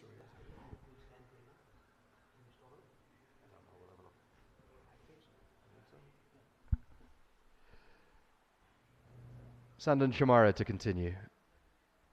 That's the one that comes a little bit out of the front of the hand, just skids on. Field is spread now into the second power play. 4 men allowed in the deep and 4 men being utilised too. Long on. Deep mid-wicket in place for the left-hander, and it's the same for the right-hander with the exception of long on coming up into the circles. So I'm going to encourage the right-hander to play against the spin. Long off goes out instead. 6-3 field, so he's got to make sure he's bowling on the off stumper outside. He can't get too straight, otherwise he can sweep or work it around the corner. Stylishly played as it's over pitched. Again a fumble at long off. Come on, boys, come on! Yeah. Qatar trying really hard to pick up their first wicket. They need to do something differently here. It's good to see they are still attacking, having a slip in place at times, keeping that extra fielder inside the circle, making the Saudi batsman hit over the top. That's good thinking by the captain. Good stroke, really powerfully hit too by Wacker. He gets his strike rate up to a run and ball. Good boundary down the ground, just too full from Sandon. The margin for error, even though the ball is turning, it's still not that great. You've got to pitch it in the right areas. It's a very fair cricket wicket here. If you bowl well, you bowl accurately, you'll be economical and you'll tend to pick up wickets. If you're too full or too short, you get into trouble. And even Sandon, who's looked like maybe the most threatening of the bowlers used thus far, he's now leaking runs too. You could see a slight puff of dust there outside the off stump of the left-hander. Could be a good option if you could come round the wicket, pitch in around that area which he did right now, use the rough, and that's the end of the over. 12 overs gone. Saudi Arabia are 83 for no loss.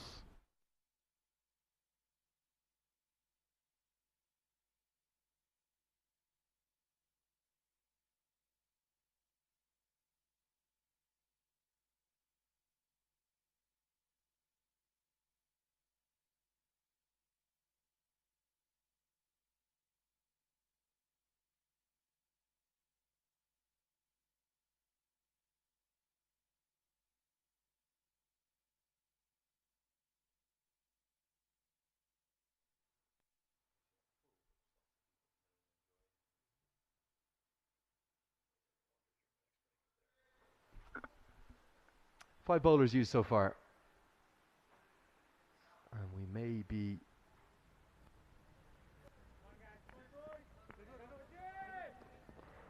seeing the return now of Mohammed Nadeem.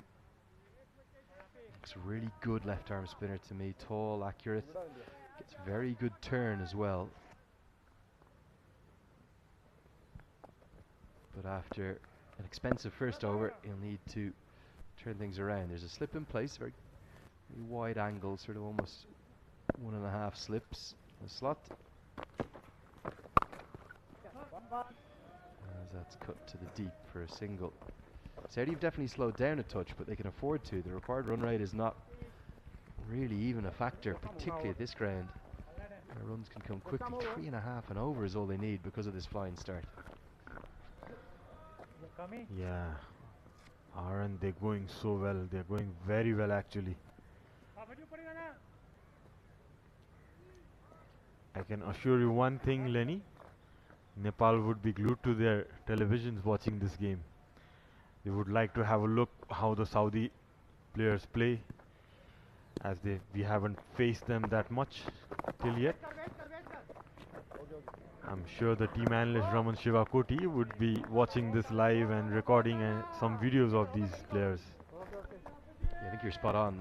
I think particularly with the fact they still haven't played both of these sides, Saudi and Qatar. So back at the team hotel, the Hyatt Place there, they will be enjoying the action. So brilliant to see all these teams come into Kathmandu. This one's guided away, going to be 4 more. Wacker now getting in the act again. Just wonder if Qatar's spinners not found the correct pace yet. They've been very flat, and that's what's been exploited again here, using the pace in the ball, guiding it away. Very safe shot for 4. Pretty much been very one-dimensional bowling. No changes of pace, pretty flat in the air. Yeah, they need to keep varying their pace, their line and lengths, do something differently, change of ends, angles. Pick up that first wicket. As there is a thumb ball again. Single taken. Again, just too flat. We saw Baladraf in particular in the first innings be very slow through the air. Zainal Abidin mixed it up a little bit more for Saudi, but they found the right pace to bowl at. And the captain, Mohammad Rizlan, is over to his left arm spinner, wanting him to have a think about that. The pitch is turning, allow it the chance to turn. Slightly better, but the length not right. Fumble won't allow a second. Really impressive this from Saudi Arabia, firstly with the ball and now with the bat. Maybe just the fielding, the catching in particular, they'll be a little bit displeased with. Everything else very, very good from KSA. Yes, and the shots they have played are beautiful cricketing shots. It's nothing extravagant. Some good touches, good running between the wickets. It's nothing short of a professional batting effort till now. 13 gone. Saudi Arabia are 91 for no loss.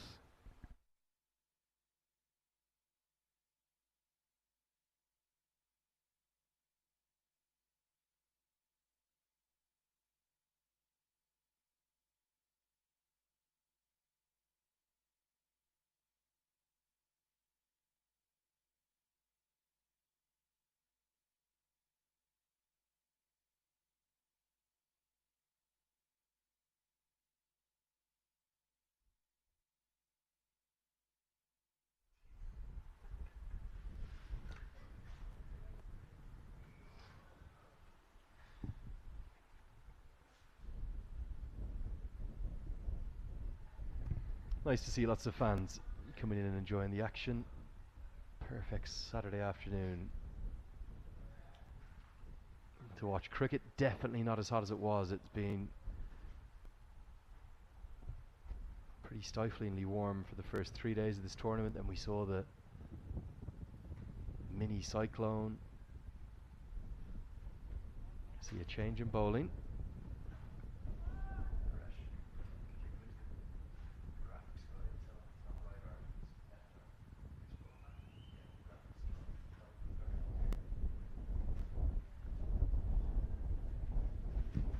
Going to be Mohammad Ikramullah, another one of this battery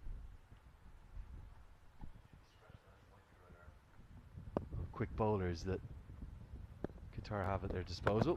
And he's yet another left armer. 3 of them they have, and they're all quite different. Interesting to see a left armer come around the wicket though from the start. That's not something you see very often.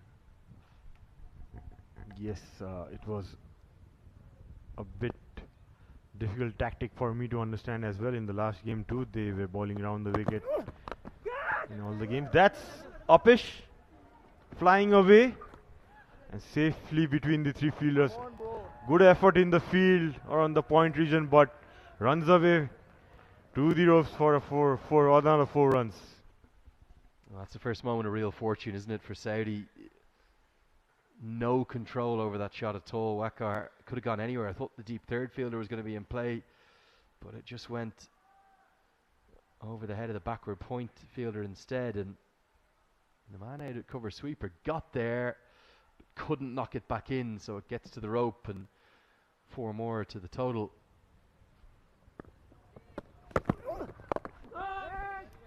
Why are they approaching it with this? It's kind of around the wicket tactic. It's obviously rare enough that you'd have 3 left armers in the same, 3 left arm quicks that is, in the same bowling attack, but to a left-hander surely the better angle's over the wicket. Absolutely, and it completely takes the LBW away. It's very difficult from that angle to get an LBW. Only thing I can understand is if they have a slip in place, that angle could create an edge. But at the moment, it's more of a defensive option than a wicket-taking one. And also, for me, it really narrows your targeted area. You know, you have just about probably 2 stumps width of an area that you can target. You've got to pitch it around leg stump or 1 stump either side, like there. So you have to be very accurate as well to make sure you're not in essence giving the batter a free hit from the leg side just to paddle it away, or if it's too wide outside the off stump you could just carve it away. He started nicely, but certainly the more regulation option, the one we'd see more often, would be over the wicket.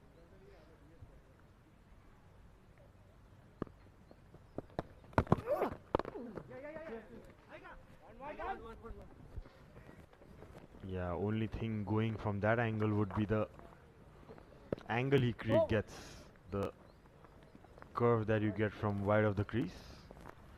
It's 14th over done. Saudi Arabia are 96 for no loss.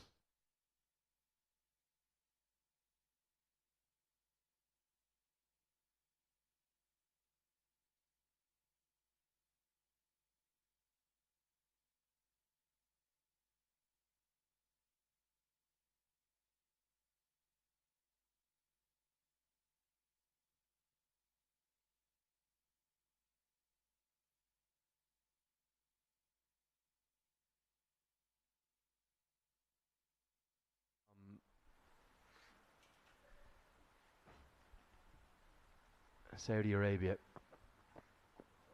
We felt the total was under par, but given that Saudi Arabia, albeit in very different conditions, had been bowled out for 153 in their first game, I felt it might have been a tricky little chase, but at the moment they're making it look very easy. And Qatar need to find some wickets, and they need to find them now. Andrew Leonard here with you, as always. Fantastic to be here for this Pathway event. I'm joined now by Paresh Lahani, former Nepal national team captain. Paresh, Saudi must have been impressed by this. Yes, very much impressed, especially Wahid Abdul Ghaffar, the way he's batted, the way he's looked comfortable in the crease. He's already hit 8 fours and a 6. He looks very comfortable, very composed, and very relaxed. As an opening bat or any batsman, you should be relaxed in the crease. The body's not stiff, it's relaxed. I'm not saying that mind should be relaxed, the body should be relaxed. That delivery there shows you why there's something for the spinners in particular. Quite sharp, the turn and bounce you're getting. Problem for Qatar is they haven't landed the ball consistently enough, and I think they've been a bit too flat through the air. That's better. Got to get it to arc, to get the trajectory to dip and then turn. Yeah, the last ball he defended Wahid. He just waited for the ball, let the ball come to him, and then played it in the last moment. That shows how much a good batsman he is. That's going with the arm. I think the bat is involved as well. I think that's what the umpire is indicating. There is bat involved, just an inside edge. I don't mind the occasional one being quicker. This is the flatter one. Maybe an attempted arm ball.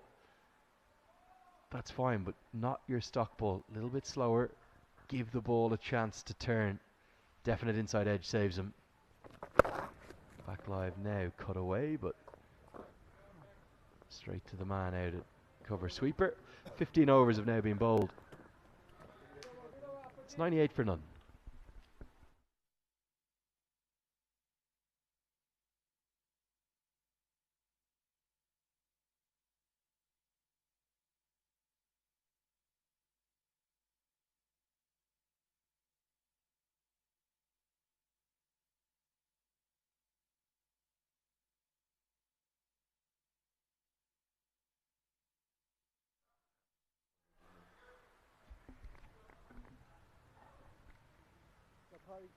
Saudi Arabia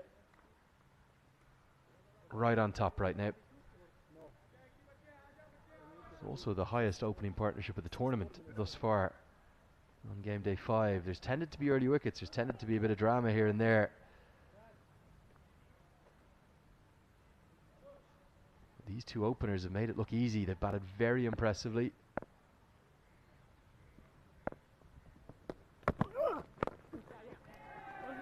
And that is going to be 50. Big cheers from the KSA bench. They're all on their feet. He's got there from 46 deliveries. He acknowledges them now, raises his bat to them. And a good knock. It's come quickly, efficiently, no shortage of power.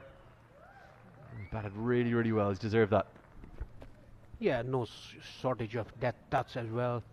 Played it late, 8 fours and a 6 in his 50 of 46 balls. Just need 118 in 34.5 over Saudi Arabia.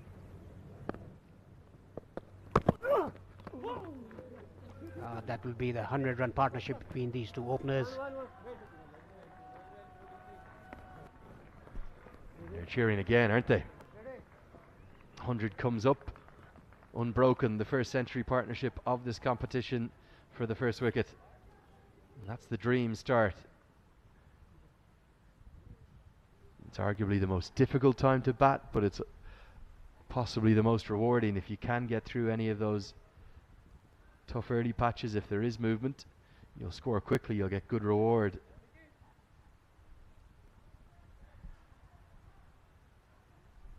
I know it suits different styles of batters, and some prefer coming in the middle order, and for you, Paresh, a former opening batter, you'd probably say there's nowhere better to play.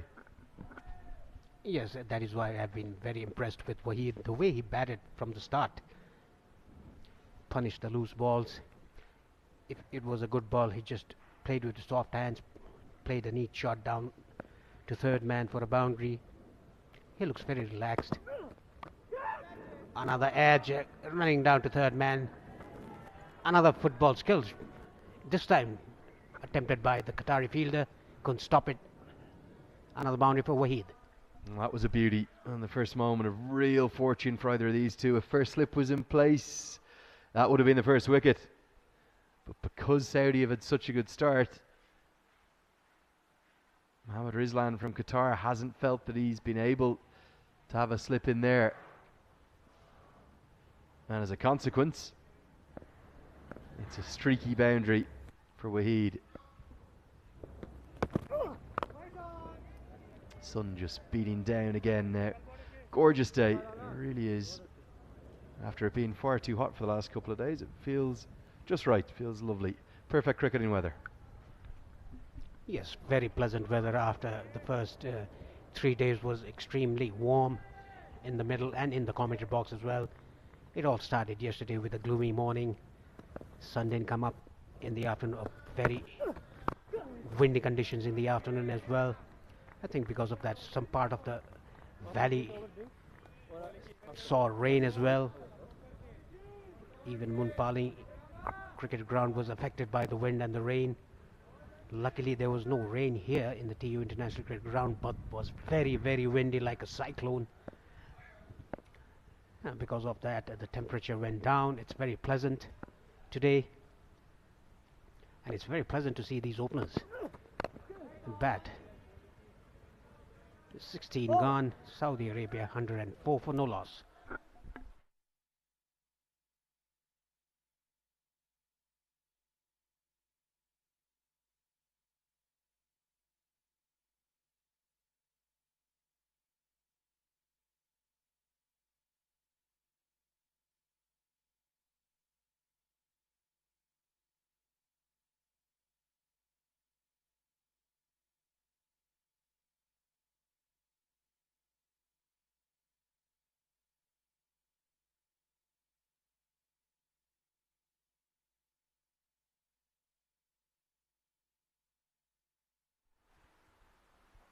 It's not a huge difference in the number of runs between the two sides, but what that doesn't take into account is the significant and really significant slowdown between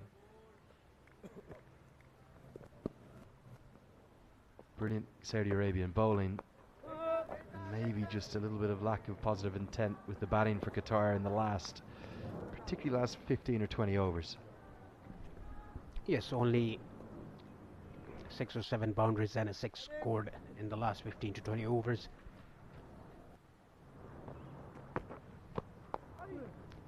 Lighted. Wahid called for a single. Yes, it was very good bowling in the middle overs by Saudi Arabia. The spinners bowled 30 overs in between them, taken 2 wickets.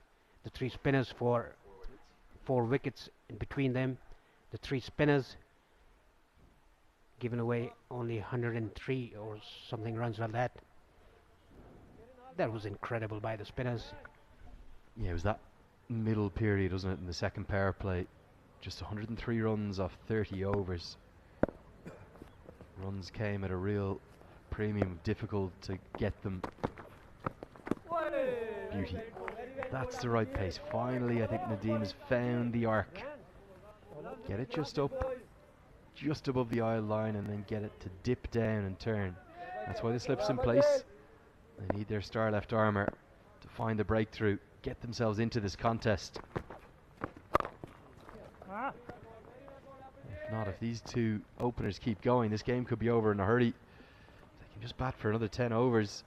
Saudi will be in a very dominant position. They're nearly at the halfway stage in terms of runs required already. Yes, that is because they had a very good start. Wahid started off well and then continued by Waqar. Wahid on 55. Waqar just 5 away from his 50.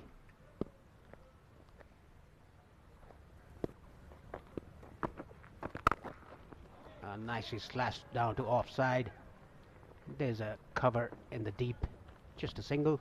17 gone. Saudi Arabia 107 for no loss.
So welcome back to the coverage after the first drinks break.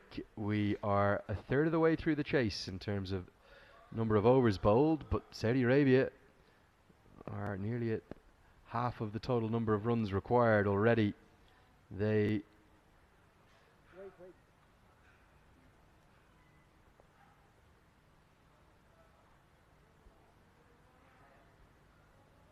have got off to a brilliant start between Waqar Al Hassan and Waheed, who've combined really nicely. Maybe just one or two moments of slight fortune, but on the whole, as an opening partnership goes, really excellent. And Saudi Arabia looking good for their first win at this level. Yes, both the openers look very good in the centre. If Qatar wants to get back into the game, they should take a wicket or two in very quick succession. It looks highly unlikely the way these batters are playing. They've created one or two chances, Qatar, against these two opening batsmen.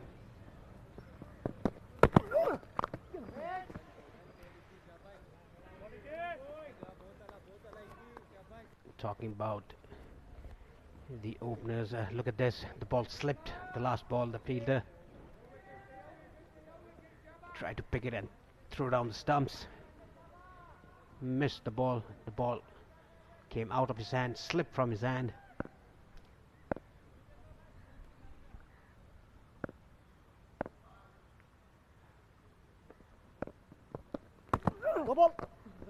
Coming very wide of the crease, and I wonder, is this a back foot no ball?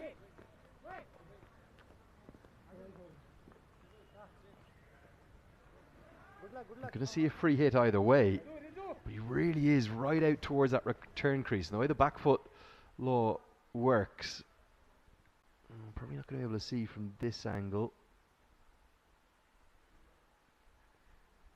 but that back foot is not allowed to touch the return crease. It's not even allowed to touch any part of that white line that's on the left. Either way, whether it's front foot or back foot no ball, the laws quite a while ago were simplified. They all mean the same thing. They all result in a free hit. And the free hit's hammered into the leg side and hammered for 4. Going to be 52. Really nice way to get there. No risk because you've got the free hit, and both of the openers have now completed their half centuries. Saudi Arabia in cruise control. Yes, definitely in cruise control. 54 Waqar as well in 52 balls with 7 fours. A good opening stand with these two batsmen. They're dominating the Qatari bowlers. 8 fours to be precise, 27 dots in 53 balls. He's improved his strike rate a lot after getting a slow start where Waheed was going well in the first 10 overs. Nicely clipped away off his pads. The fielder is getting around it. Another football skills unsuccessful. Under 100 required now. The KSA team are making this look very easy. 54s in the game. A lot of them have gone to these two batters. This is the problem with this angle. You've such a small margin for error. He probably only landed that a stump and a half, maybe 2 stumps away from where he was aiming. But he's helped it round the corner. There is a fine leg in place.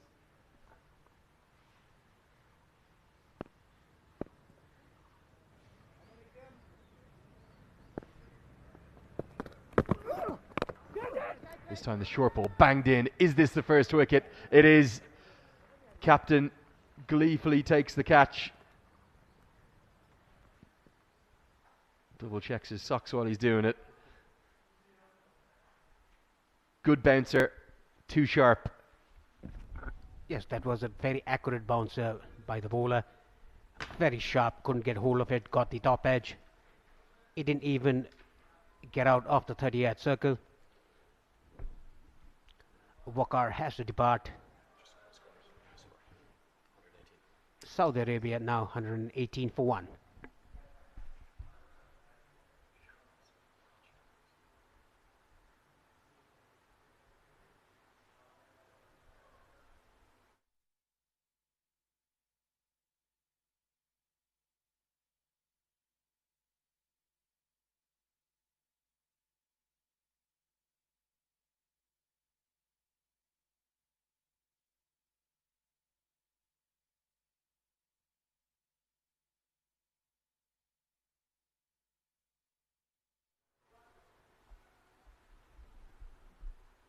Still in pace there.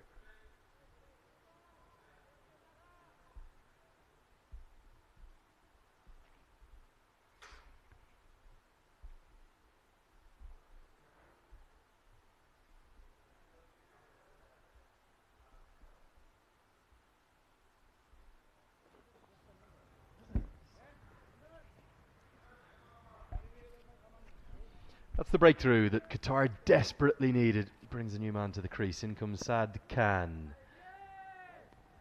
One left-hander replaced by another. Good pace. There's a little bit of anger, I suspect, in that delivery from Mohammad Ikramullah. Really bent the back. Can Qatar find a way into this contest now? Short ball again. Neil Wagner-esque. 18 bowled, 118 for 1. Watch this game somehow now.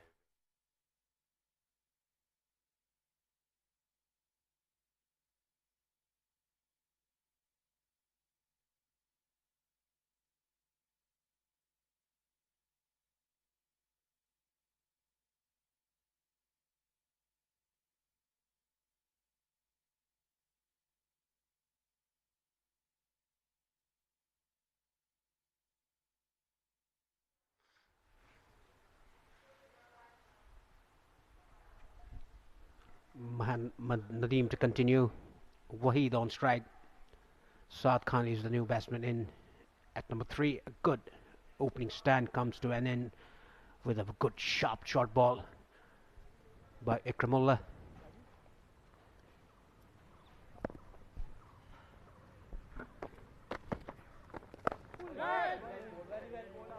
Now, can Nadeem start to attack the outside edge?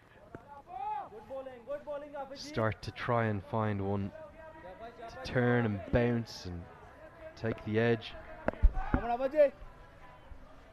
Yes, it'll be very important that Nadeem bowls very well from now on. Oh, that's tried to guide that down to the third man. There's slip, but it got one bounce on his hands and went to short third. And you just sense that for Qatar to get into this game, they're going to need to go bang bang. They've got one. Can they get the other opener quickly too? Lovely shot. Not going to get him by bowling there. Angled in. And Waheed chooses to get the sweep shot out. Plays it really nicely and runs away for a boundary. Waheed looks very comfortable in the crease. Look at this shot. Played it very well on top of the bounce. Swept it backward up square leg for a boundary behind square. Nicely done. It's a classic example, isn't it, of a bowler turning the ball away from the bat, getting just a bit greedy, looking for the glory ball, looking for the wicket ball. You don't need to. That's a better line. If he bowls 6 balls there and he leaves 6 alone, that's a maiden. I know Qatar need wickets in this situation. That should be your line. Force the batter into an errant stroke. You're not going to bowl a wonder ball altogether too often. You might get 1 a spell, 2 a spell. Take wickets by applying and building pressure. Absolutely right. They should apply the pressure, ball it off stump. This is good, but length was a bit shorter. Rocked back on the back foot. Waheed punched that towards the sweeper cover. 19 gone. Saudi Arabia 123 for 1.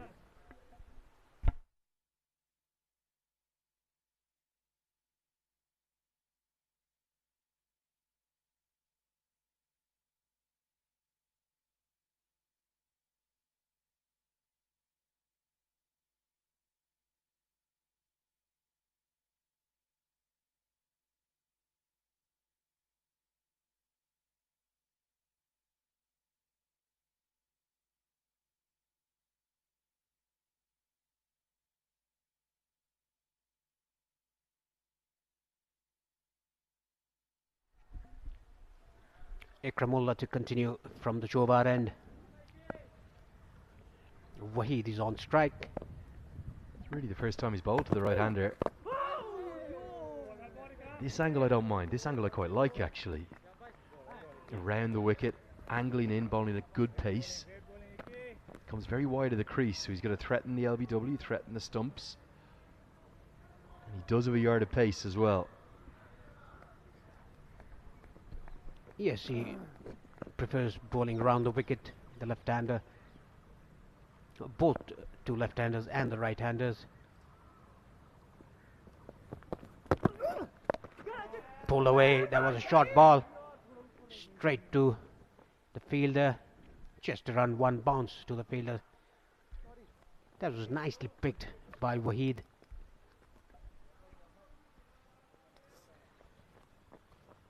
He looks the complete package, doesn't he? He's got the full array of strokes. He looks confident on front and back foot.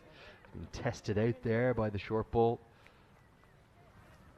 And there's been no problem with the way in which he's played it. Qatar need another. Why would you think he's using this around the wicket angle to the left-hander? It's something I've very rarely seen, apart from really Neil Wagner in test matches when he's bowling the short ball tactic. Yeah, I think because he's used to it, bowling left arm round the wicket to both the right-hander and the left-handers. He's comfortable with bowling round the wicket. Another short ball, a good, quick short ball outside the off stump. I don't think he has any clear plan of bowling round the wicket, but I think he's used to it, bowling round the wicket to both the right-hander and the left-handers. Bowling round the wicket, wide of the crease, creating that angle. That Cleans him up. That's why he's bowling with this angle. It's caused confusion, and Qatar, they have gone bang, bang. It's the leg stump that it's clipped. It's unusual, it's different, but it's proven effective. He's bowled around the wicket to two left-handers, and he's got both of them out. One with a bouncer, this time the fuller ball. Gap between bat and pad. The extra yard of pace works. Yes, I think he was eyeing that. He wants to bowl the batsman round the legs, but in this instant it went in between the bat and the pad. Shad Khan gone for a knot. Saudi Arabia 124 for 2.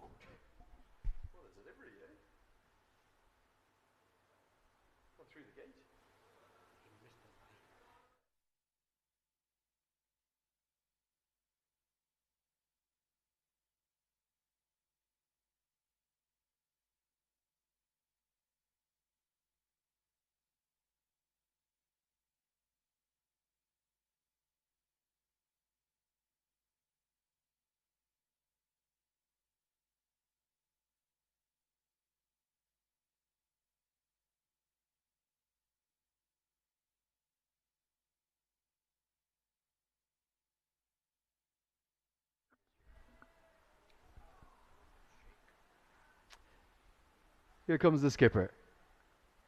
Mohammad Hisham Sheikh to the crease. Made 21 in the first game. That was against Malaysia, where Saudi Arabia were defeated quite comfortably, actually, as well. Mohammad Ikramullah is changing this game. I said he was the one to watch with the ball. He's proving as such. He's got two for. And with 20 bowled, it's 124 for 2.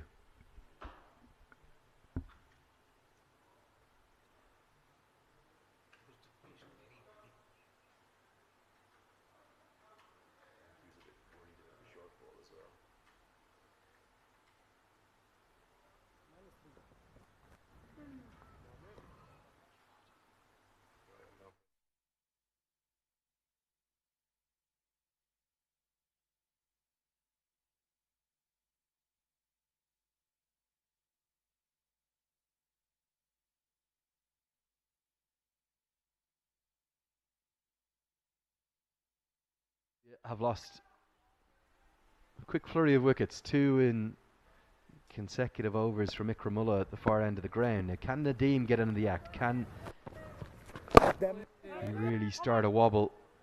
Gonna run through, turn down the single, direct hit. Might have allowed the overthrow, but quick thinking from the fielder. Mohammad Murad means there won't be one. Is now the test for Saudi that they've done a lot of the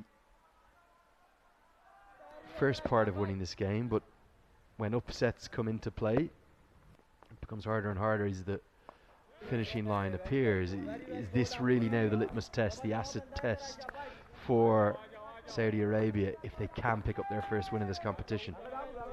Yeah, it'll be a test for the new batsman to come in, but I don't think it'll be a test for Waheed. He's batting very well on 63 of 64. The captain is there. Hisham Sheikh.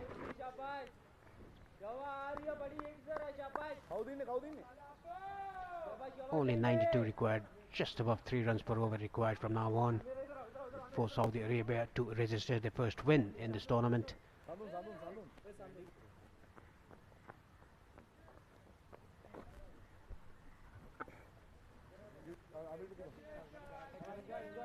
This is good to see from the captain. Captain of Qatar knows to win this game they need to take wickets. They need to turn that little opening that they have into a gaping hole in the Saudi middle order. So Mohammad Rizlan is getting a close catcher in. He's saying to Sandan Shamara, get in under the helmet, get into silly point. Let's see if we can find a defensive prod or a poke from Mohammad Hisham, the Saudi captain. It's a good technique, look at that. In a silly point, difficult place to field, but look at the way he's set up.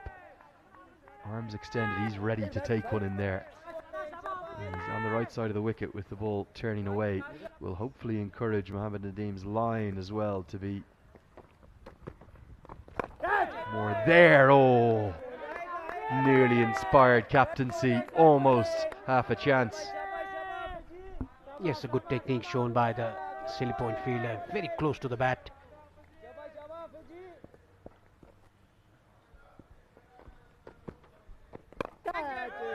And again, bowling in right areas to get a catch taken to silly point. Amazing how wickets change the game. Qatar were nowhere, now they're alive, they're a buzz. They can get a third here, particularly if it's Waheed. Could be game on.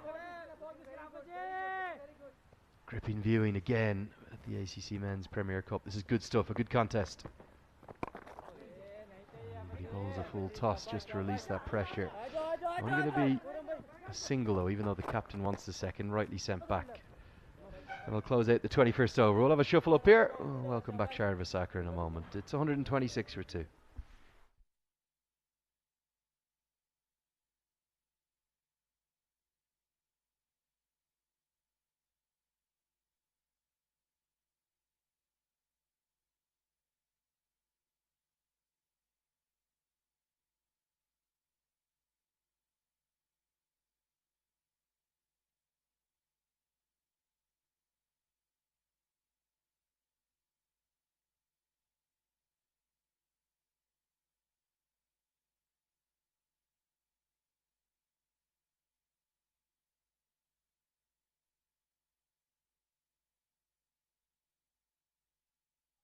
Two quick wickets for Qatar to get into the game.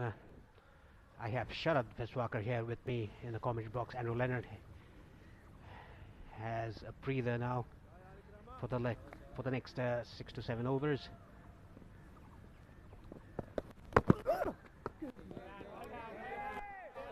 Bowling well, Ikramullah has picked up 2 wickets. Has a spring in his stride, you can see that by the way he's walking back on his run-up. Nice to see the Qatari captain attacking a bit in the previous over, keeping a silly point Yeah, he needs wickets. Just 91 runs to get Saudi Arabia. That was short, pulled it away nicely, but straight to long leg. Nice fielding. Oh, it went under his hands. It hit his hands and rolled down to the boundary. A missed field.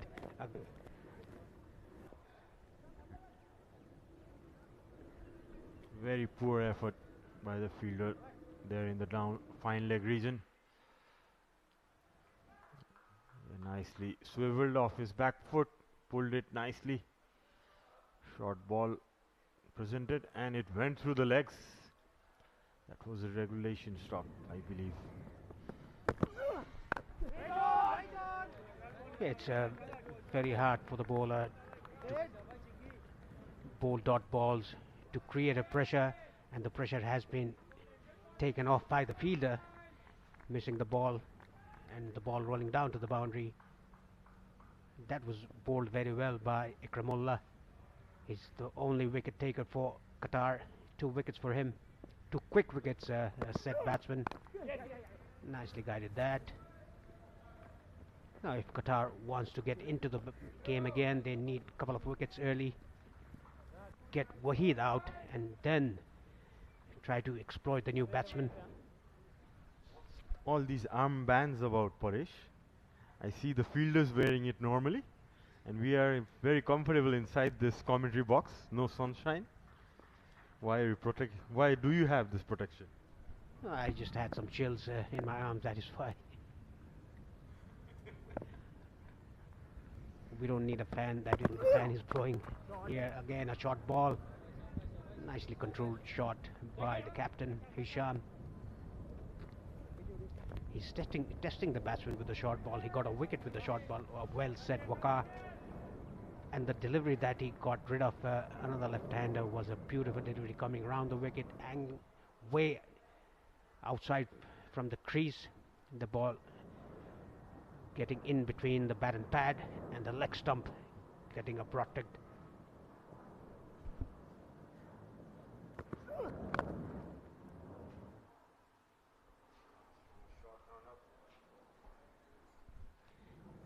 .22 gone. Saudi Arabia won 32 for 2.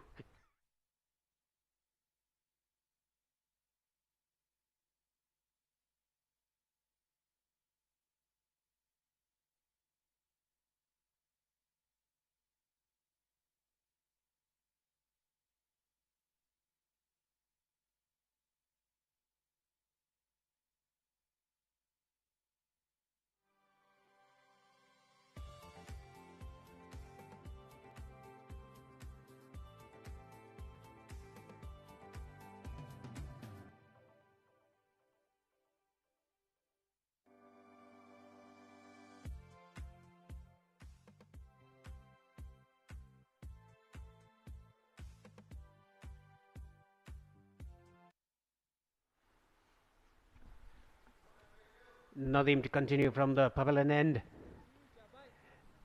To Qatar to get to the game, to get back into the game, they need to get rid of Waheed as soon as possible and get another new batsman in the crease. Nicely cut away. In front of square, the ball is racing towards the boundary. What a nice shot. What a timing by Waheed.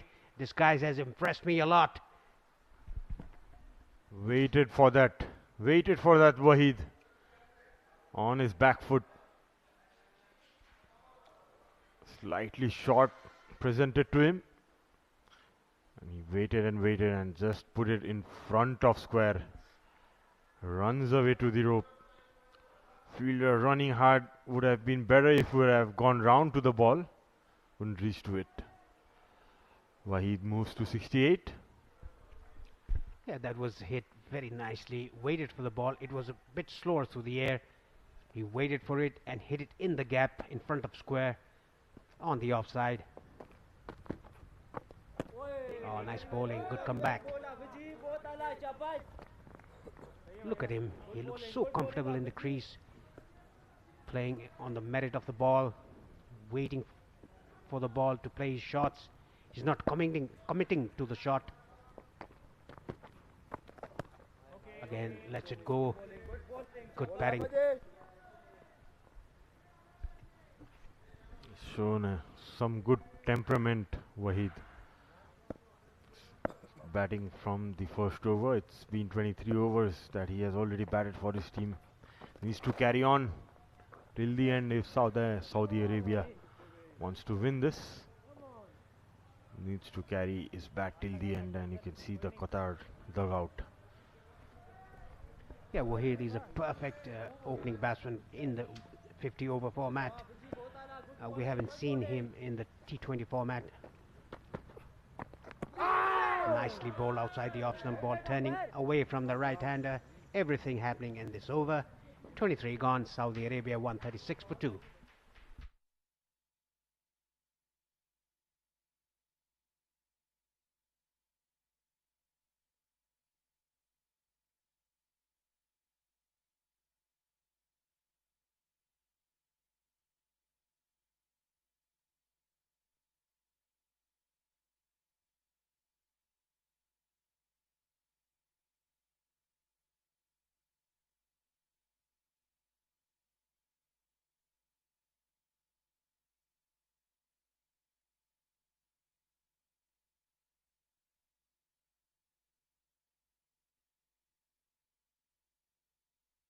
From the Chobar end, comes back into the attack. Expensive in his first 2 overs. His first spell, 19 runs given by him. Yeah, you can see, as expected, a smiling dugout. Saudi Arabia in a very good position, and as Murad comes back for his second spell, was a bit expensive in his first 2 overs. Hasn't picked a wicket yet. And see their coach Kabir Khan, Saudi Arabia's head coach. He's done a fantastic job. Saudi Arabia cricket certainly on a rise.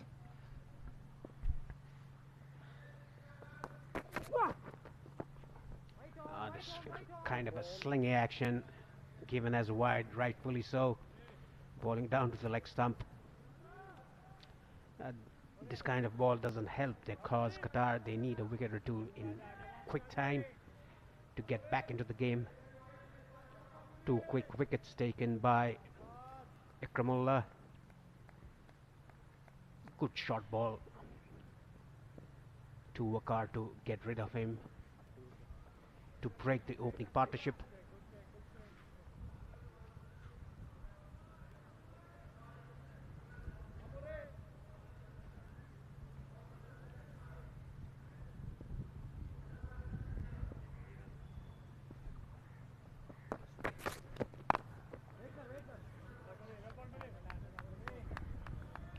Well, that's a good channel. He should bowl there, bowl some dot balls to the new batsman, create some kind of pressure to get wickets. If they don't take wickets in, let's say 3 or 4 overs, the game will definitely go away from them. Saudi need 80 more runs to win in 26.5 overs. A good length, hard length. The required rate is not an issue, and even for Saudi Arabia, wickets are not an issue at the moment. Wahid going very well on 68. Hisham, the newcomer, has played 12 balls, 46. If Qatar can get Wahid and Hisham in a very quick time, they'll be right back on the game.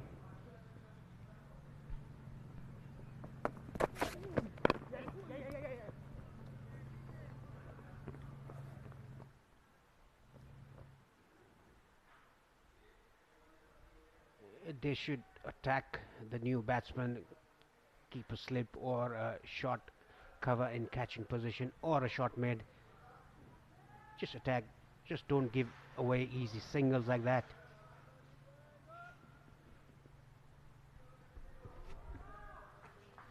Yeah, that's why the captain has brought his main strike bowler to pick up a wicket, that is.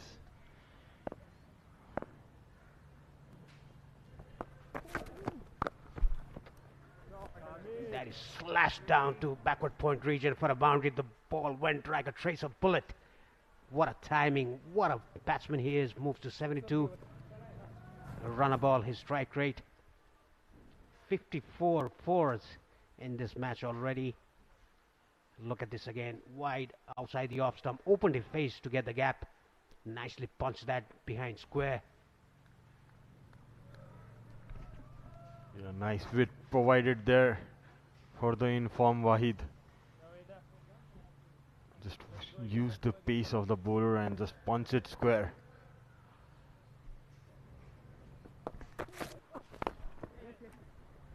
Look at that again. So comfortable playing the back foot punch.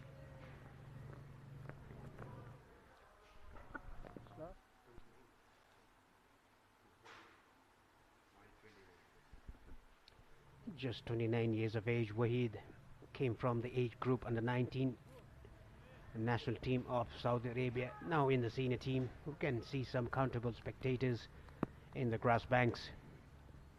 It's a free admission today, no charge for the ticket.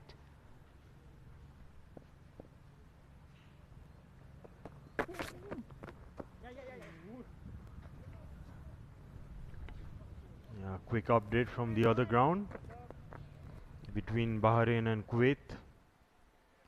Kuwait are 131 for 3, chasing 256 runs in 21 overs. The game looks in a balance there. Should be an interesting game as Bahrain are looking for those extra points to get into the semi-finals. Kuwait batting well at the moment. It's 24 overs done here in Kirtipur Stadium. Saudi Arabia are 144 for 2.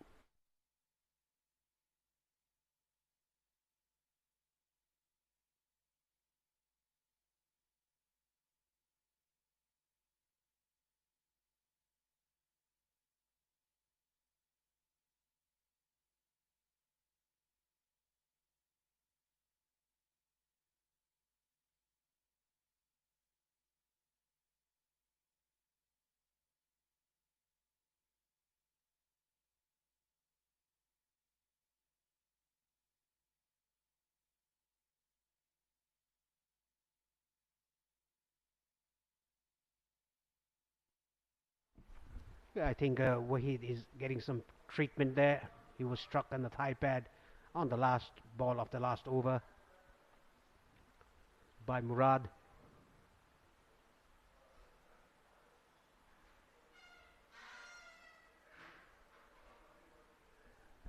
Yeah, quick magic spray would do the job. As Saudi Arabia had started to play the 25th over, going exactly 6 runs per over. Saudi Arabia looks a comfortable chase from here, unless they lose a couple of wickets in tandem. At the moment, the captain Hisham and Wahid look comfortable. Yeah, this is good captaincy by Mohammad Rizlan, the captain of Qatar, putting a slip and a silly point. The fielder from long on comes into the circle at mid on, and there's mid off. The boundary rider's square leg.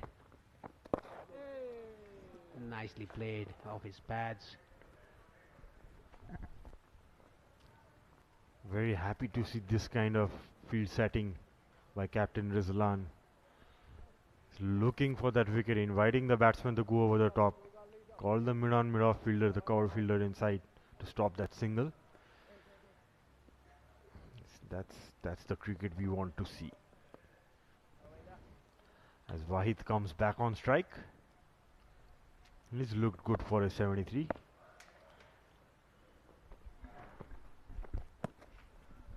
Look at Wahid, he's so relaxed in the crease. If the ball is outside the off stump, he lets it go. If it's short outside the off stump, plays that cut shot, plays it off the back foot as well. A complete batsman, plays either side of the wicket. Again, look at that, lets it go. A very patient batsman.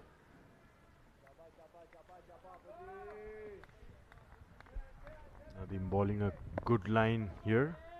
6 fielders on the offside, bowling to his field.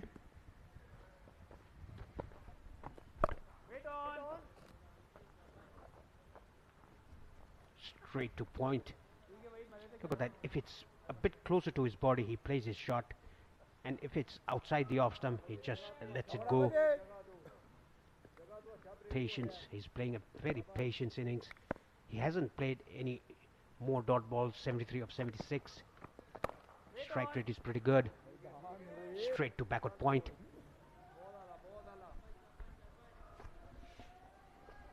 There is no hurry at all. Run rate required. You can see in the left bottom of your screen it's just 2.8 runs per over needed from now. Just need to bat and bat long as possible. As we can see, a sweep shot employed and 4 runs he gets. Wahid, the first sweep shot played in this innings, and fetches 4 runs again. Yes, that was played very well by him. 3 balls that he faced, or 4 balls that he faced, it was outside the off stump. The ball in the pads, it sweeps it away behind square for a boundary. What a terrific batsman he is. At the end of 25 halfway stage, Saudi 149 for 2.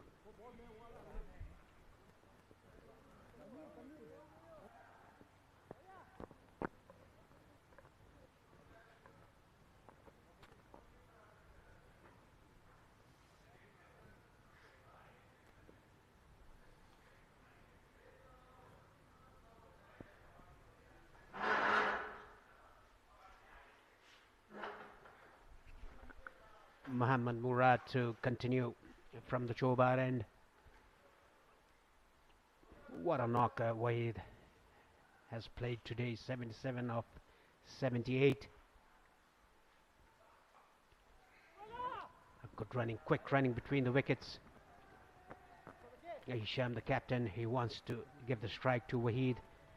He has a chance to score a ton here in this tournament. It will be, if he does, it will be the 6th century in this ACC Premier Cup 2023, the road to Asia Cup.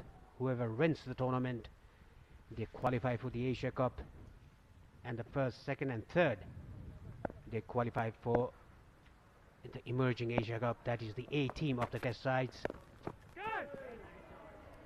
Did he get a bat onto it?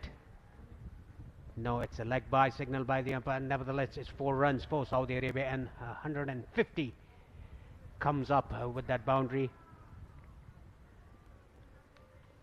It'll be an easy chase for Saudi Arabia, and they're going to make a statement in Group A. They are still alive in the tournament. That seemed to flick off the pads. Rightly leg by given. Beautiful lush green ground of TU. Haven, the Cute has done a fantastic job.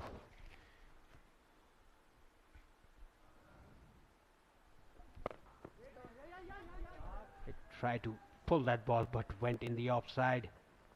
Ended up squaring it, square cut played by Hisham, the captain. Sharad, I guess we are pretty unlucky to have been played here 10 years ago. I really want to go and bat in this batting track.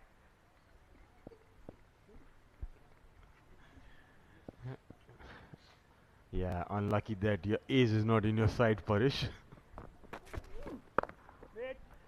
Well, talking about age, it's just a number. Absolutely.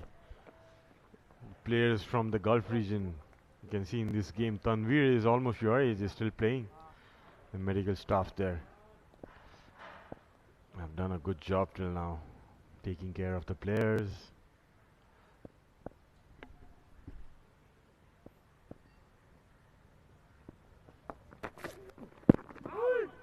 Oh, that was a very good ball, just lifting up from the length area. A good nasty bounce. The batsman didn't expect that.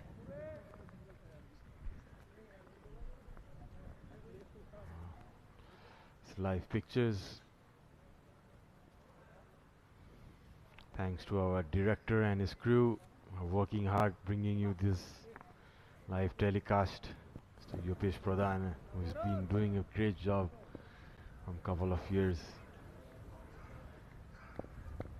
It's really hard work. The behind the heroes of behind the curtains, actually. Yeah, even though it was very windy out there yesterday in the middle, the camera crew didn't stop their coverage. At the end of 26, Saudi 155 for 2.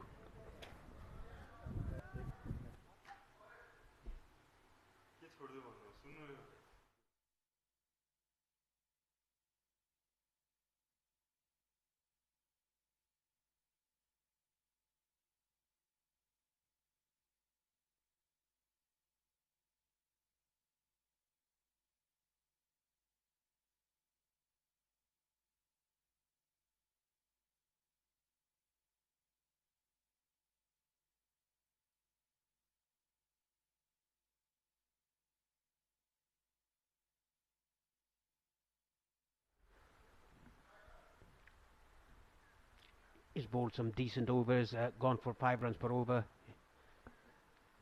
And look at Waheed, 80 balls, 46 dots, 19 ones, 13 fours and a 6 in his 78. Still going good. He's impressed me a lot. Again, see if it's outside the off stump. Yeah, given as a wide. He's so comfortable in the crease. It looks very relaxed. The body is so relaxed. He's not tightened up.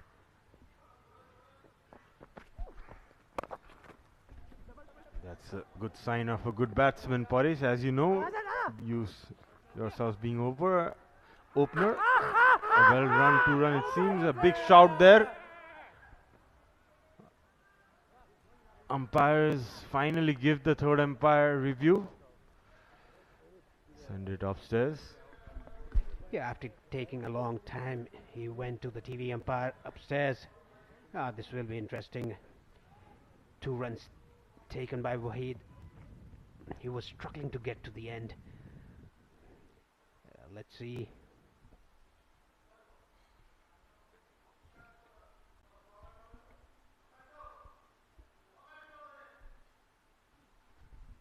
We're still waiting for the TV umpire, his decision. It's not a direct hit.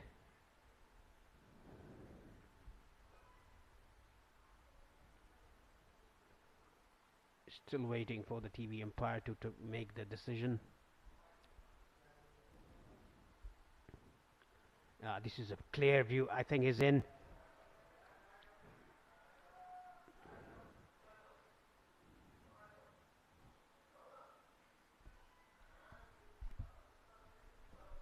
Yes, this is a very clear view. And the ball bounced on him. Took it on his chest high. Yes, he's comfortably in. We'll see the green light. Did a good job, keeper Imal, to collect that from way high to get the bails off in time, but the batsman comfortably in. Yeah, good decision by the on-field umpire. If there's a technology, why don't you use it? That is why he went upstairs. Very good umpiring by the on-field umpire. We'll see the green light. Yes, not out signal by the TV umpire. Let's get on with the game now. Moves to 80, Waheed. 20 shy of his 100, the 6th 100 of this tournament.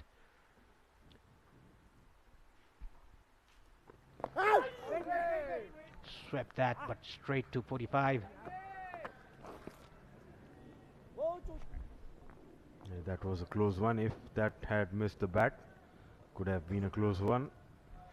Doesn't look to be a great sweeper of the ball. Waheed did get a boundary last time with a sweep shot. Looks a better player when he plays down the ground. Doesn't need to play those fancy shots at the moment. Just playing on the V will do the job. Just 59 runs to get. Around 2 runs per over. That's punched in front of square in the offside. A single taken, moves to 81. Only 19 needed for a century for him in this ACC Men's Premier Cup. We've seen 5 centuries from different teams, 2 from UAE. You can see the warm-up session going on of Team Malaysia. Probably they have a game tomorrow. Done well in their last game against Saudi Arabia to beat them comfortably. They would be looking from the corner of the eye to get one step in the semi-final as well if they win their remaining games. This is interesting. He's brought in the long off fielder at mid-off, telling the batsman to go over the top. Nicely bowled.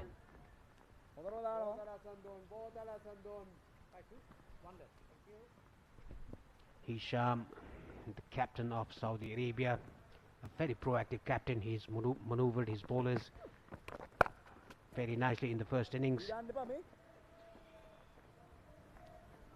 Good changes in bowling as well. Good field placement. After 27, Saudi 160 for 2.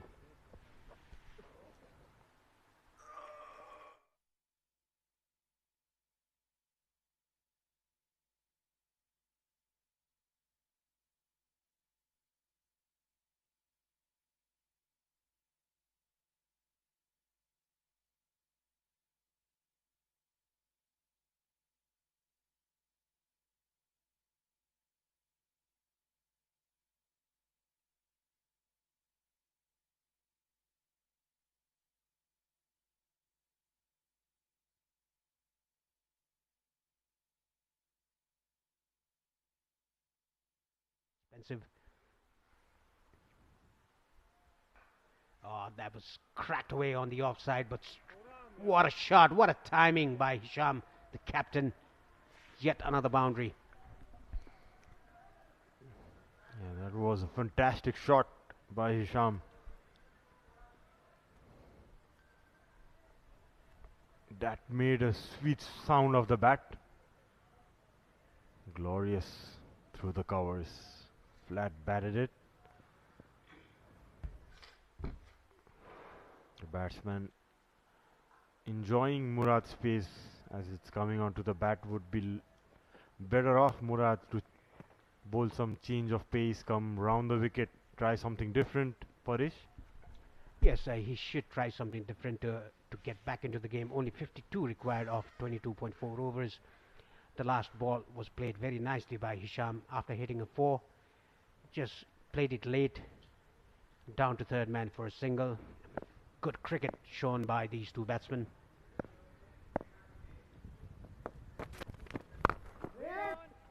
Nicely punched that, but straight to short extra. No timing whatsoever in this occasion by Waheed. He has been timing the ball so well. Hasn't tried to hit the ball too hard in his 81 runs innings. It's all timing for him. Gives an impression that he's a timer of the ball rather than who uses power. Has nice hands. Looks elegant as a batter to me. Very impressed. Of all the batters we have seen from this Gulf region, he has impressed me the most, Parish. Yes, me too. The last ball he bowled, he could have flicked that, but he didn't do it. He played it with a straight bat down to wide mid-on. If he gets to 100, it'll be the 6th individual 100 for different players. 2 from UAE, Ritti Arvind and Rohan Mustafa. Anshuman Rat from Hong Kong and Babar Hayat from Hong Kong. And Kushal Malla yesterday scoring that blistering innings.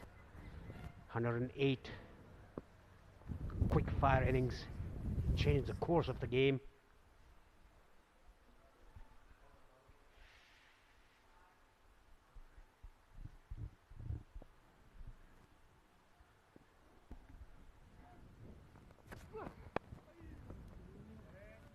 That was well defended. It's 28 done. Saudi are 166 for 2.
So after 28 overs, Qatar were 134, whereas Saudi Arabia are 166 for 2.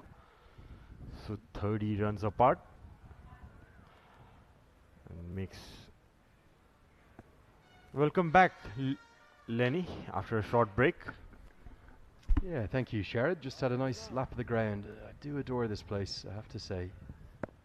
There's something in the air or the atmosphere, the spirit of this ground. It's very special and lovely to see it. It's free in today. There's been a non-Nepal game, so lots, really healthy little crowd. I'd say 300 or 400 people. They're scattered all the way around the venue, and then as I came around the back, I ended up meeting a few fans. There was about 60 or 70 of them outside, and I said, guys, it's free in. They said, oh, is it? I think they'll hopefully come in and gradually walk onto sit on the grass banks. It's the way cricket for me is made to be watched. Of course, we've got these brilliant, wonderful modern stadia, but some of my favourite grounds in the world are those in the Caribbean or down in New Zealand that have those grass banks. I'd almost rather sit there. You feel kind of more connected to the game, and that's something that, whatever happens to this venue here, even if it develops in the years to come into having big stands and all that sort of stuff, I'd love to see it retain at least some of its grass banks. It's part of the spirit of this ground. Yeah, absolutely. It's better to sit in the grass banks, I believe. Connect to the Mother Earth. Get that natural earthing going.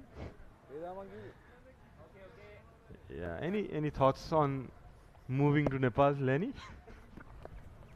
Well, my life is so transient that even if I said yes, I'd probably be here for the 2 months of the year I'd be commentating. So I think last year I spent 335 days on the road.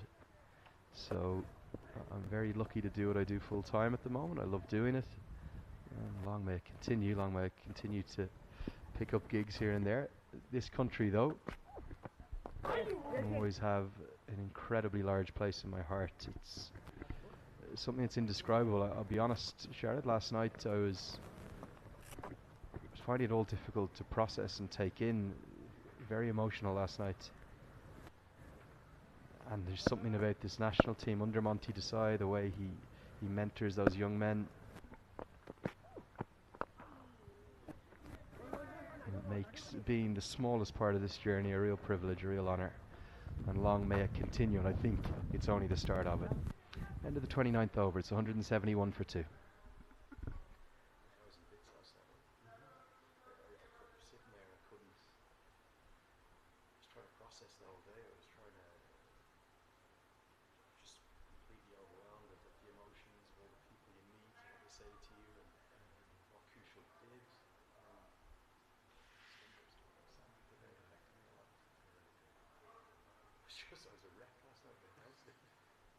I didn't wake up this morning. I was emotionally exhausted. And they're all good things. They're like, you know, they're not negative things. It's just all a lot to take in all the time. It's totally overexposed. Yeah, the sun splitting through the heavens and peeking down more heavily into the valley now that it's a bit clearer. Lovely to be able to actually see the Chobar Hills to our right, because we couldn't for many phases of the first couple of days. Nadim's going to come in to bowl his 9th. He's bowled some really good ones, and there's so much there to work with, but I think given how helpful the conditions have been, to be wicketless into his 9th over, he'll be a bit disappointed. Yeah, he's done a decent job till now, but yet to pick up a wicket. Yeah, still trying though to pick up his first wicket, and that's got away right in the gap. 4 more runs for Wahid. Moves on to 90. He's a class act, this man. He really is. Just as I took my lap in, got to have a quick chat to the Malaysian team who beat Saudi Arabia, and their head coach Bilal Assad, the former Pakistani player, was saying this batter he was so impressed with. I think he got 30 odd in the opening game, and as soon as he fell, Saudi Arabia crumbled. Back live with you now. Going to be more runs. Not quite 4 this time, just a couple. The big boot comes out. But he's got a real chance of making 100 here. It would be the 6th of the competition already. We're only game day 5. That shows how good the batting wickets have been here, particularly at the TU. Absolutely, it's been a sporty wicket in both the grounds actually. It's something there for the bowlers, something for the batsmen. More favoring the batsmen in the TU. You can see that's a wide given, quite rightly. Yeah, so pleasing to see so many centuries being scored. Just what is the 10th match of the tournament, the 5th day. I think that's another sign of the evolution of associate cricket. Angling down, going to miss probably another set of stumps, being honest. Good decision again. Umpire unmoved by the enthusiastic appeal. 15, 20 years ago, you could almost count the number of centuries you'd see in the associate game on 2 hands across several calendar years. Now, just 5 days in to this tournament alone, we could be about to see our 6th century. Good shot. Good pickup of the length. Rocks back and gets 4 more. He's 4 away from what would be a massive moment for him and for Saudi Arabian cricket. Looks a class act. Wahid rocks in the back foot, makes room, clearing the front leg. Picks up that gap between mid-on and mid-wicket. 4 more runs. Just a hit away now, Wahid.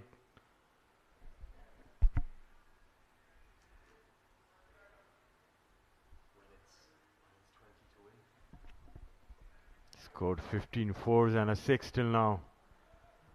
What a strike rate to get this run till now. It's 101. And he'll keep the strike. Single to close out an expensive over from Nadeem. Qatar, they're out on their feet. It looks like they're going to go down to a very heavy defeat here in Saudi Arabia. Not just a win, but a big net run rate boost too. 30 bowled, 183 for 2. So 22 in mate. In 14 runs. Give me the 5 Centurions, please. Baritia, Aravind, Rohan Mustafa, Anshuman Rutt, was yesterday, yeah. Babar Hayat. Babar Hayat was there, wasn't he?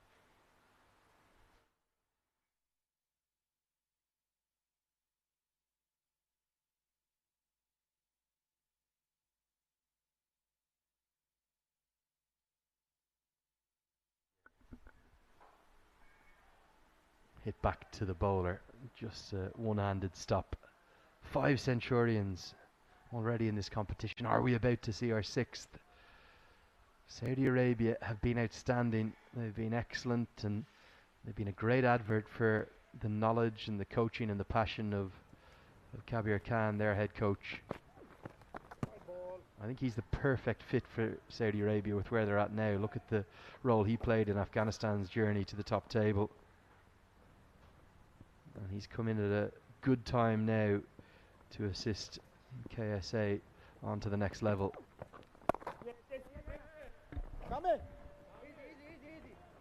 Nicely punched there for another single. So Wahid comes back on strike. Just too shy of his first list 100. 99 on his back. Hope he crosses that number and gets his 100.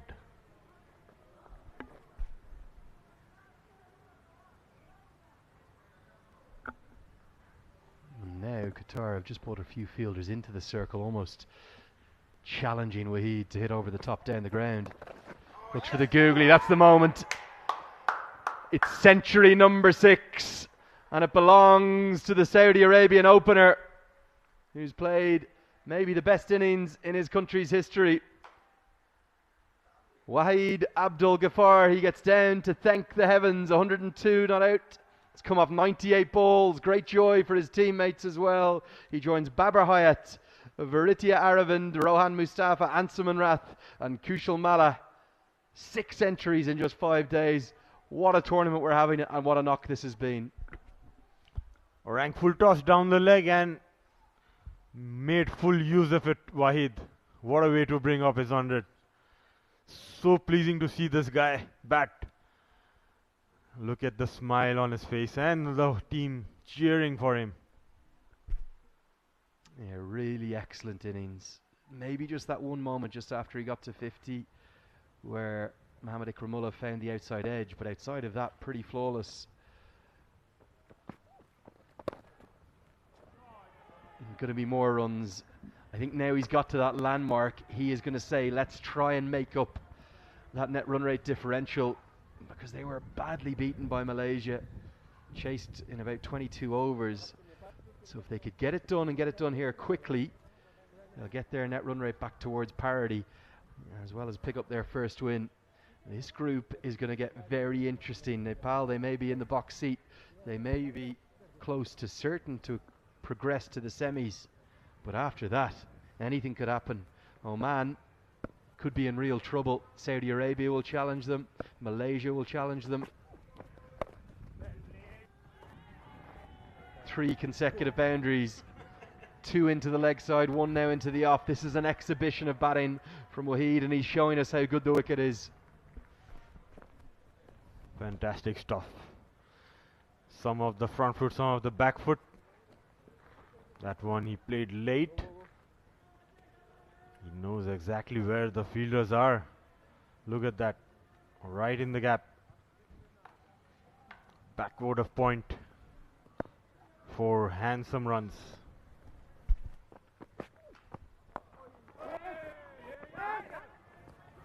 Wonderful moment in that over. I'm going to leave you in the hands of Sharad Visakar and Paresh Lahani to close things out. Get ready for the post-match presentation. The score, Saudi Arabia cruising. A big, big win in store. 198 for 2.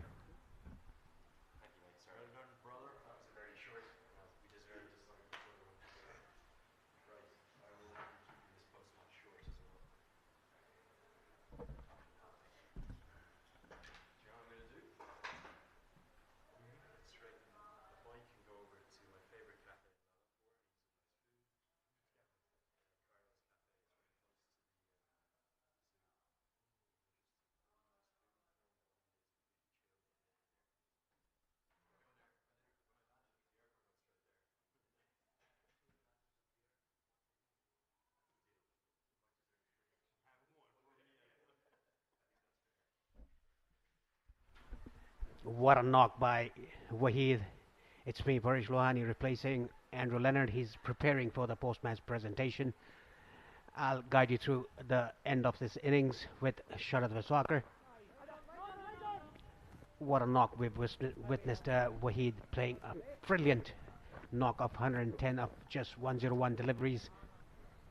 This knock is going to give a lot of confidence to the Saudi Arabian team, and would inspire the other batsmen as well to get these kind of big scores. It's not only that 100, it's not only about this 100 and how he has played. He's carrying his bat through, which is pleasing to see. A nice pull shot by Hisham, the captain, moves 19 of 30. And talk about 6 centuries in this tournament so far. Not the whole 6 had been scored in this venue. The 2 from the Hong Kong players Babar Hayat and Anshuman Rath that has been scored in the Multani Stadium. That shows how much effort the curators have put into both the venues. It's a run feast in both the venues. Nicely slashed that. Another boundary. He's dealing in boundaries at the moment. Only 14 required now. What a shot that was. Just used the pace, opened his face of the bat.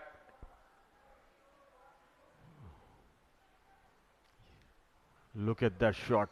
Just played it late. Reminded me of the great Tendulkar and Sehwag. He used to hit towards those regions effortlessly. And hasn't White done the same? Pull that away. It's up in the air.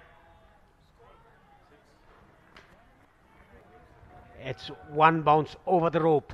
back-to-back boundaries for Wahid. What a treat we've witnessed here from Wahid.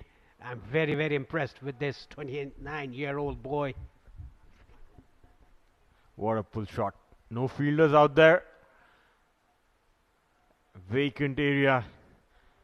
He's having a look at this ball like a football for sure. It's not the Saudi Arabian football team, Paresh, it's the Saudi Arabian cricket team. And he's having a good look at that ball like a football. Yeah, it's a cricket team, but in fielding in the first innings, they showed some football skills as well while fielding. What a knock we've witnessed here today.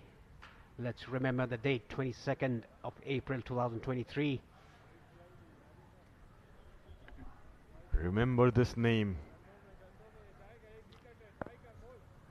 Abdul Wahid Ghaffar. He's gonna be a star for Saudi Arabian team for sure. As that goes one bounce over the ropes again. Saudi Arabia making a feast of this. Just 6 more runs needed. He moves on to 122. Can he finish it off with a 6, with a maximum? Look at this again. Played it on the up. The fielder was inside the circle. One bounce over the rope. One hit away. Saudi Arabia to register the first win in this tournament. Nicely played again off the back foot, but straight to sweeper cover. What an over this has been for Saudi Arabia. Hasn't he looked better and better as his runs keep coming? Saudi Arabia after 32 are 212 for 2.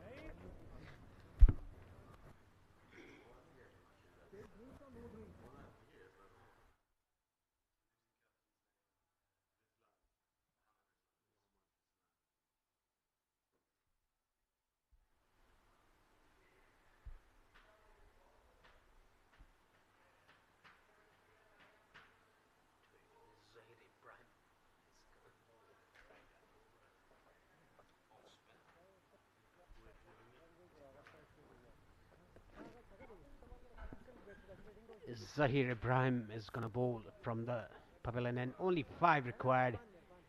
This is his first over of the innings of this match. An off spinner. Can Wahid finish it off with a big 6? It'll be easy for him facing the off spinner. And let's look at the field placement. There's the long on, deep mid wicket, deep square leg. Bowling. Hit it down the ground just for a single. 4 on remaining. Can Ibrahim hit a 4 and finish it off?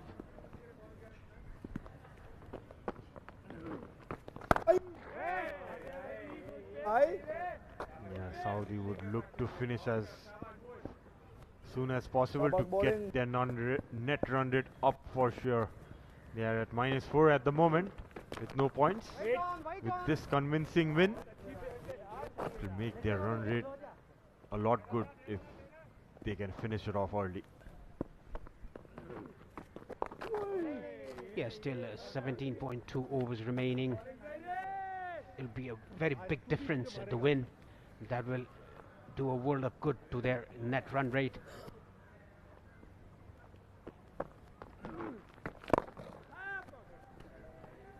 Yeah, they should look to finish it off this over with 1 hit. Bowling. It's not about losing wickets now, it's about getting the runs as soon as possible to get that net run rate up. As they come for the last ball. Dot again. It's 33 done. Saudi are 214 for 2.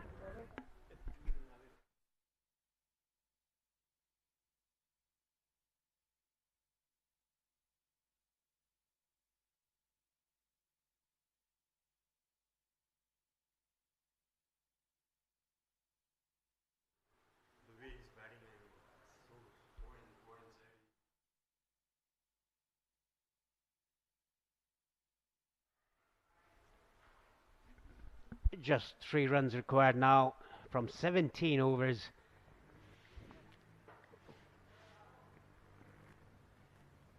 Hisham on strike. Kuram Shahzad is the new bowler, off-break bowler. Similar field to what Ibrahim was given. Long on, deep mid-wicket, deep square leg, and short fine. I think they want to finish it with singles.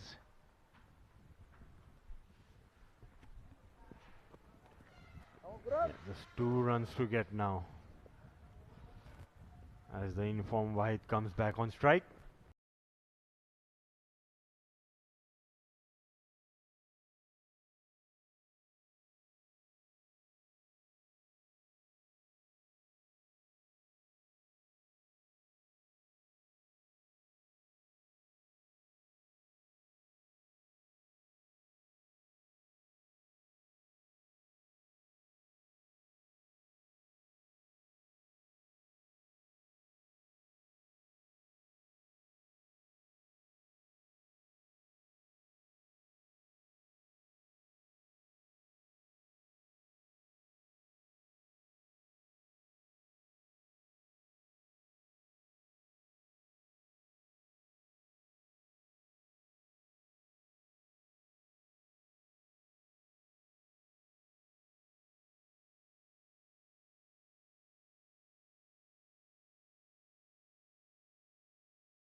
Kuram Shahzad, the part-time bowler, coming in with his first over of the innings, taking a wicket off the Centurion.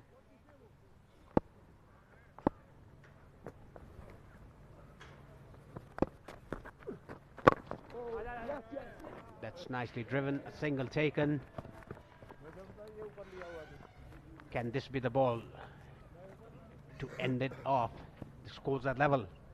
Just the run needed for a victory. Wait.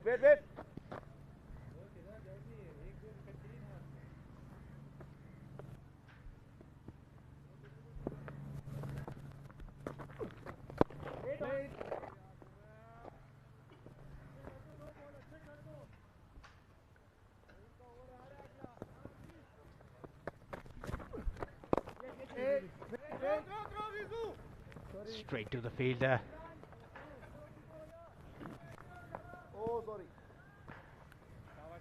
Hisham, just a ball to go in this over. Can he do it in this over? Oh, he plays a forward defensive shot. That's the best defense I've seen all day for Ish. And it's 34 done. Saudi are 216 for 3.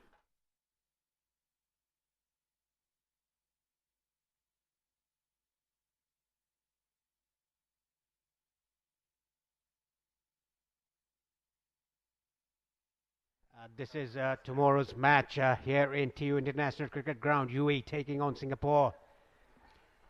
UAE 1 win and 1 loss. It will be UAE's 3rd match and the 11th match of the ACC Premier Cup.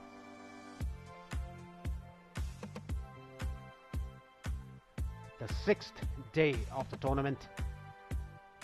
In the meanwhile, Saudi Arabia need 1 run for a victory. It will be a massive victory over Qatar. The first one for them.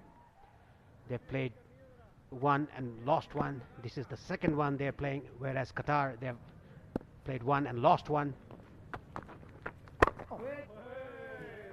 Over pitch, fuller length, couldn't get hold of it. Manan.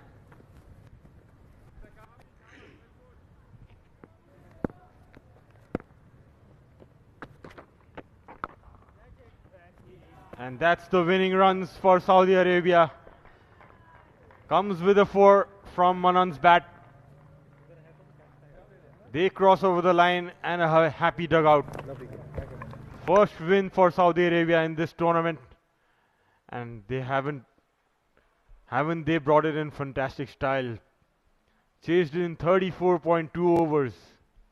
The target of 217. Back off a great innings by Abdul Wahid of 124 runs. Well done, Saudi Arabia. Now the Group A is wide open. Nepal on top with 2 wins. Malaysia with 1 win. Oman with 1 win. And now Saudi Arabia with 1 win. Qatar has lost 2 out of 2, whereas Nepal has won 2 out of 2. UAE 1 out of 2. Malaysia 1 out of 2. And Saudi Arabia 1 out of 2. Happy camp.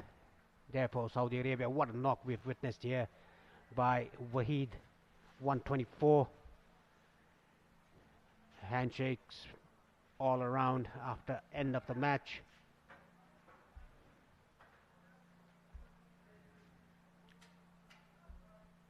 The Saudi Arabian camp, a very happy camp.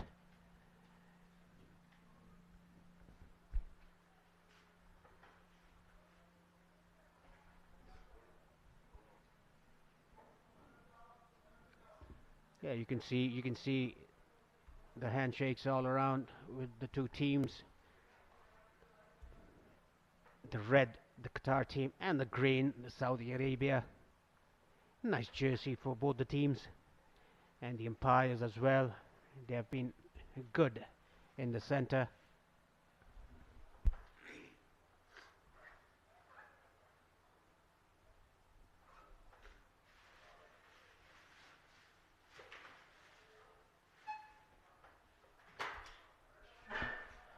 Let's have a look at the batting highlights of Saudi Arabia. They got off to a very good start, the openers having a 100-run stand. They were 50 for no loss in 5 overs. What a start given by the 2 openers for Saudi Arabia. We can see lots of fours scored by Wahid and Waqar for the opening stand.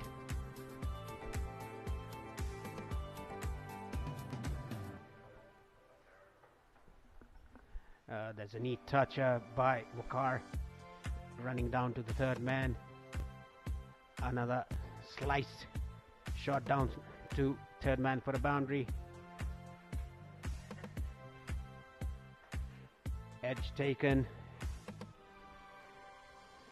Good all-around shots played by both these batsmen, Waqar and Wahid. Nice sweep shot from Wahid down to the vacant area at backward square leg.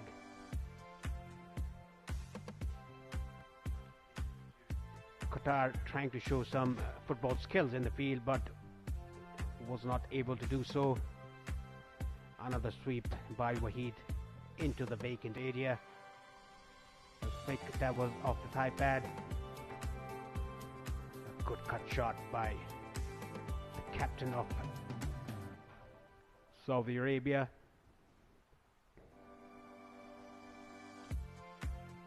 Many boundaries today. Just a limited 6s, but look at that. Full toss. Played it round the corner for 4 runs. Late neat touch played by Wahid. He's played very well today. Look at that backfoot punch into the gap. Again a pull shot. 1 bounce over the rope.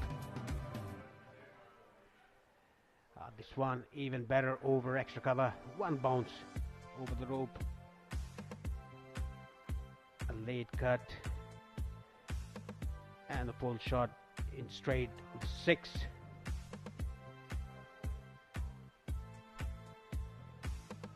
Let's look at the batting card. Wahid 124 of 108. What an innings he played. Waqar 55 of 55. Saad was out for a knot. And Hisham 21 not out. Manan 5 to 20 for 3. Saudi Arabia. And let's have a look at the 3 wickets to fall for Saudi Arabia. The first one to go was Waqar. A sharp bouncer bowled by the bowler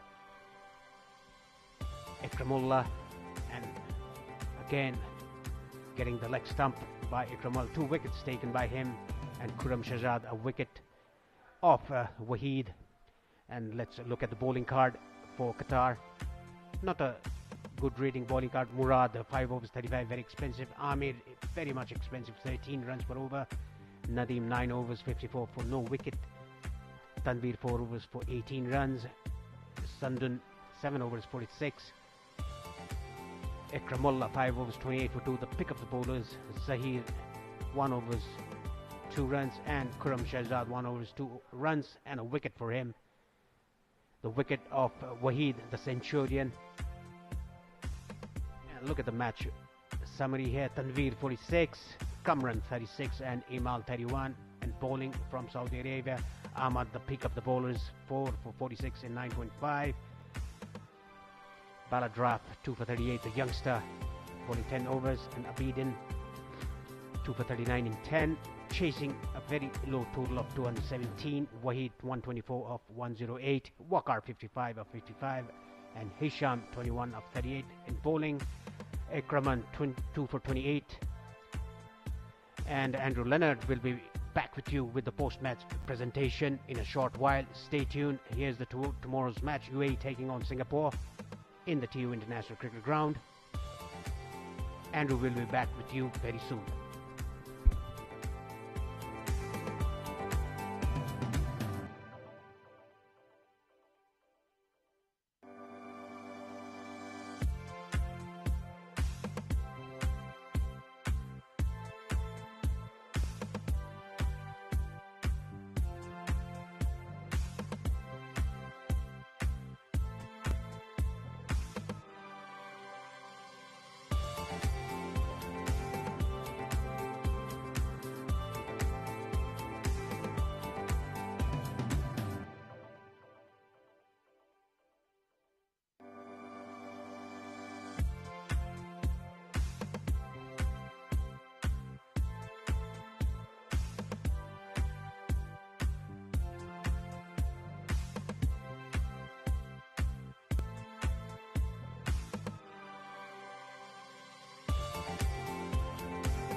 Yes, hello and welcome to the post-match presentation for this game number 9 of the 1xBat ACC Men's Premier Cup 23.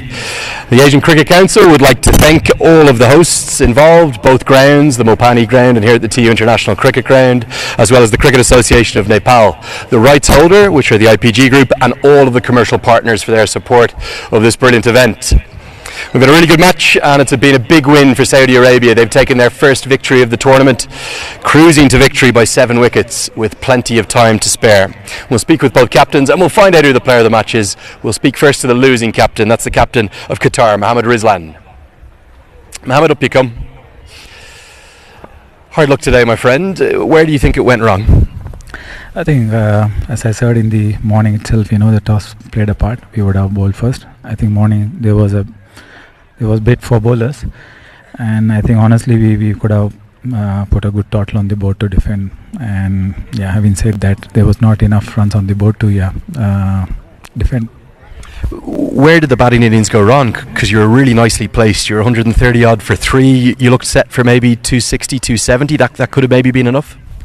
I think anything around 260 plus would have been, a good score on this wicket. I think after 35 overs, probably we were not taking enough risk. Yes, though we lost wicket, I think we could have batted a little bit sensibly to, put a total like 260. Okay, 2 games remaining. What's the targets for those 2 games? You'll have the big challenge of Nepal in the last group game, but potentially a chance to pick up a win in the next match against Malaysia. Of course, we all here to win matches. Next 2 matches will be crucial for us to, to end the tournament on a high note. Hopefully, we'll put a good show. Okay, very best of luck in doing so. Thank you.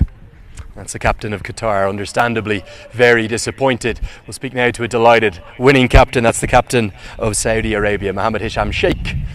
Mohammed, up you come. Congratulations, Mohammed.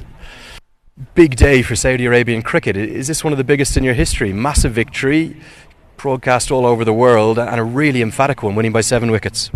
Yeah, you could say that, because we've been preparing for this tournament from last 1.5 years, and we're looking for it. And this was one of our visions in the long-term goals, to set up a good name for Saudi cricket in such Asian tournaments.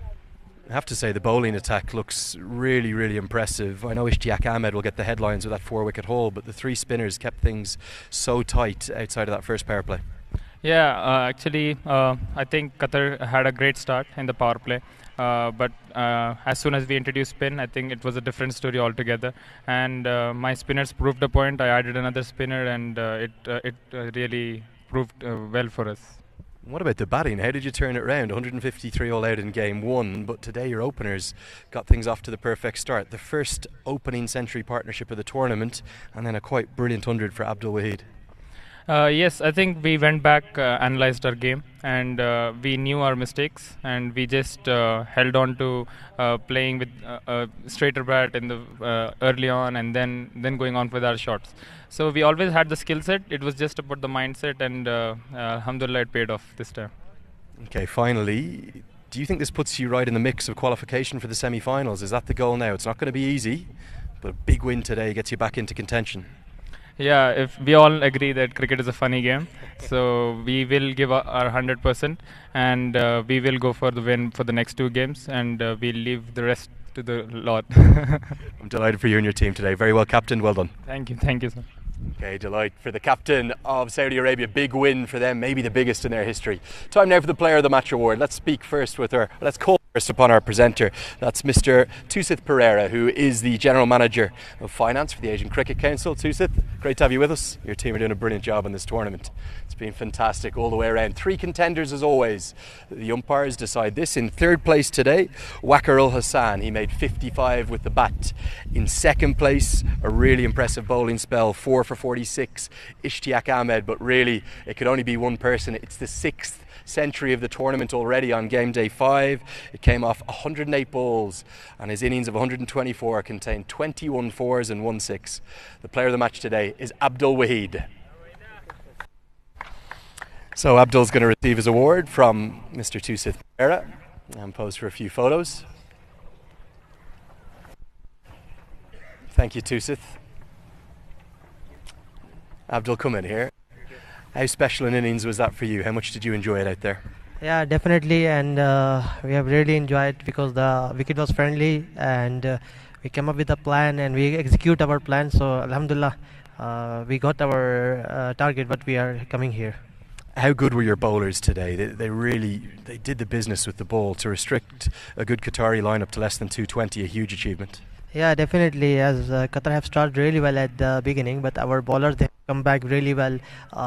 They know where to bowl, but just they have to understand the wicket, understand the situation. So this is what they have done, and Alhamdulillah, we have restricted them into 17 to 16. Finally, what about your opening partner? You look like you really enjoyed batting with him. It's the first century opening partnership of the tournament. Yeah, this century was stick since so long, and Alhamdulillah today I achieved it, and on a very special day. And I will definitely dedicate this century to my mom and dad because they support us in our bad and good days. And today is Eid, especially in our countries. So this century is for my mom and dad. Eid Mubarak to you and your family. Many congratulations. Thank you so much. Thank you. Okay, that's going to wrap it up from down here. It is a special day for everyone in Saudi Arabia. Eid Mubarak to everyone watching on indeed. It's going to wrap up our coverage for today. But the great news about this competition, 2 games every single day, straight back into action tomorrow here at the TU ground, UAE versus Singapore. And across at Mulpani, you can also catch the action there. Oman are taking on Malaysia. Thanks so much for joining us. Enjoy the rest of your Saturday. We'll see you tomorrow.